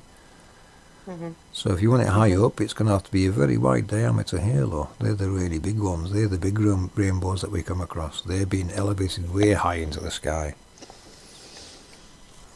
The Glastonbury one? Yeah, that's another important one. That's part of the Milky Way decode. It's a world chakra. So it's an important one below there that's related to the chakras of the world, which is the heart chakra. Yeah, so it's the spiral of the spiral in pressure waves that's going across the map. It's I'm pretty sure it activates and deactivates things there, and they're used as waveguides. We're going to get deeper into the waveguides with Chris someday. So I'll keep that. I'll leave that till the next day. That explaining that one a bit more. That's no worries. That's great. And going back to the moon, are the phases of the moon eclipses, types of eclipses, or are they something else? Yeah, another good question. Because why is it doing it? why does the moon have phases? Yep. It's a very good question, and some I haven't worked out yet why it has to do it. I could speculate, but I won't do that because I haven't really done a lot with the moon. I wanted to get the sun out the way first because that was the important one for the grid, because it gives us the seasons, And I said in the seasons video, to do the moon and know how many gates it's actually using, we need to be at the equator facing east, as close to the date lines as possible, or anywhere on the equator really, but preferably in the east, so we can see where it comes from and we can work out its sunrise angles and sets from there. Then we'll have an idea what the moon cycle's doing, because we haven't. So boots on ground. Boots on the ground required in the east for the moon cycles. Where's the moonrise angles? We could probably get them off time and date if you could pick somewhere near the equator. It does show you the moonrise angles for that location. Which is, this is how we worked out the sun one. The sun one was a bit harder because it's using 12 gates that I had to work out the sequence and cycle that would make sense, that creates this analemma orbit that we see, the analemma of the sun, And also these gates functioning and working and changing the times, daylight hours and times. And it does work. It works perfect. Yes, everything's got its timing. And we have to So we do looked at the, we have to do that with the moon and then all the others as well. You know, we have to do what the ancients did. They had calendars for it all, and we need to do the same. Because what the that's calendar, right. yeah, their calendars work, but it's not giving us the full picture, is it? No, that leads on to the other question of what type of expertise, or knowledge within astronomy would be advantageous to furthering the decode of the luminaries. So you need boots on ground, you need people observing from points on the Earth. Boots on the ground and wings in the sky. Yeah, you know, I don't know how much any of our team members are into astrology and how much they actually know. And you know, there's a lot to learn just in the sky. Too many for me. I just know how it works. Anyone that's wants to do anything else, well, that's by all means go ahead. So, you know, if anyone in the group or beyond wants to take on, do more with the stars in this group, by all means, help yourself. Join in and let us show us what you've got, and you know, you can tell tales on it or whatever comes into it. It does need discussed. All of these topics need discussed in depth, and so we understand better how it all works, and you know, slots in with one another. We're just scratching the surfaces of all these topics to show people they exist. It's up to them and the team members and anyone else that wants to join us is to go deeper down these topics to see what else is in there, because there will be other things we haven't discussed yet. You know, I'm wondering, you know, how abstract we all are. Maybe, you know, the tangible things like that is, you know, that's going to give the most satisfaction, you know, to people, you know, because you can do the tail spin, head spin, you know, sort of, you know, who are we, where are we? But, you know, who am I? And everybody needs to know that. I get that. But those tangible things, so, you know, of going and doing the work, going looking, observing, witnessing, being part of, Yeah, connecting. It's very satisfying. It is. It's nice to be involved in. Well, yeah, I agree. And I've only, you know, come in and Found a star fort. Yeah. Well, you know. It happens, you know, it happens. Things like this are going to happen. People are going to find all kinds of things and have their own revelations. People can have revelations we haven't had yet, because they'll know something different, and something else will click for them that we don't even know anything about or we haven't seen yet. Exactly. So we look forward to your revelations, everyone else's revelations. You know, what revelations are you having that we haven't had yet? Or it's actually cool to watch people discussing these in our Discord. It's exciting to watch because, you know, I've been there, I know what it feels like, and that feeling never leaves you when you discover something.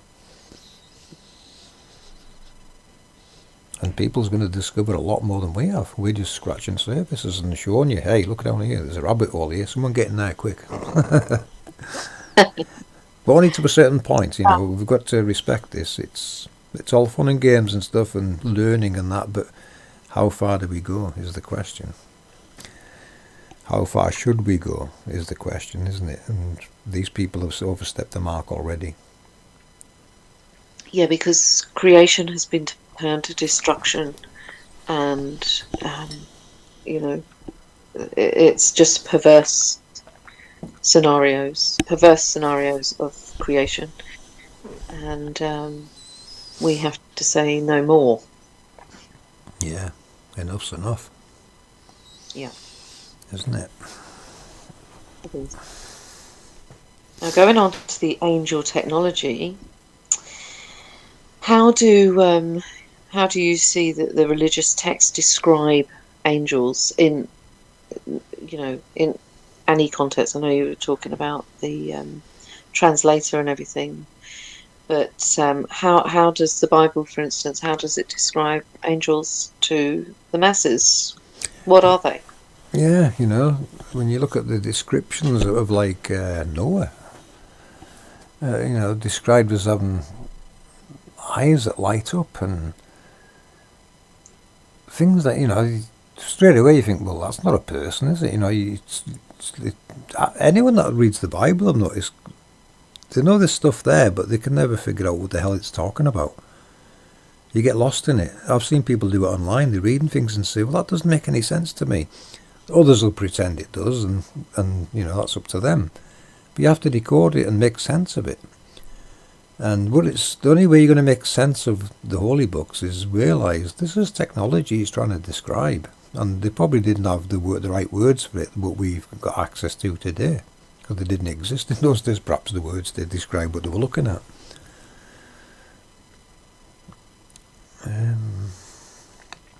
What was the question, sorry? Keep sidetracking now.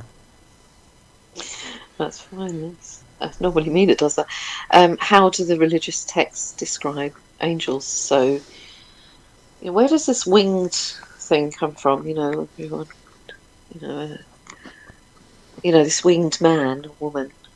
I forget half what it said in the books, to be honest. Now, it was that long ago I looked at them. I haven't read the whole Bible. I've just looked for certain bits and pieces that assured me, yeah, you're on the right path. There's technology in this book. So I didn't need to look any further other than looking at for certain parts. So I can't tell you what's in the Bible. I haven't read it all. I'm just looking for the technology hiding in the Bible, and once I find it, I move to something else because I know it's there.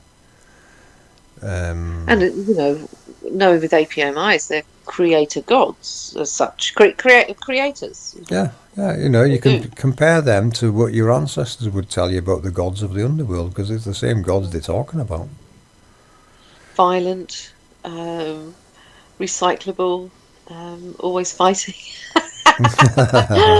That sort of thing, casting this one out. Yeah, chaotic. Yeah. It doesn't matter, you can take your own ancestors' information and look at it and compare it and know, yeah, they're talking about the same thing, just different names for it.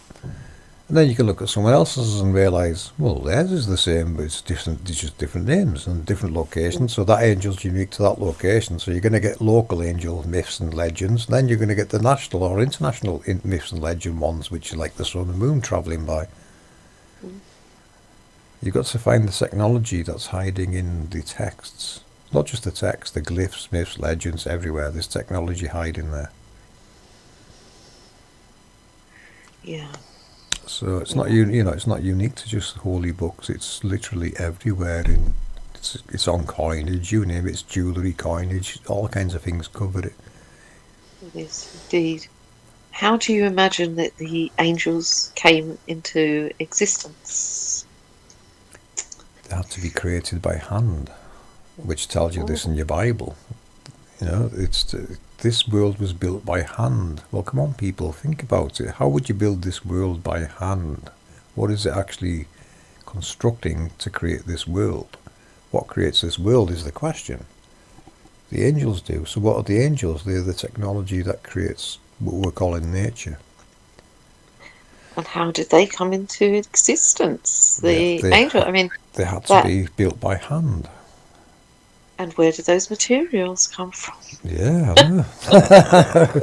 Who had access to metals before the angels created these metals? Where did this technology? Yeah, it's like a chicken and the egg thing again, isn't it?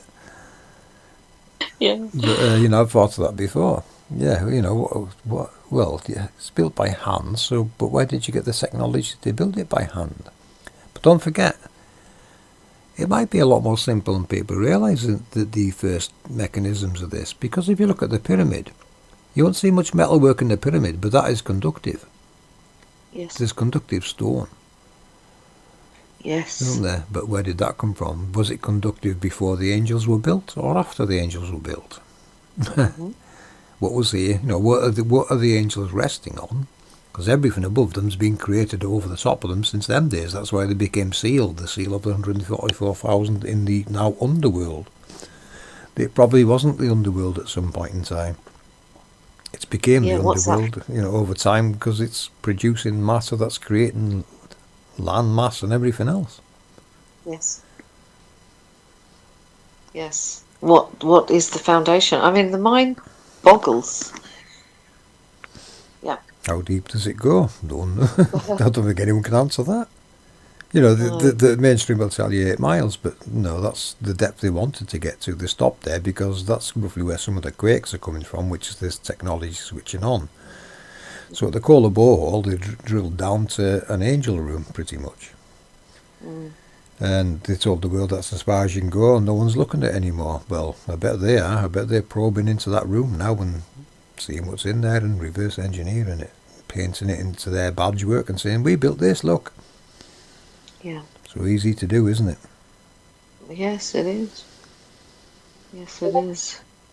It's hidden in plain sight as well. That's the most sort of, in your face thing, isn't it?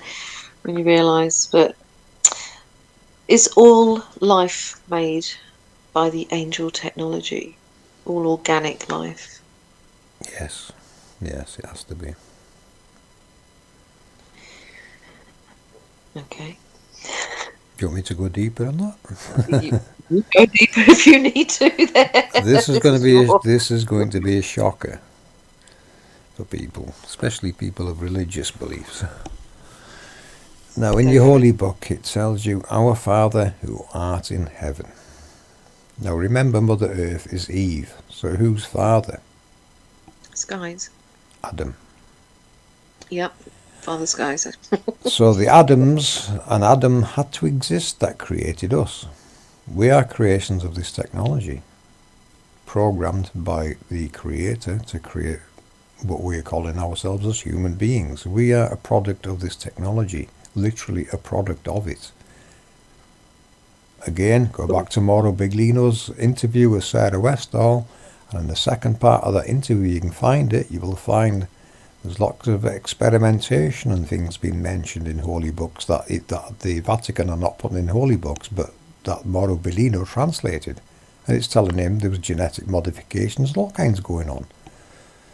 So, the Creator is programming and creating using technology. It makes sense because this is how strange it is.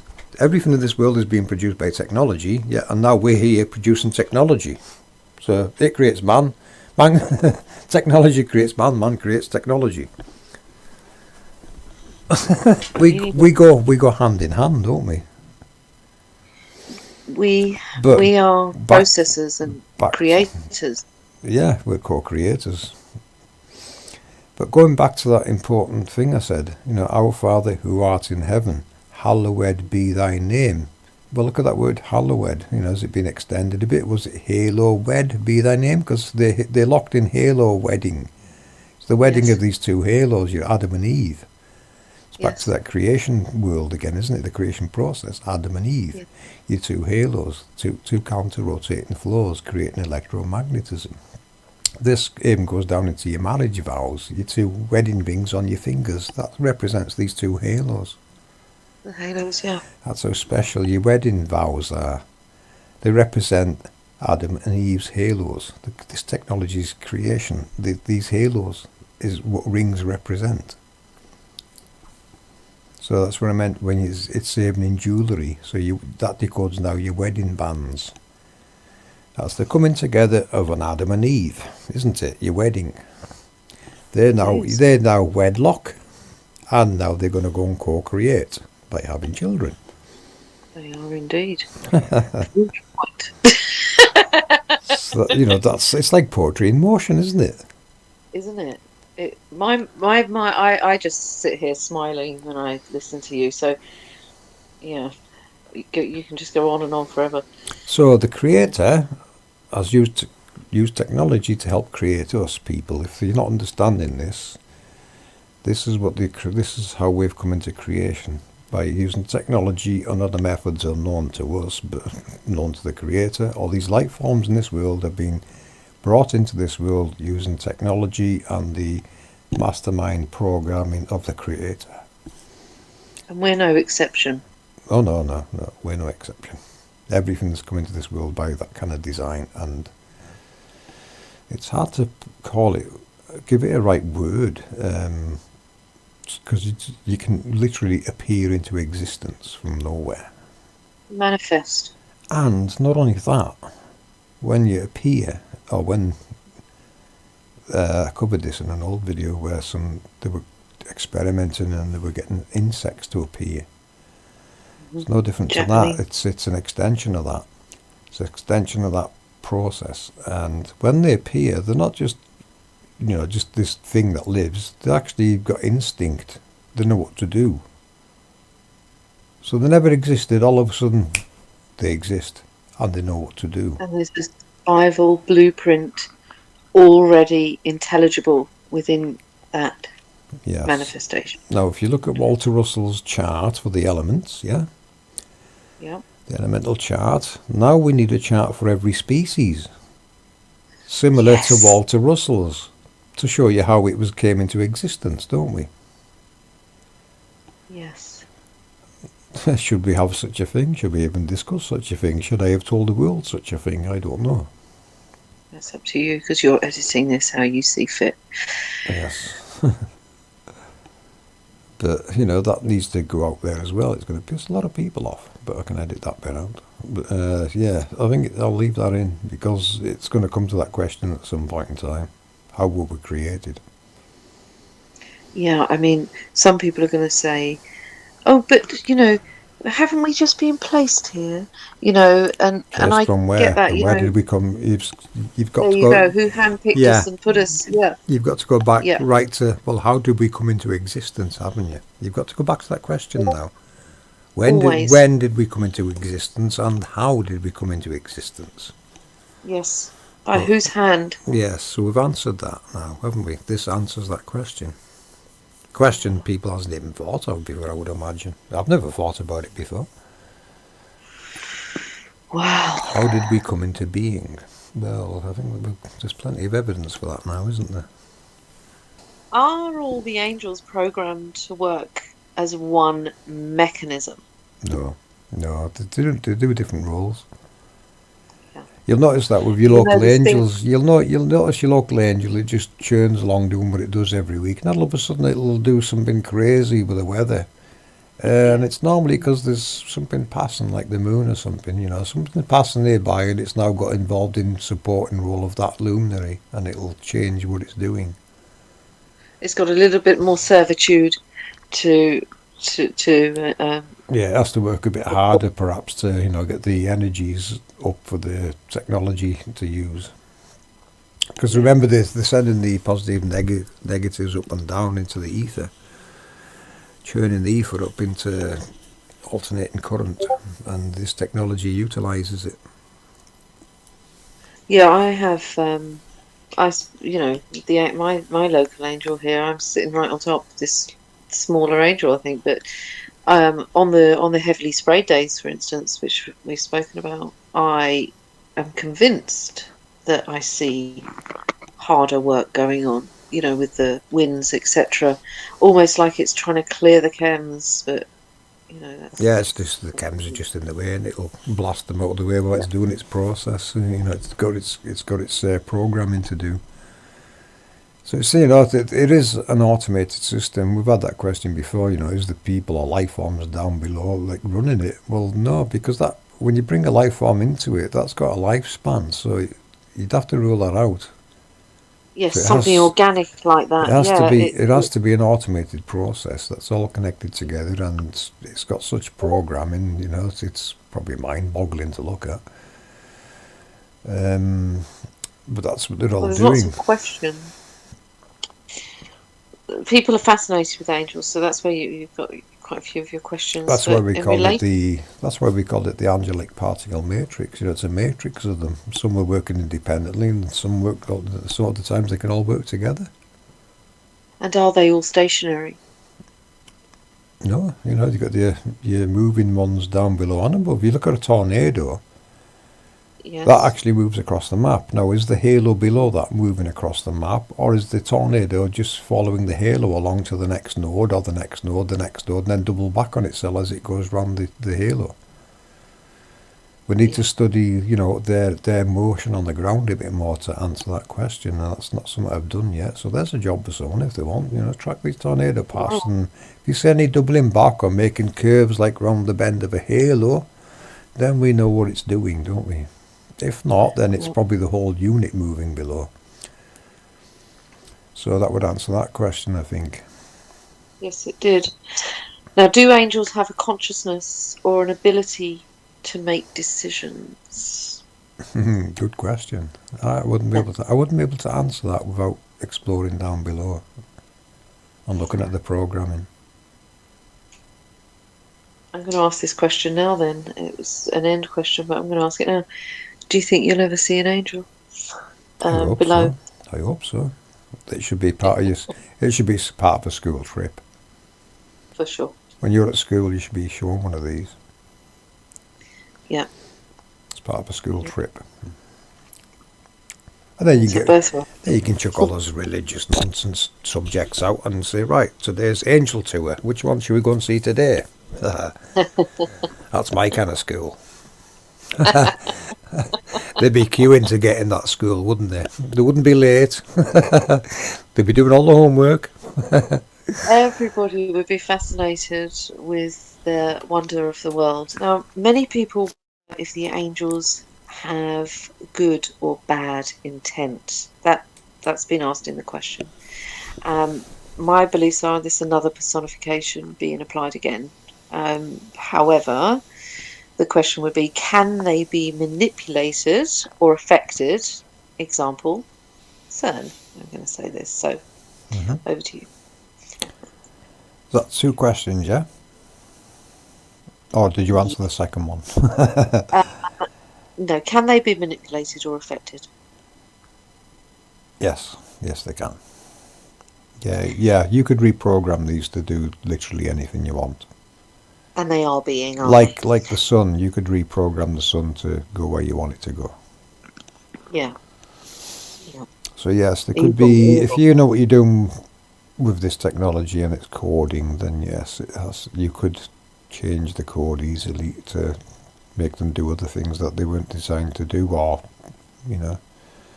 I've thought of that before, actually. In fact, good job you mentioned that, because this 24-hour sun thing in Antarctica, I'm remaking our season's video to include the 24-hour sun, because I think there's something very fishy and suspicious going on now in Antarctica. Because previously, the globalists have tried to say there is a 24-hour Antarctic sun, but when you look at the footage, they actually faked the footage. And I thought to myself, why would they fake it if it is capable of doing it? I can see it's capable of doing it, it's symmetrically correct for doing it. But why would they fake it? Now I'm thinking it didn't work. There's something wrong. And perhaps they fixed it, because all of a sudden you've got a lot of famous people now wanting to go out to Antarctica this winter, winter 2024, December 2024. There's going to be a lot of famous people going to Antarctica to watch the 24-hour sun. Now, if it was doing it every year, why all of a sudden is it a big interest now? Very true. So they've done something, or fixed something, or reprogrammed something, it's telling me. Because when I'm looking, the 24-hour sun in the north and south is June and December. Yes. And for 10 months of the year, it's just switched off going west to east at night.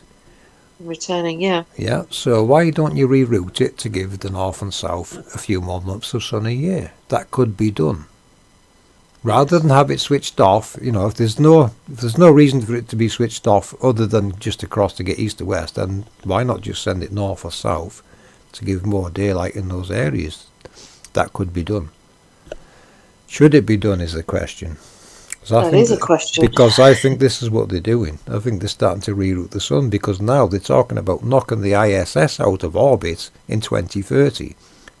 The ISS is the sun returning east, so how can they knock it out of orbit? In other words, it's telling me they're going to try and reroute the sun, or it's part of the reset and the sun's going to do something different. So people, watch the sun carefully for the next 6 years, because we need to know what it's doing, especially it's crossing at night. The ISS light crossing at night. If that changes, it means they've made a change, or the construct's doing something different, and we need to know what's going on, because it could be part of the reset. What countries would be best for that observation? Any, they're crossing east to west for 10 months of the year. If that changes, or it stops doing that, then we have to ask, where's the sun gone now at night? because it's not crossing going west-east anymore, so where is it? We need to know what's going on, people. What are they doing with it is the question. Hijacking of the sun. There's, you know, you could put that over a country and leave it there for a year. That country would never exist again, would it? It'd just fry. No, it'd just be burnt to death. Yeah. There's the worry, people. This is the access these people have got, and that's what's worrying for me, and should be worrying for everyone. Especially the science military world.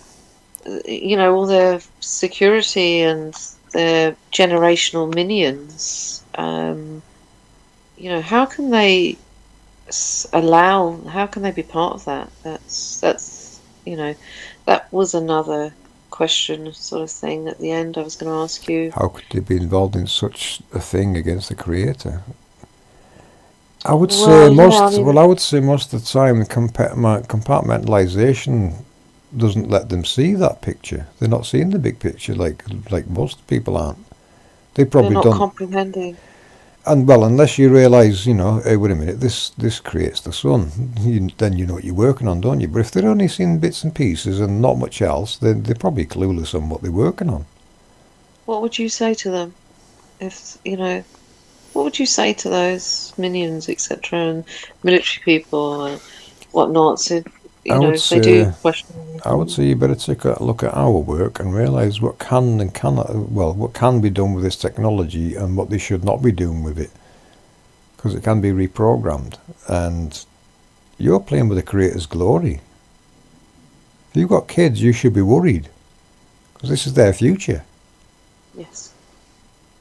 They're playing with our kids' future, not just our kids, every living species' future. That's right. If they break this, who's going to fix it?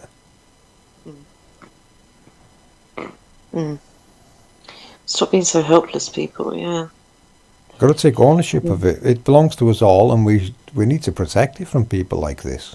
That's where we're at. That's the kind of understanding we need in this world. This is something special. You can't just go and do this, that, and the other without the permission of the people of the world, which is what the divide's all about. They divide them all, and you vote these idiots into power, and they've just took over it all. Yes. Claim to represent it, but they hide it and give you cartoons on telly.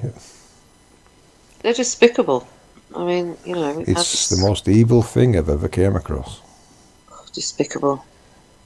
Every Absolutely. crime you can imagine's been committed, and crimes we don't even know exist yet.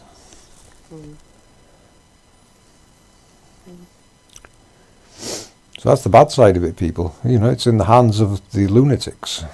The lunatics are running the asylum. They are indeed.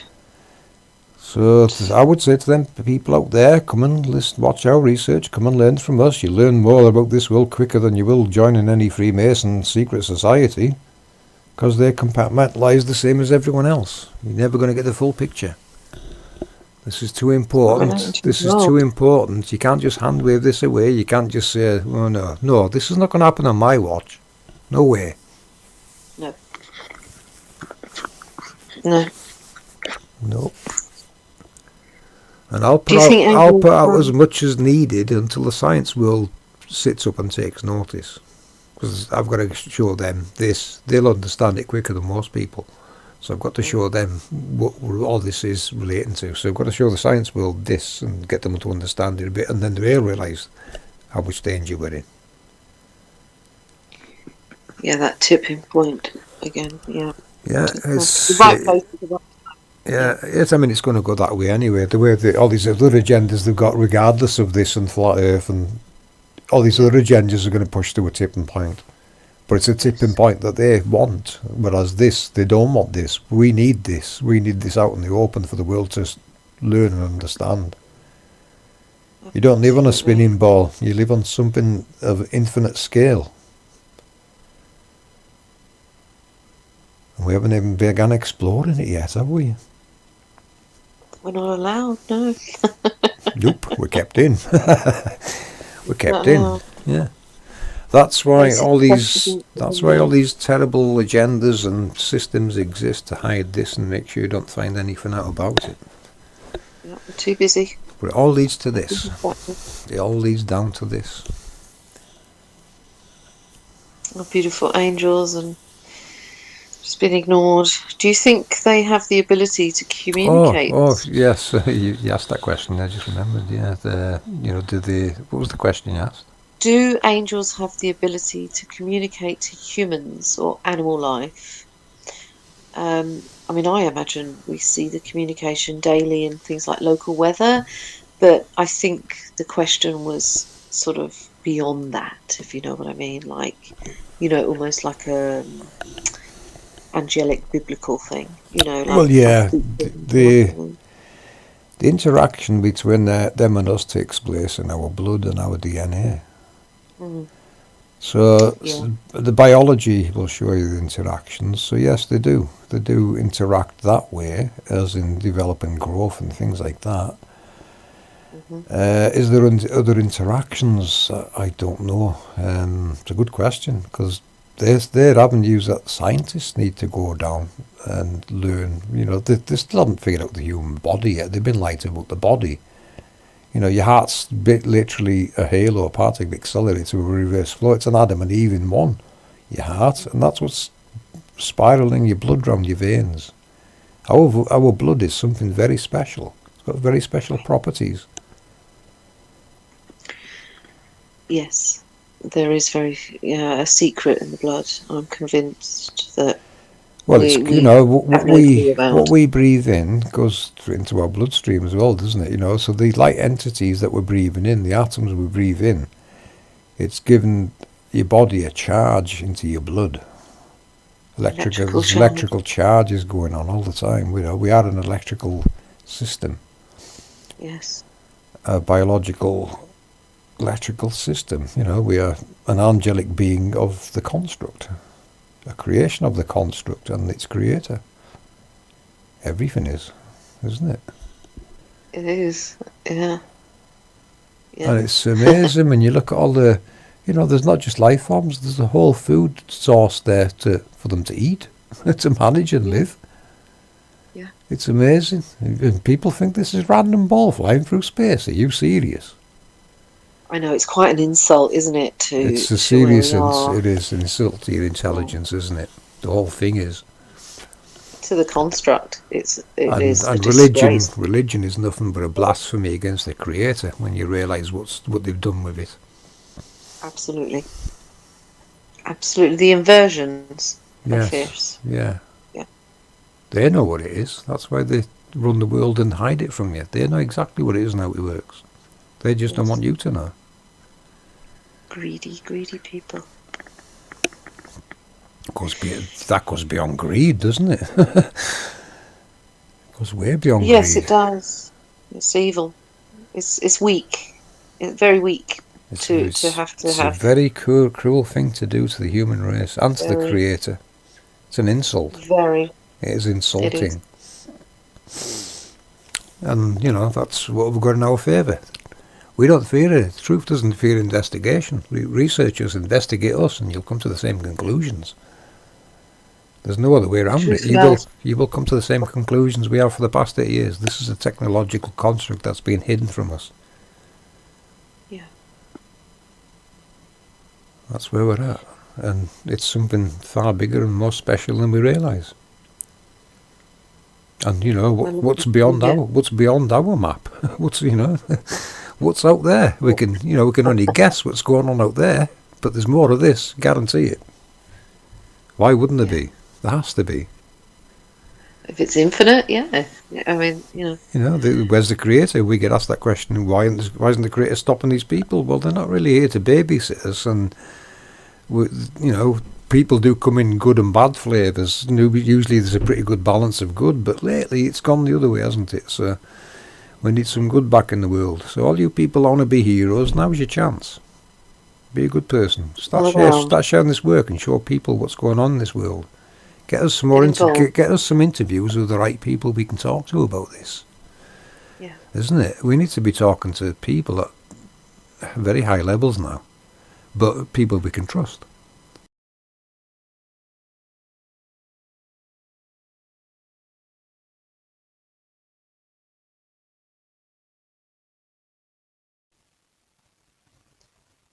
Andrew Cross was an Englishman, born June the 17th, 1784. His was a wealthy family, and his family home was Fine Court, Broomfield, Somerset. Allegedly, Cross was a child prodigy who had mastered ancient Greek by the age of 8. He attended Dr. Sayers School in Bristol, where he became interested in the natural sciences and the developing study of electricity. In fact, his father was a good friend of the scientists Joseph Priestley and Benjamin Franklin. Andrew Cross continued his education at Brasenose College, Oxford, and following the death of his mother in 1805, he was left the family home, where he lived a reclusive life, studying mineralogy, chemistry, and electricity. He became friendly with George Singer, who anthologized his book, Elements of Electricity and Electrochemistry, in 1814. According to contemporary accounts, the neighbours of Andrew Cross considered him more devil than man. He had constructed a massive array of copper wires and poles festooned around his property, which he had connected to his electrical room, and there he experimented on the nature of electricity in the atmosphere. The local residents knew him as the Thunder and Lightning Man, or the Wizard of the Quantocks, local hills in Somerset. In 1814, when he was 30, he presented a lecture on his electrical experiments. There was a strong possibility that this was attended by the poet Shelley and his future wife Mary, and if this story is true, then Cross may have been the inspiration for her famous novel Frankenstein, written in 1816. It was some 21 years later, in 1837, that Andrew Cross undertook the experiments that were to make him rather infamous. He was fascinated by crystals and crystalline formations. In fact, in an early experiment, he had run an electrical current through a water flowing from a cavern filled with stalactites and stalagmites. He was overjoyed when crystals of calcium carbonate, from which stalactites and stalagmites are made, appeared on one of the electrodes. Until 1836, the English public had never heard of Andrew Cross. But by the end of 1837, he was being reviled from one end of England to the other. He was an atheist, a blasphemer, a reviler of our holy religion, a disturber of the peace of families, a modern Prometheus, a would-be Frankenstein, a man who had presumptuously attempted to rival the god that made him. But who was this dreadful person, and just what had he done? Well, he was a simple, honest, and God-fearing man, belonging to a class very common in the last century, but increasingly rare in this. In other words, he was a scientific amateur, having the time and money for prolonged experimental work, but gravely handicapped by a lack of scientific training and by an almost complete ignorance of the work of other men in the same field. His offence, which incidentally he had not committed, was of an unusual kind. He was accused of having attempted to create living creatures by an electrical process from dead matter.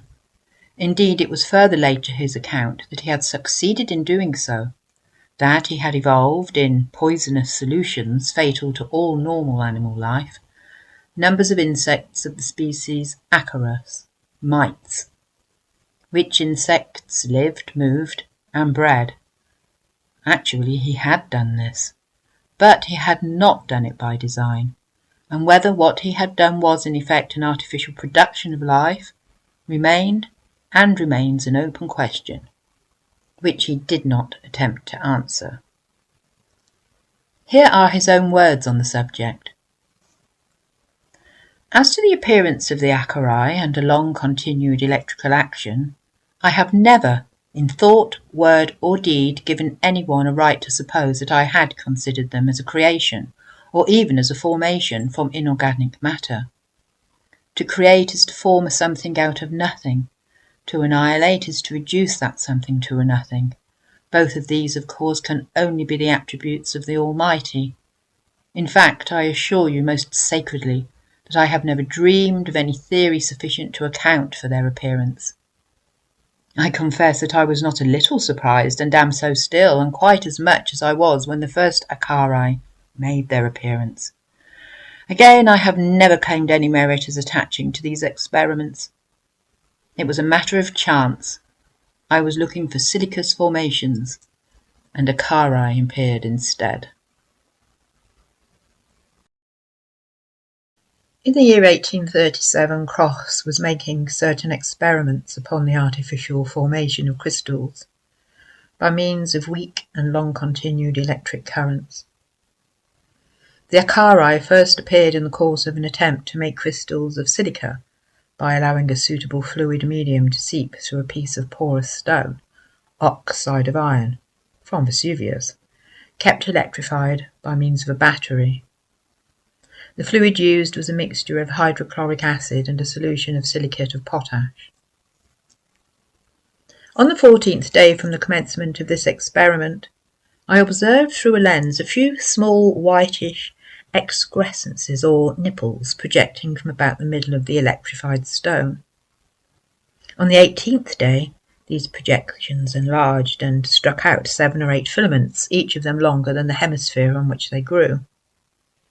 On the 26th day, these appearances assumed the form of a perfect insect, standing erect on a few bristles which formed its tail. Until this period, I had no notion that these appearances were other than an incipient mineral formation.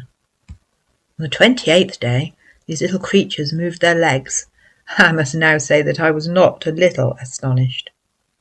After a few days, they detached themselves from the stone and moved about at leisure. In the course of a few weeks, about 100 of them made their appearance on the stone. I examined them with a microscope and observed that the smaller ones appeared to have only 6 legs, the larger ones 8. These insects are pronounced to be of the genus Acarus, but there appears to be a difference of opinion as to whether they are a known species. Some assert that they are not. I have never ventured an opinion on the cause of their birth, and for a very good reason. I was unable to form one. The simplest solution of the problem which occurred to me was that they arose from ova deposited by insects floating in the atmosphere and hatched by electrical action. Still, I could not imagine that an ovum could shoot out filaments, or that these filaments could become bristles. And, moreover, I could not detect, on the closest examination, the remains of a shell.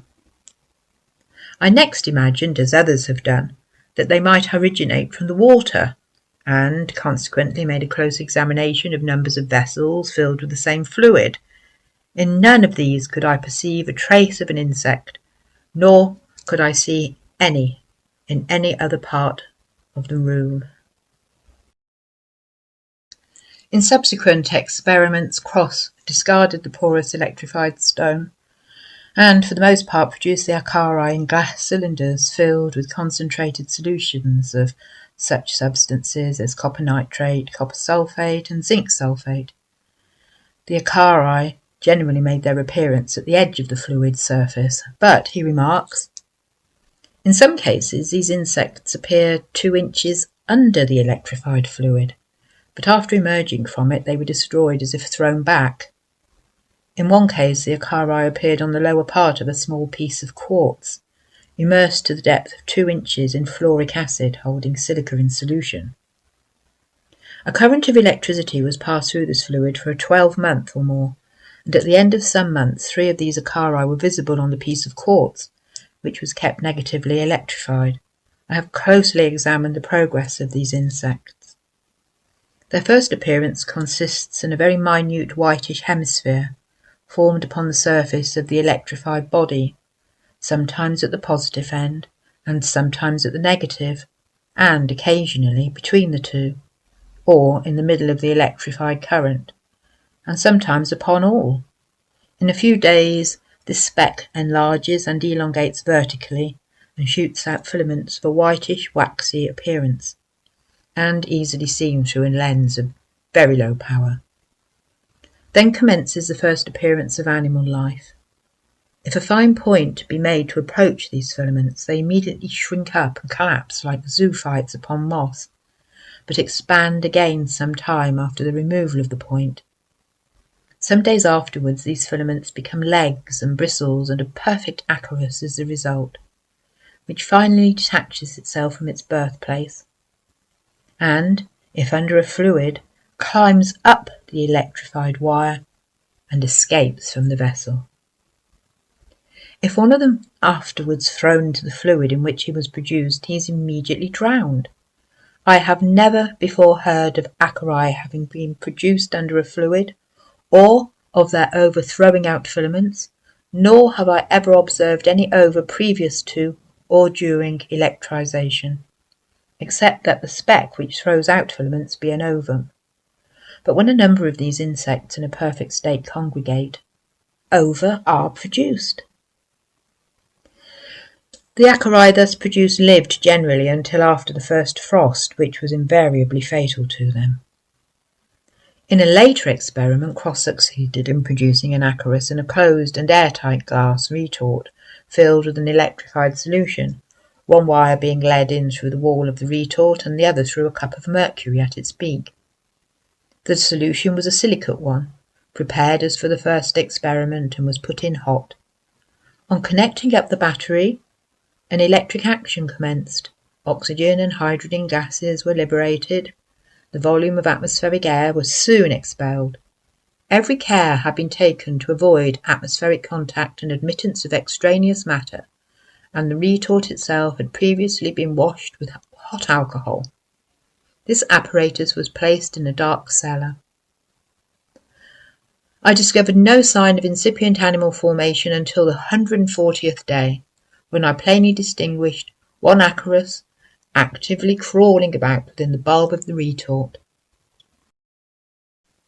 I found that I had made a great error in this experiment, and I believe it was in consequence of this error that I not only lost sight of the single insect, but never saw any others in this apparatus. I had omitted to insert within the bulb of the retort a resting place for these acari. They are always destroyed if they fall back into the fluid from which they have emerged. It is strange that in a solution eminently caustic and under an atmosphere of oxyhydrogen gas, one single acarus should have made its appearance. Cross also succeeded in producing acari in an atmosphere strongly impregnated with chlorine. But while these assumed the form of perfect insects, and remained undecomposed until after the apparatus was taken apart over 2 years later, they never moved or showed any signs of life. His experiments were repeated and extended by another enthusiastic amateur, Weeks of Sandwich, who took a number of precautions to ensure, as far as possible, that no animal life was present at the start of the experiments. For example, he baked his apparatus in an oven, used distilled water, filled his receivers, inverted over mercury troughs with manufactured oxygen instead of air, and superheated his silicate solutions. After about 1.5 years of electrification, acari invariably made their appearance. Control experiments made in exactly the same manner and with the same apparatus, but omitting the electrical current, gave uniformly negative results. No acari appeared.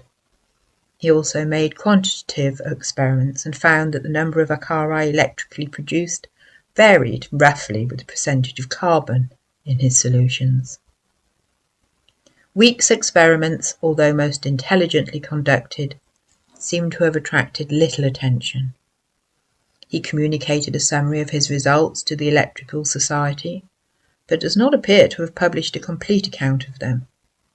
In view of the precautions he took, it is interesting to note that at the height of the cross furore, no less an authority than Michael Faraday stated in a paper read at the Royal Institute that similar appearances had presented themselves in the course of his own electrical experiments, but he was doubtful whether they should be regarded as a case of production or revivification.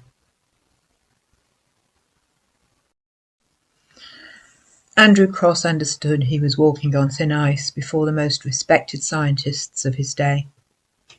He was explaining an event that was completely foreign to their orthodox knowledge, and because of that he was inviting mockery. And the mockery came quickly. Charges of hoax and fraud overwhelmed him. He and his so-called insects were condemned openly as nothing more than a deception. As is often the case, time has obscured the precise procedure needed to perform this experiment successfully.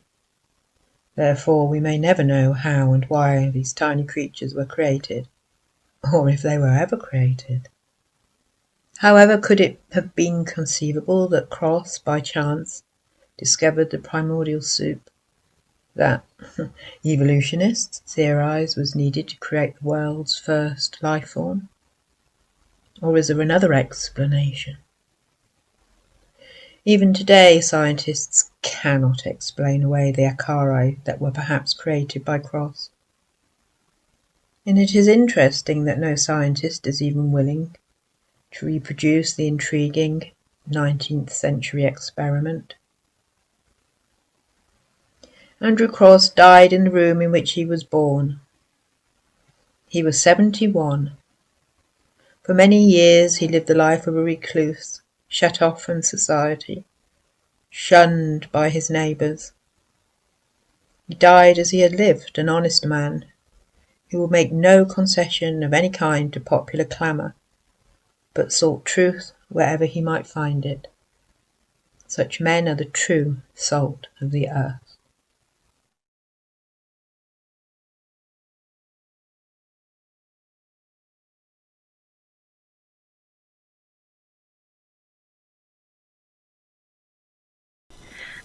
I wanted to ask about the colours of creation and within gases and things, and all the chakra colours seem to extend to the rainbow and octave hues, and could they be the colours of creation? Lovely and question. Sorry? Lovely question. Sorry, carry on. No? Would they be extended to the atmospheres above and possibly below the levels? Yes. Mhm. Short answer, yes. Longer answer. The layers are constructed. The Mayans had a lovely depiction of it, of the layers. They had it different colours, the layers of the sky. And that would, to me, relate to the gases of those layers. Because, this is what creates our layer system. RDD comes into this. It's the pressure of the halos that creates those layers, and each layer is going to have gases of different colours, and some of them are, some of them don't have a colour. So are the colours of creation? Yes, and there's more than you see with the rainbow. They're just the ones visible in our spectrum. What the mainstream are calling black holes are what's outside of our spectrum is what they're really looking at. We've got a narrow spectrum of vision, and we only see so many colours in it. But there is more beyond on each side of that spectrum that we can't see but have to exist. This is what they're calling black holes, and this is the kind of thing they're really researching. What else is this technology creating other than what we can see from these 7 colours? Okay. So with how are we all connected? I suppose even the colours. Our aura isn't, people claim that that's a rainbow effect sort of thing, partly. Yeah. So Possibly. how are we all connected? How is everything connected? On the aura, we probably have to have one because we do have electromagnetics within us, and we're operating in an electromagnetic environment. Our own little tourist field? Yeah, we must have something like the angels have. They've got this field around them, the Taurus field. It's like a plasma ball. You can't see it, but it does exist there, and the effects of the rainbow, that's what creates the rainbow. It's this plasma ball, Taurus field effect. It's revolving as well. It's not stationary, it revolves. The movement, yeah. So Almost like going inside out. yeah, it's constantly rotating. So it's always mixing the positive and negatives of doing it. What was the question? Sorry. We keep doing that. How are we all connected? Is it a vibrational thing? Every living thing in this world is connected to this construct in some way, shape, or form. I mentioned earlier about our blood going through our veins. This technology around us it's programming the atmosphere we breathe, and we're all connected within that. So this, the source is this construct. We all connect to the source in some way, and it governs our lives. You might not see it or notice it, but it does govern. Without it, we probably wouldn't be able to survive. No. I can't see the human race surviving. Well, most races surviving without this technology's processes running. A life force. I mean, it's referred to in ancient texts, in Reiki and things like that. It's universal force, life force. So that's the current of electromagnetism. I mean, that it has to surely be. It's electromagnetism that's governing us, isn't it? It's all around us, and that's the colours of electromagnetism is your rainbow. Yes. we see it. We see it with the rainbow. Yeah. That shows me that's electromagnetism taking place. That's what we're really looking at there. We're all just hippy-dippy babies. Where does the design of the Celtic cross come from?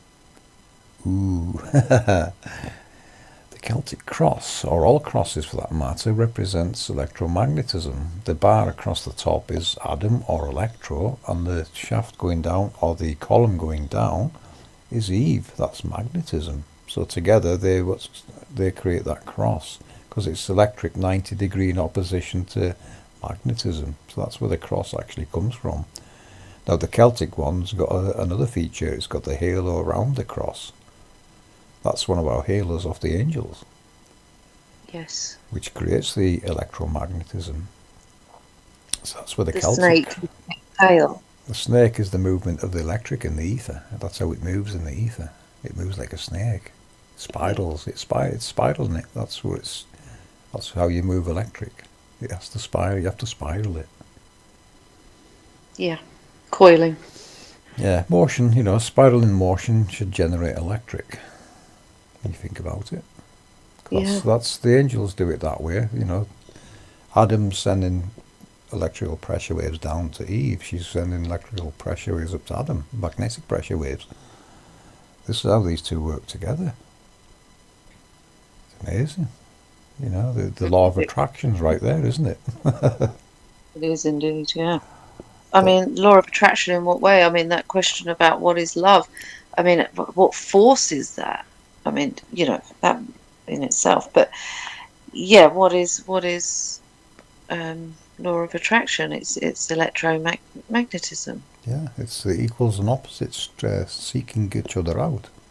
They're physically attracted to one another. That's right. What is that driving? I mean, this is what I mean. In our world, we call it love. But what, which covers so much.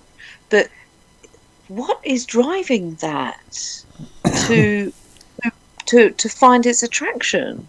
That's a question. That's a question you'll have to ask the creator, because I can't answer that one.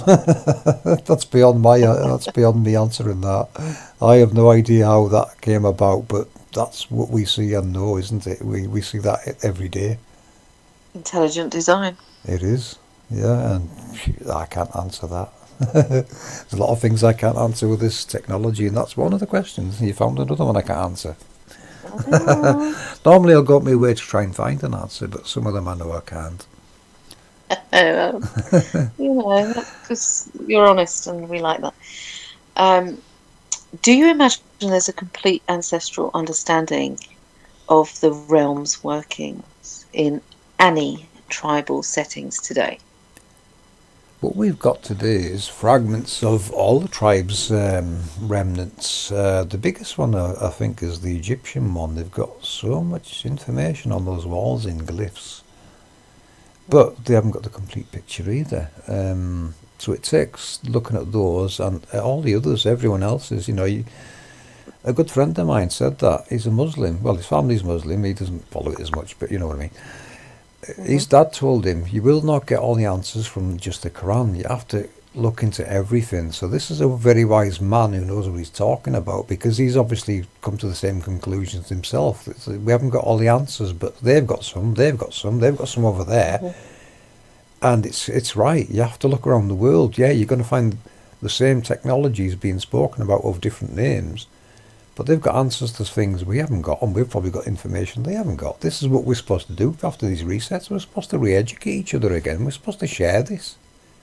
Pieces of the puzzle. Yeah, we're supposed to give them back to where they belong, not keep them to yourselves. Now, the last question, which isn't off the cuff, but I think it's quite important to you, is what would your prepping advice be for those in the know today? My prepping advice would be to learn what nature can give you for free, as in food-wise, shelter if you need it. Go and study nature and learn it. And look at what the answers taught you about nature as well. They did give you, in fact they still do. There's tribes out there still passing on good information. Have a look into how they prepare for these resets, especially, because they know this knowledge, and I'm pretty sure they keep it to themselves, because they're in the same boat as us. Who do we speak to about this? We know what's going on, but who do we talk to? We can't trust anyone, so we'll just carry on prepping and do what we normally do, as humans do. Clearly it's survivable because there's so many of us around today. It doesn't wipe us out. We're intelligent beings. We can rescue ourselves from situations. It's all the animals that need our help, really, if anything. Yes, and I just imagine like the Noah's Ark, that they're storing 2x2s everywhere, so that after a reset of any natural reset or whatever, they've got all the cards, and everybody's got the begging bowl out to them. It really is that stark when you think about it. But prepping, learn what you can, especially not just with foods, but with nature's medicines, because they're going to end up in short supply as well. Medicines, so find out what medicines nature can give you. This is where all medicines come from anyway. They come from nature, and they get modified into some Frankenstein version that you have to pay money for. But nature will give you the goodies for free, so you're daft not using them. We've all noticed them popping up, all the plants we need everywhere. Anyone that's in the know. Let's just break down what's being affected here, and then you'll have an idea what to prep for. So we've got air that's been polluted, food that's been contaminated, water that's contaminated, medications that have been modified. There's 4 things already that you can prep for. Yeah. And of course, then the resets. So you want a little bit of height would make some safety. If it's going to be flooding and possibly tsunamis when things start resetting. Although previous tsunamis, like the 2017 ones, they didn't rush back in. They slowly crept back in over the space of a couple of weeks, which is something new and unheard of before. So perhaps these star halos have been put in place to stop tsunamis. It seems to me, whatever the Creator's done to stop this flooding, it seems to have worked in 2017. Which to me was, this was a mechanism change going on, and it caused tides to recede all over the place that were anywhere near these large star halos. You'll notice that in one of our old videos where the oceans shifted, and they're all around these star halos where it shifted. So this was the star halos activating and doing something. And you think that was a natural thing, not man? You mean a process of the realm? Yes, yes. Well, good question. Is it man messing around with this, or is it supposed to happen? Good question, because now we've got it recorded, and maybe that can be answered in the future, because it's now on record. We have to look for that happening again, don't we? Previously, it seems to be tsunamis followed that event, but not in 2017 they did. It didn't happen. It just come back slowly, which it's unprecedented. That's never been seen before. So, that's not normal. That's this technology doing something. Yes, off its own steam or not. Is man playing with that? I don't know. Very possible. That's the worry. Mhm. That is a big worry of mine. What they're doing with this below. What are they doing below our feet? Yeah, that is a big concern. It Yeah. should be concerning for everyone, because that means no country's safe, doesn't it? Yeah, no body safe, Mhm. nothing. Yeah. So, thank you, FPV, for your honest approach to the questions and your revelationary answers. I just want to say a quick thank you to Phil, Jax, Jason, Luca, Milo, Earth, VN007, and BJJ Den for contributing to the questions. And just want to say that we're all looking forward to the next chapters for APM and for the rest of the world. So thank you, FPV. You're very welcome, people. It belongs to you, so I'm just giving you back. That's all we're here doing. We're giving you back what belongs to you, the people. In a wonderful way. Thank you. Really enjoyed it. Thanks.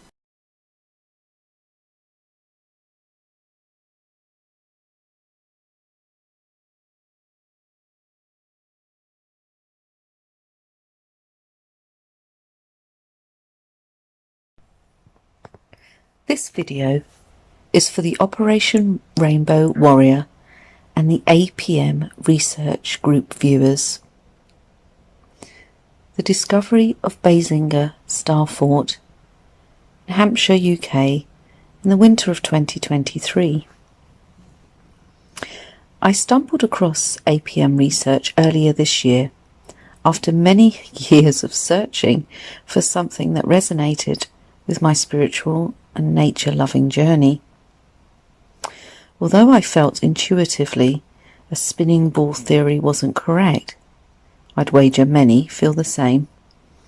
Flat Earth theories under the microscope didn't make sense to me, and so I left this theory on the back burner for a duration.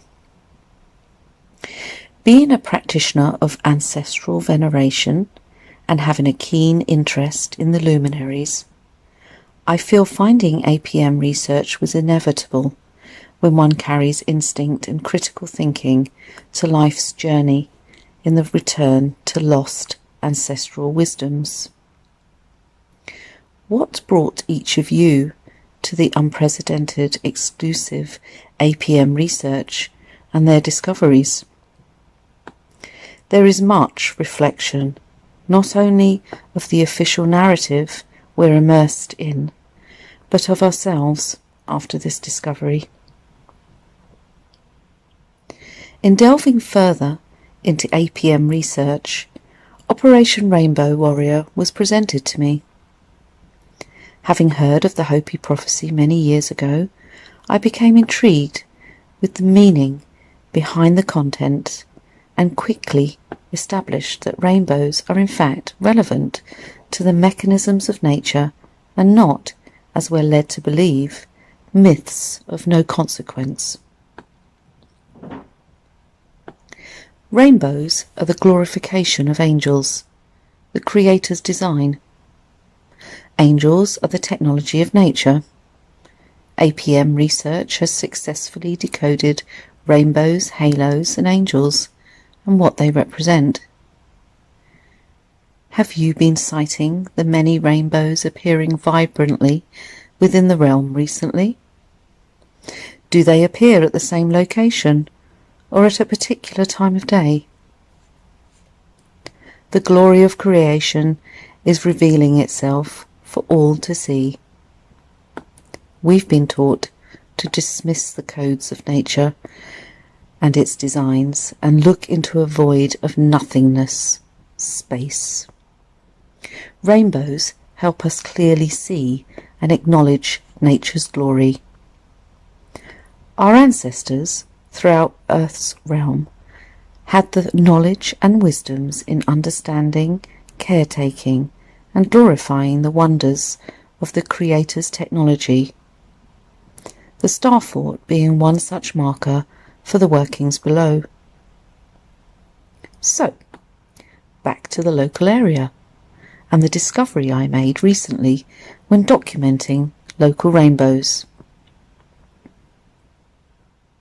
My first exciting discovery was in the summer this year, while I was watering the vegetables in my garden.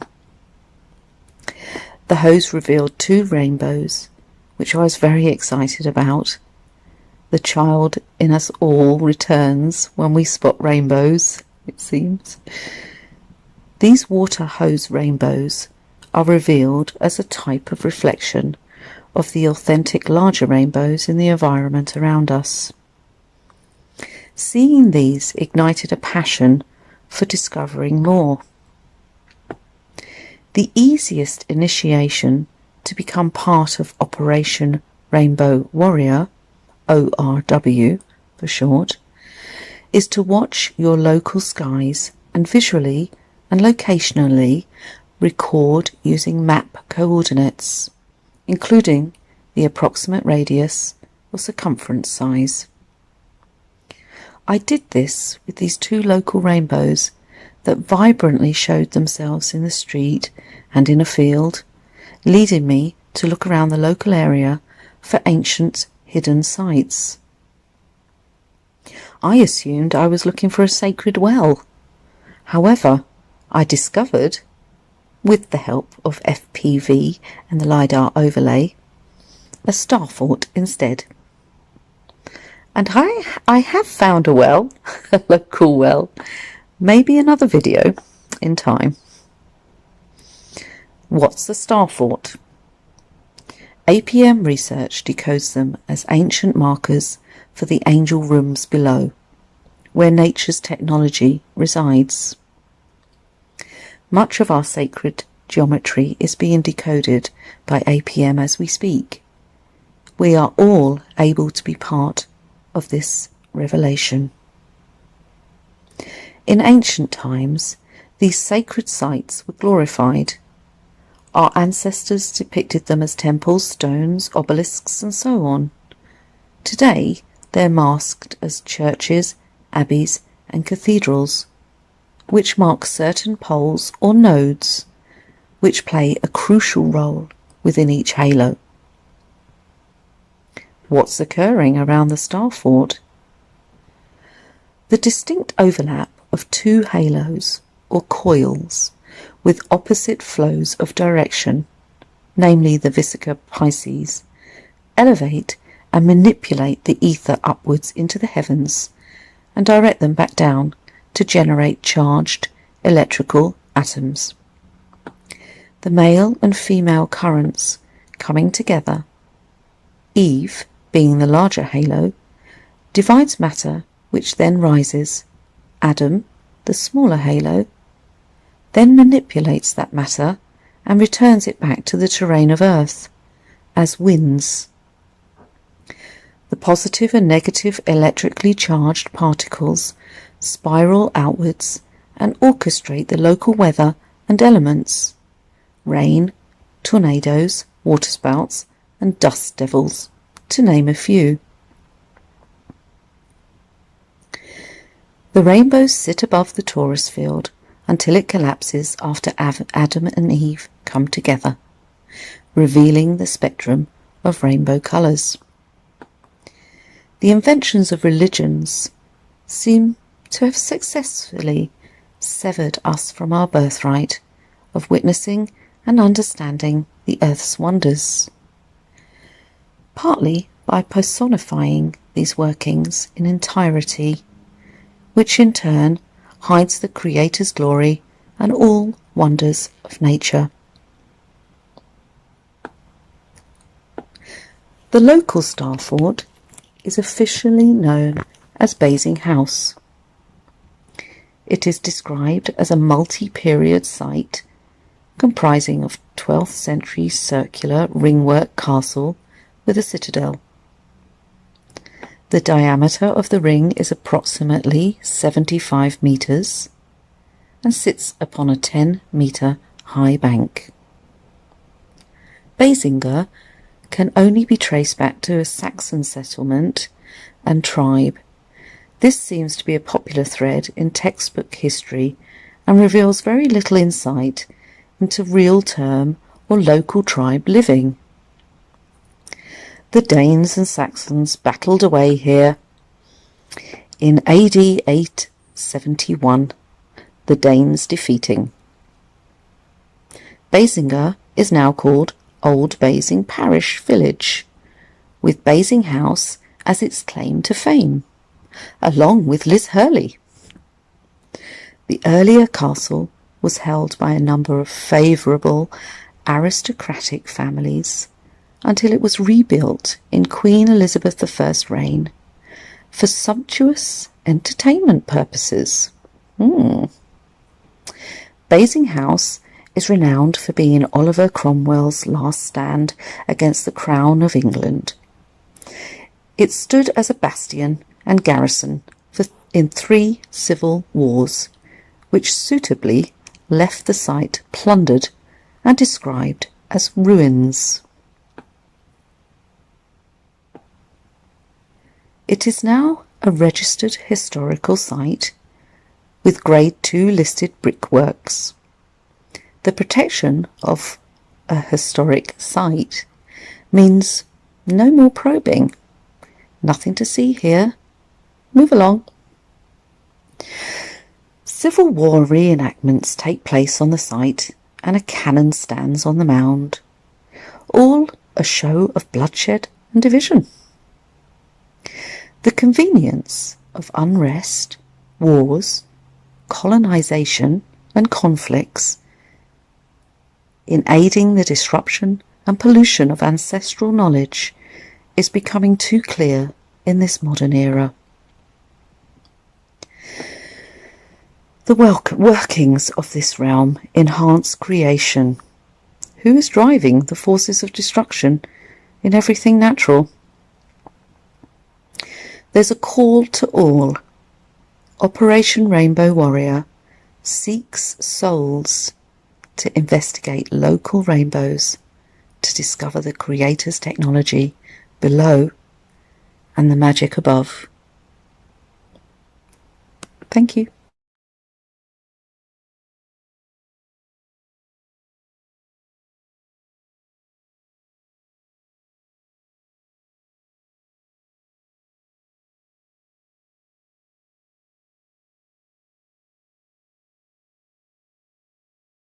Hello and welcome to APM Research Operation Rainbow Warrior. Operation Rainbow Warrior is an operation I put in place after decoding what is creating the rainbow. You can watch that decode in our 144,000 video. So who are the Rainbow Warriors, you ask? You are, each and every one of you. With your help we can map them and prove to you the people they appear to revolve where you see them. What this means is that they are the electromagnetic signature of angel technologies in the underworld. These are the Creator's glory sealed below, the seal of the 144,000. In other cultures they are saints, deities, cherubim, seraphim, Anunnaki, Elohim, creator gods and many other names and depictions from all over our world. You are all referencing the same Creator's glory below and also beyond man's fake barriers, the international date lines and North and South treaties. The objective of Operation Rainbow Warrior is to teach you what is sacred about these sites everywhere in the world, as we can decode their sacred geometry and its meanings. This knowledge is older than man's written books, of which you must now look at with new eyes, and see that the characters referenced actually relate to the Creator's glory. The Creator's glory is technology of such magnitude and design it extends beyond the known world map, the correct map of which is the Mercator map we use in our research. We invite every human being to participate in this adventure, as you will find it very liberating, enlightening, and of course realise what creates our reality, and how to see and recognise their signature in nature. The Creator's glory is technology called angels, and we will help you see them operating in nature, for they create what we call nature.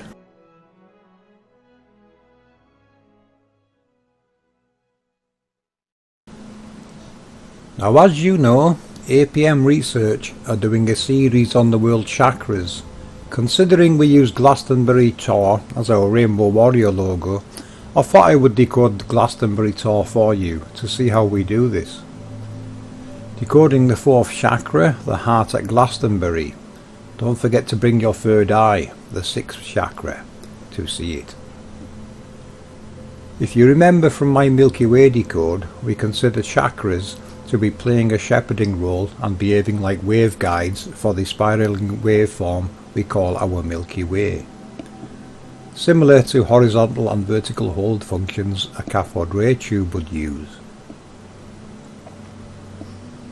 Glastonbury is considered to be the heart chakra of Mother Earth, with the ley lines of St. Michael and Mary Magdalene crossing over it.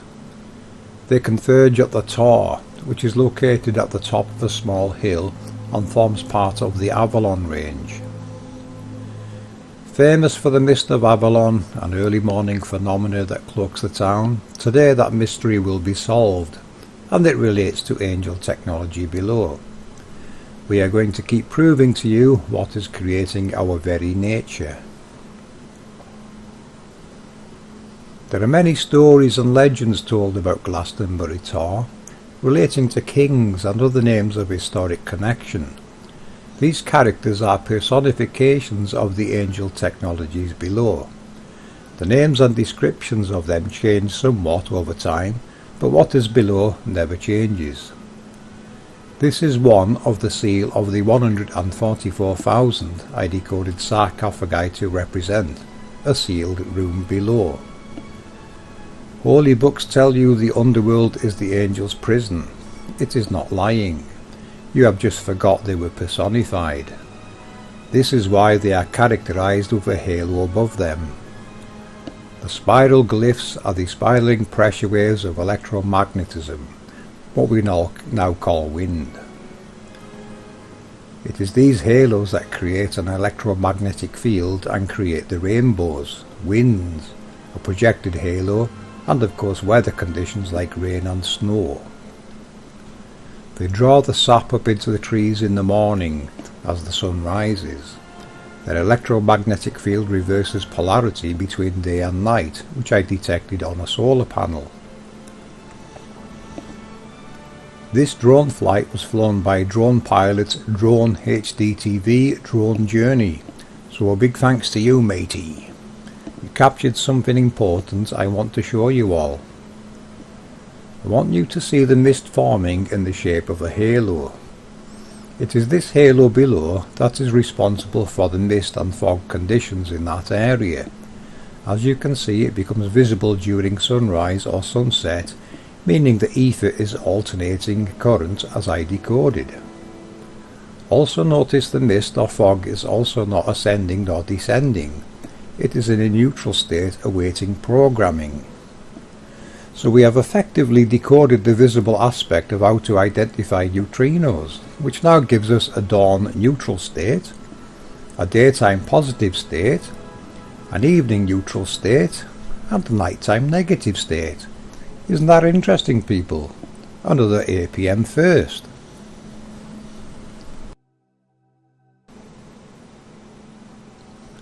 Okay, now on with decoding St. Michael's Tower, which sits on top of the Tor, which actually means torus field, the field created by the angel. If you look very carefully at the buttresses on the sides of the tower, you will notice 4 distinct venturis where it narrows. This represents the same octaves decoded in Walter Russell's motor, and also what I decoded from the King's and Queen's chambers in the Pyramid and Rome Colosseum. It is the blueprint for creating electrical energy, a manufactured torus field using compression and expansion and spiraling or compressed water. As far back as we look in history, man has always known what all of this represents and known how to harness electrical energy. That is very evident now, and it is created by the angels below, which man has always been aware of and harnessed from. This tower represents the compression and fusion point of compressed light in the electromagnetic spectrum, An angel does this using its torus field and the vortex compression flow of a tornado or waterspout, manipulating the ether above land and sea. The angel below the Tor is a king, a very important piece of the Creator's glory, which has been given the name St. Michael in modern times. A Christian once asked me what is sacred about geometry. Let me tell you this now. Our ancestors never worshipped false gods, nor was anything pagan taking place. They were all depicting the Creator's glory in all its weird and wonderful forms, everywhere. They were glorifying it, and all it represents, the exact same glory. Everywhere in this world they've left us clues to decode, and this is something we are very good at doing, as I'm sure you have noticed. Our world is something created and very special. Need more proof? Behold, the King's rainbow, created by Michael and Mary, the electrical part of electromagnetism 90 degrees in opposition to the physical halo below, the origin of lightning, Adam and Eve, male and female, positive and negative, king and queen, electric and magnetic, masculine and feminine, Atlas and Alice, Jesus and Mary, Ra and Isis, prince and princess, gods and goddesses, the creator gods, the Creator's glory of the underworld, found in all holy books, creation stories, glyphs, myths and legends throughout time, are now being proven as true right before your very eyes. There is a Creator and their glory is everywhere. You are now a witness to these revelations. This cannot be unseen.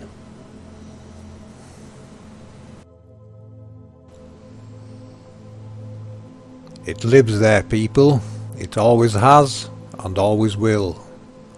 Now who will be the first to time-lapse it revolving? The heart chakra is a Venturi system of compression and expansion similar to what we decode in lava tubes.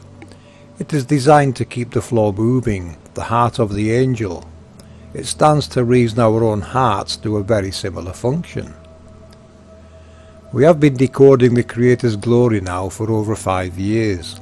We look for ways you can prove this to yourself, and Operation Rainbow Warrior is the way forward, as it involves all of you because this belongs to all of you. Get your children involved in locating and mapping rainbows too, people. They will love it. Rainbows are very special. They are part of the Creator's angels that we get to see in the visible spectrum.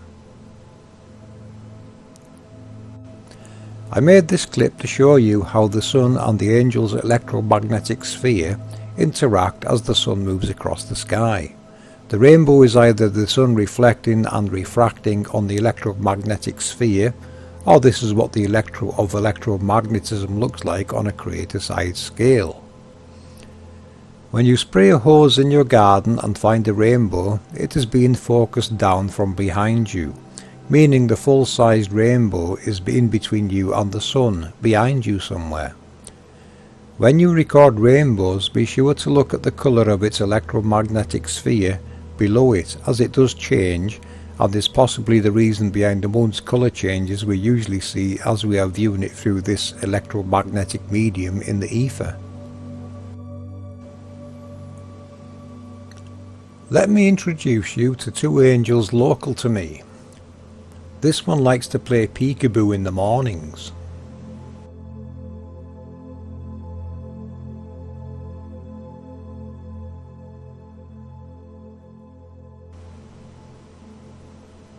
On this one I've been watching for a few months. Watch how clouds gravitate towards the centre of the rainbow in this clip. This is electrical attraction, and you will notice clouds coming from different directions converging into the centre of the rainbow. This is their torus field in operation, drawing in the positives and negatives. I was watching this one a few days ago and noticed it more active than usual. The fingers of clouds coming down like branches on a tree. The winds were increasing and I was looking around to see if there was anything different taking place. After several minutes I found the culprit. It was you, Lunar. You did this. My local angel was shepherding the arrival of the moon. Lunar tried to hide, but it was too late. I got a positive ID. Pay particular attention to the clouds, people. Their movements are very revealing.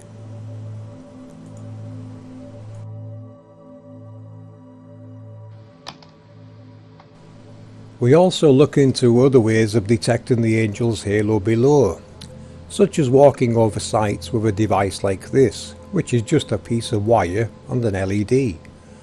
This is basically an antenna now capable of receiving. The length of wire determines the frequency it will be most responsive to. The frequencies they operate on would require a very large antenna, which would just be too large to be practical. Coiling wire like this would be a way of testing. This one is reacting to a USB charging pad below the paper. The idea would be to walk across a site and see if it lights up. If they do, then add more, and at night it would reveal the outline.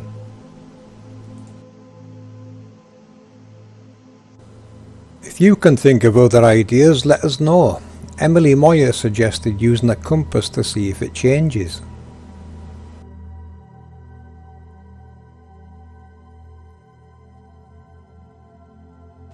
And now for some rainbows.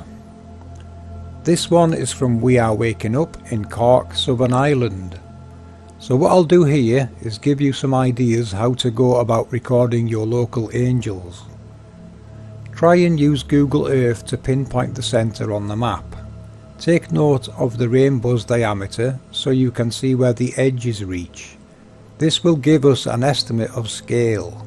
Take a look around in Google Earth at sacred sites, because it is not what is upon the surface that is sacred, it is what is below in the underworld. Once you have obtained the information, let us know the GPS coordinates of its centre and an estimated diameter, and we will add it to the APM database. This one is a full circle rainbow captured by Sunsets Sweden with his drone. I used the video to get some markers in Google Earth we can use to be more precise, which I called location identifiers.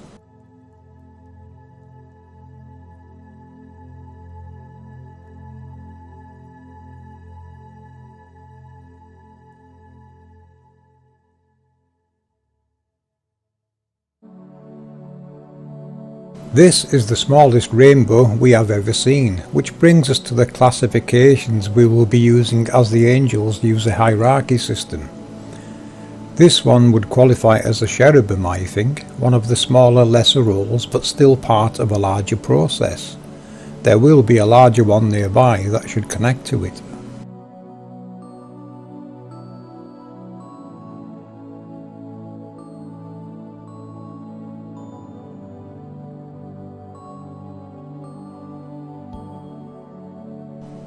There are going to be more and more of these as this reset unfolds, so do have your cameras at the ready.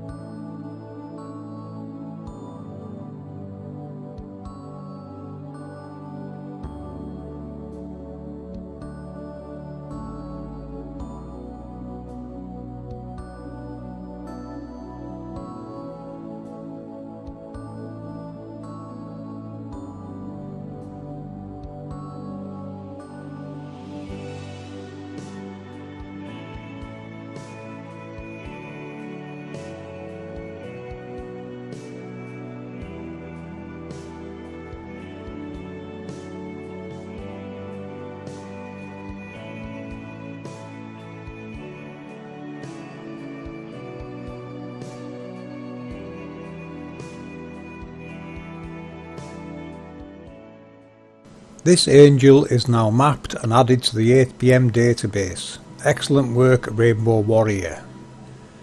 I'm going to leave you with this helper file so you can start locating angels yourself and adding information. Don't forget to include your children, they are the Rainbow Warriors of tomorrow.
Ladies and gentlemen, what is it that makes a site sacred? It is not what is upon the surface, as they are merely location markers for something very special below. The Creator's glory, the angel technologies of the underworld. Our ancestors knew this very well, as they had many sites already marked, such as we find in UK. Castles built on top of Roman forts, which are built on top of Celtic forts, and so on. They are all location markers. Your holy books and creation stories exist to define your world and its workings. Your very reality. Reality is not a religion. That is a man-made divide. Reality is just that. Reality. The truth.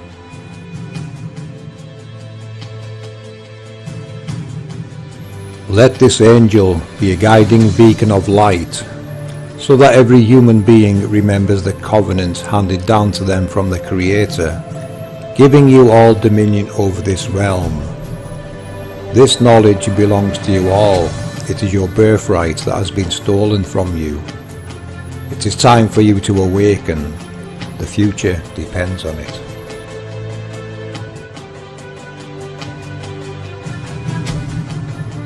Our research is proving there is a Creator, and their glory is the most amazing thing we have ever came across. Now you can ignore that if you like, we cannot. Open your eyes and see the Creator's glory they are desperately trying to hide from you. It is there for all to see. This world is far more magical and mystical than you could possibly imagine. See the glory, people. It is your birthright. This is an angel, a very special one. Look for it and you will see it and know the Creator's glory.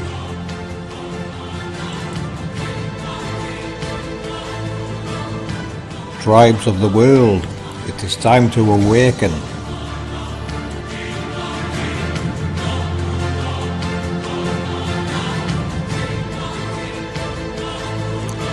We do this for the Creator, their glory and the future of the human race. All glory to the Creator.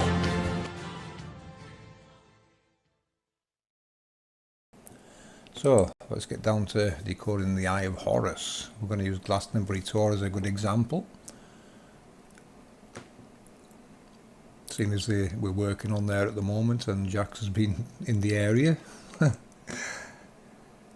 Well, we might as well feature this one tonight, and it was requested anyway, so let's take a look at this. So you can see the Tor there, and now we're going to add the halo configurations in where they would be.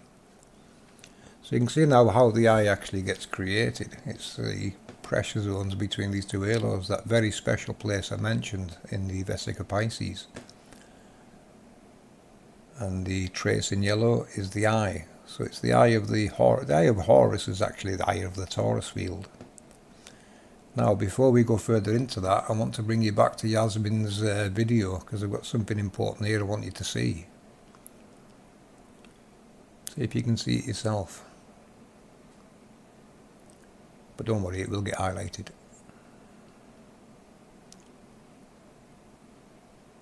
Right there. Can you see what's taking place on the ground, right in the centre of that rainbow, going upwards? I'll adjust I'll give it a filter and then put traces there so you can see the shape. You see that? That's what's taking place coming down from the top of that rainbow. Now this is what's depicting, this is the cone. This is Adam's cone coming down to the ground to meet Eve.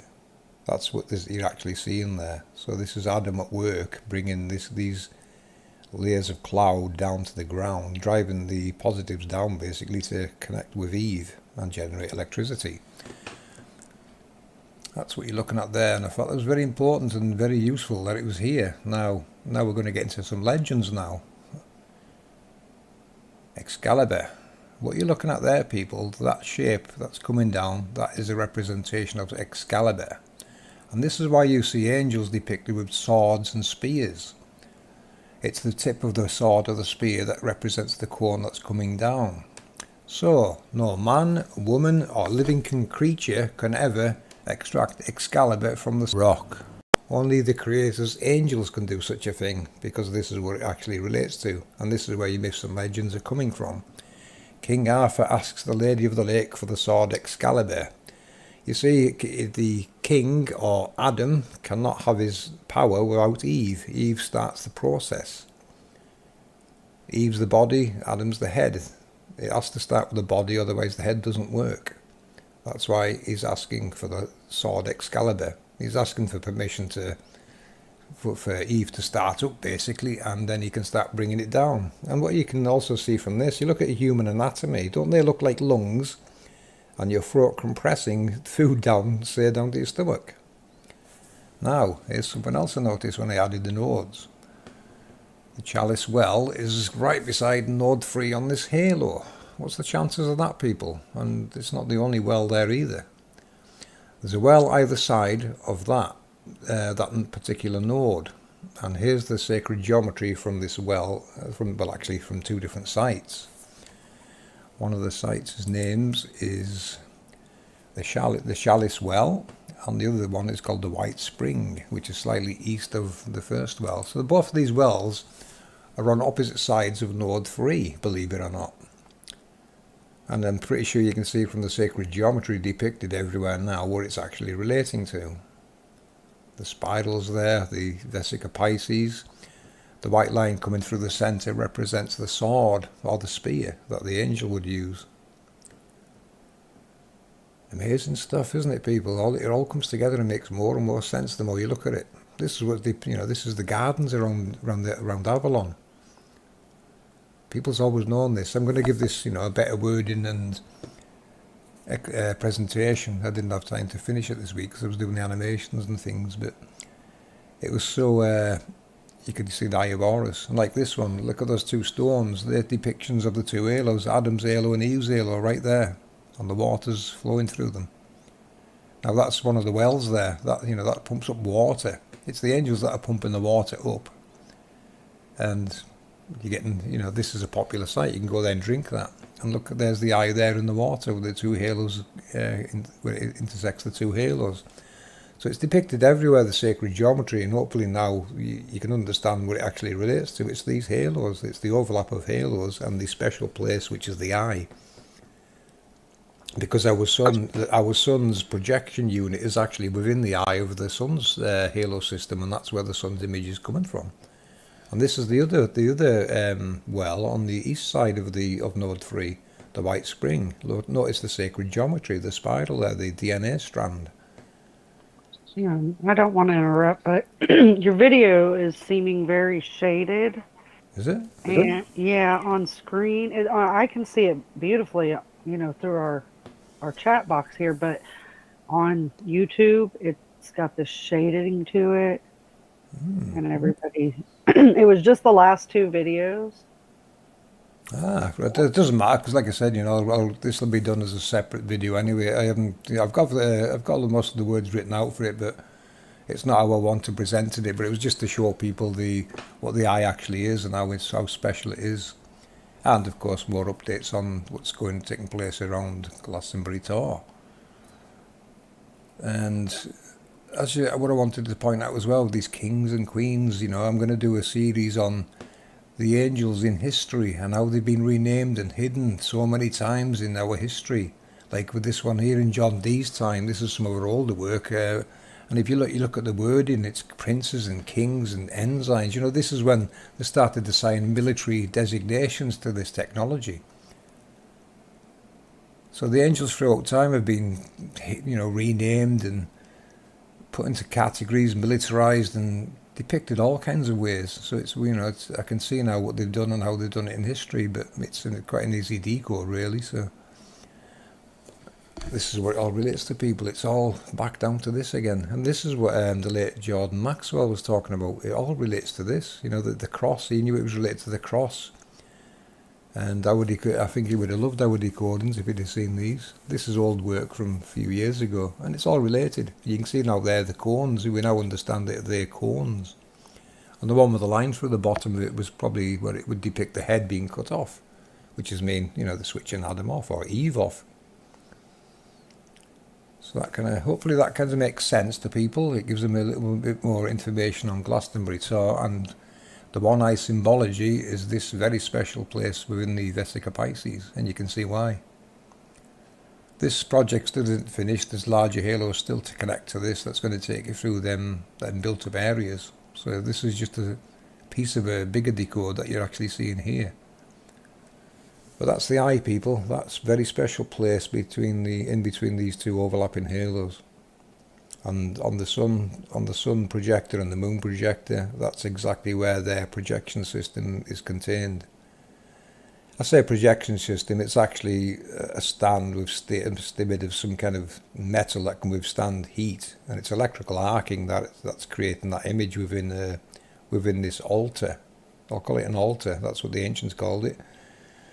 But it's it'll have a technical word for it that I don't have the word for it yet. But this is where the sun's image and the moon's images are coming from, and it's this special area that helps project it out into the sky.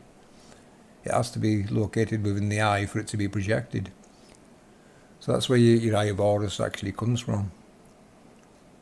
And that was a nice video by Yasmin there, that shows the cone actually coming down, and that's the tip of the sword of Adam, the angel, the electrical part of the process. I hope that makes sense, people.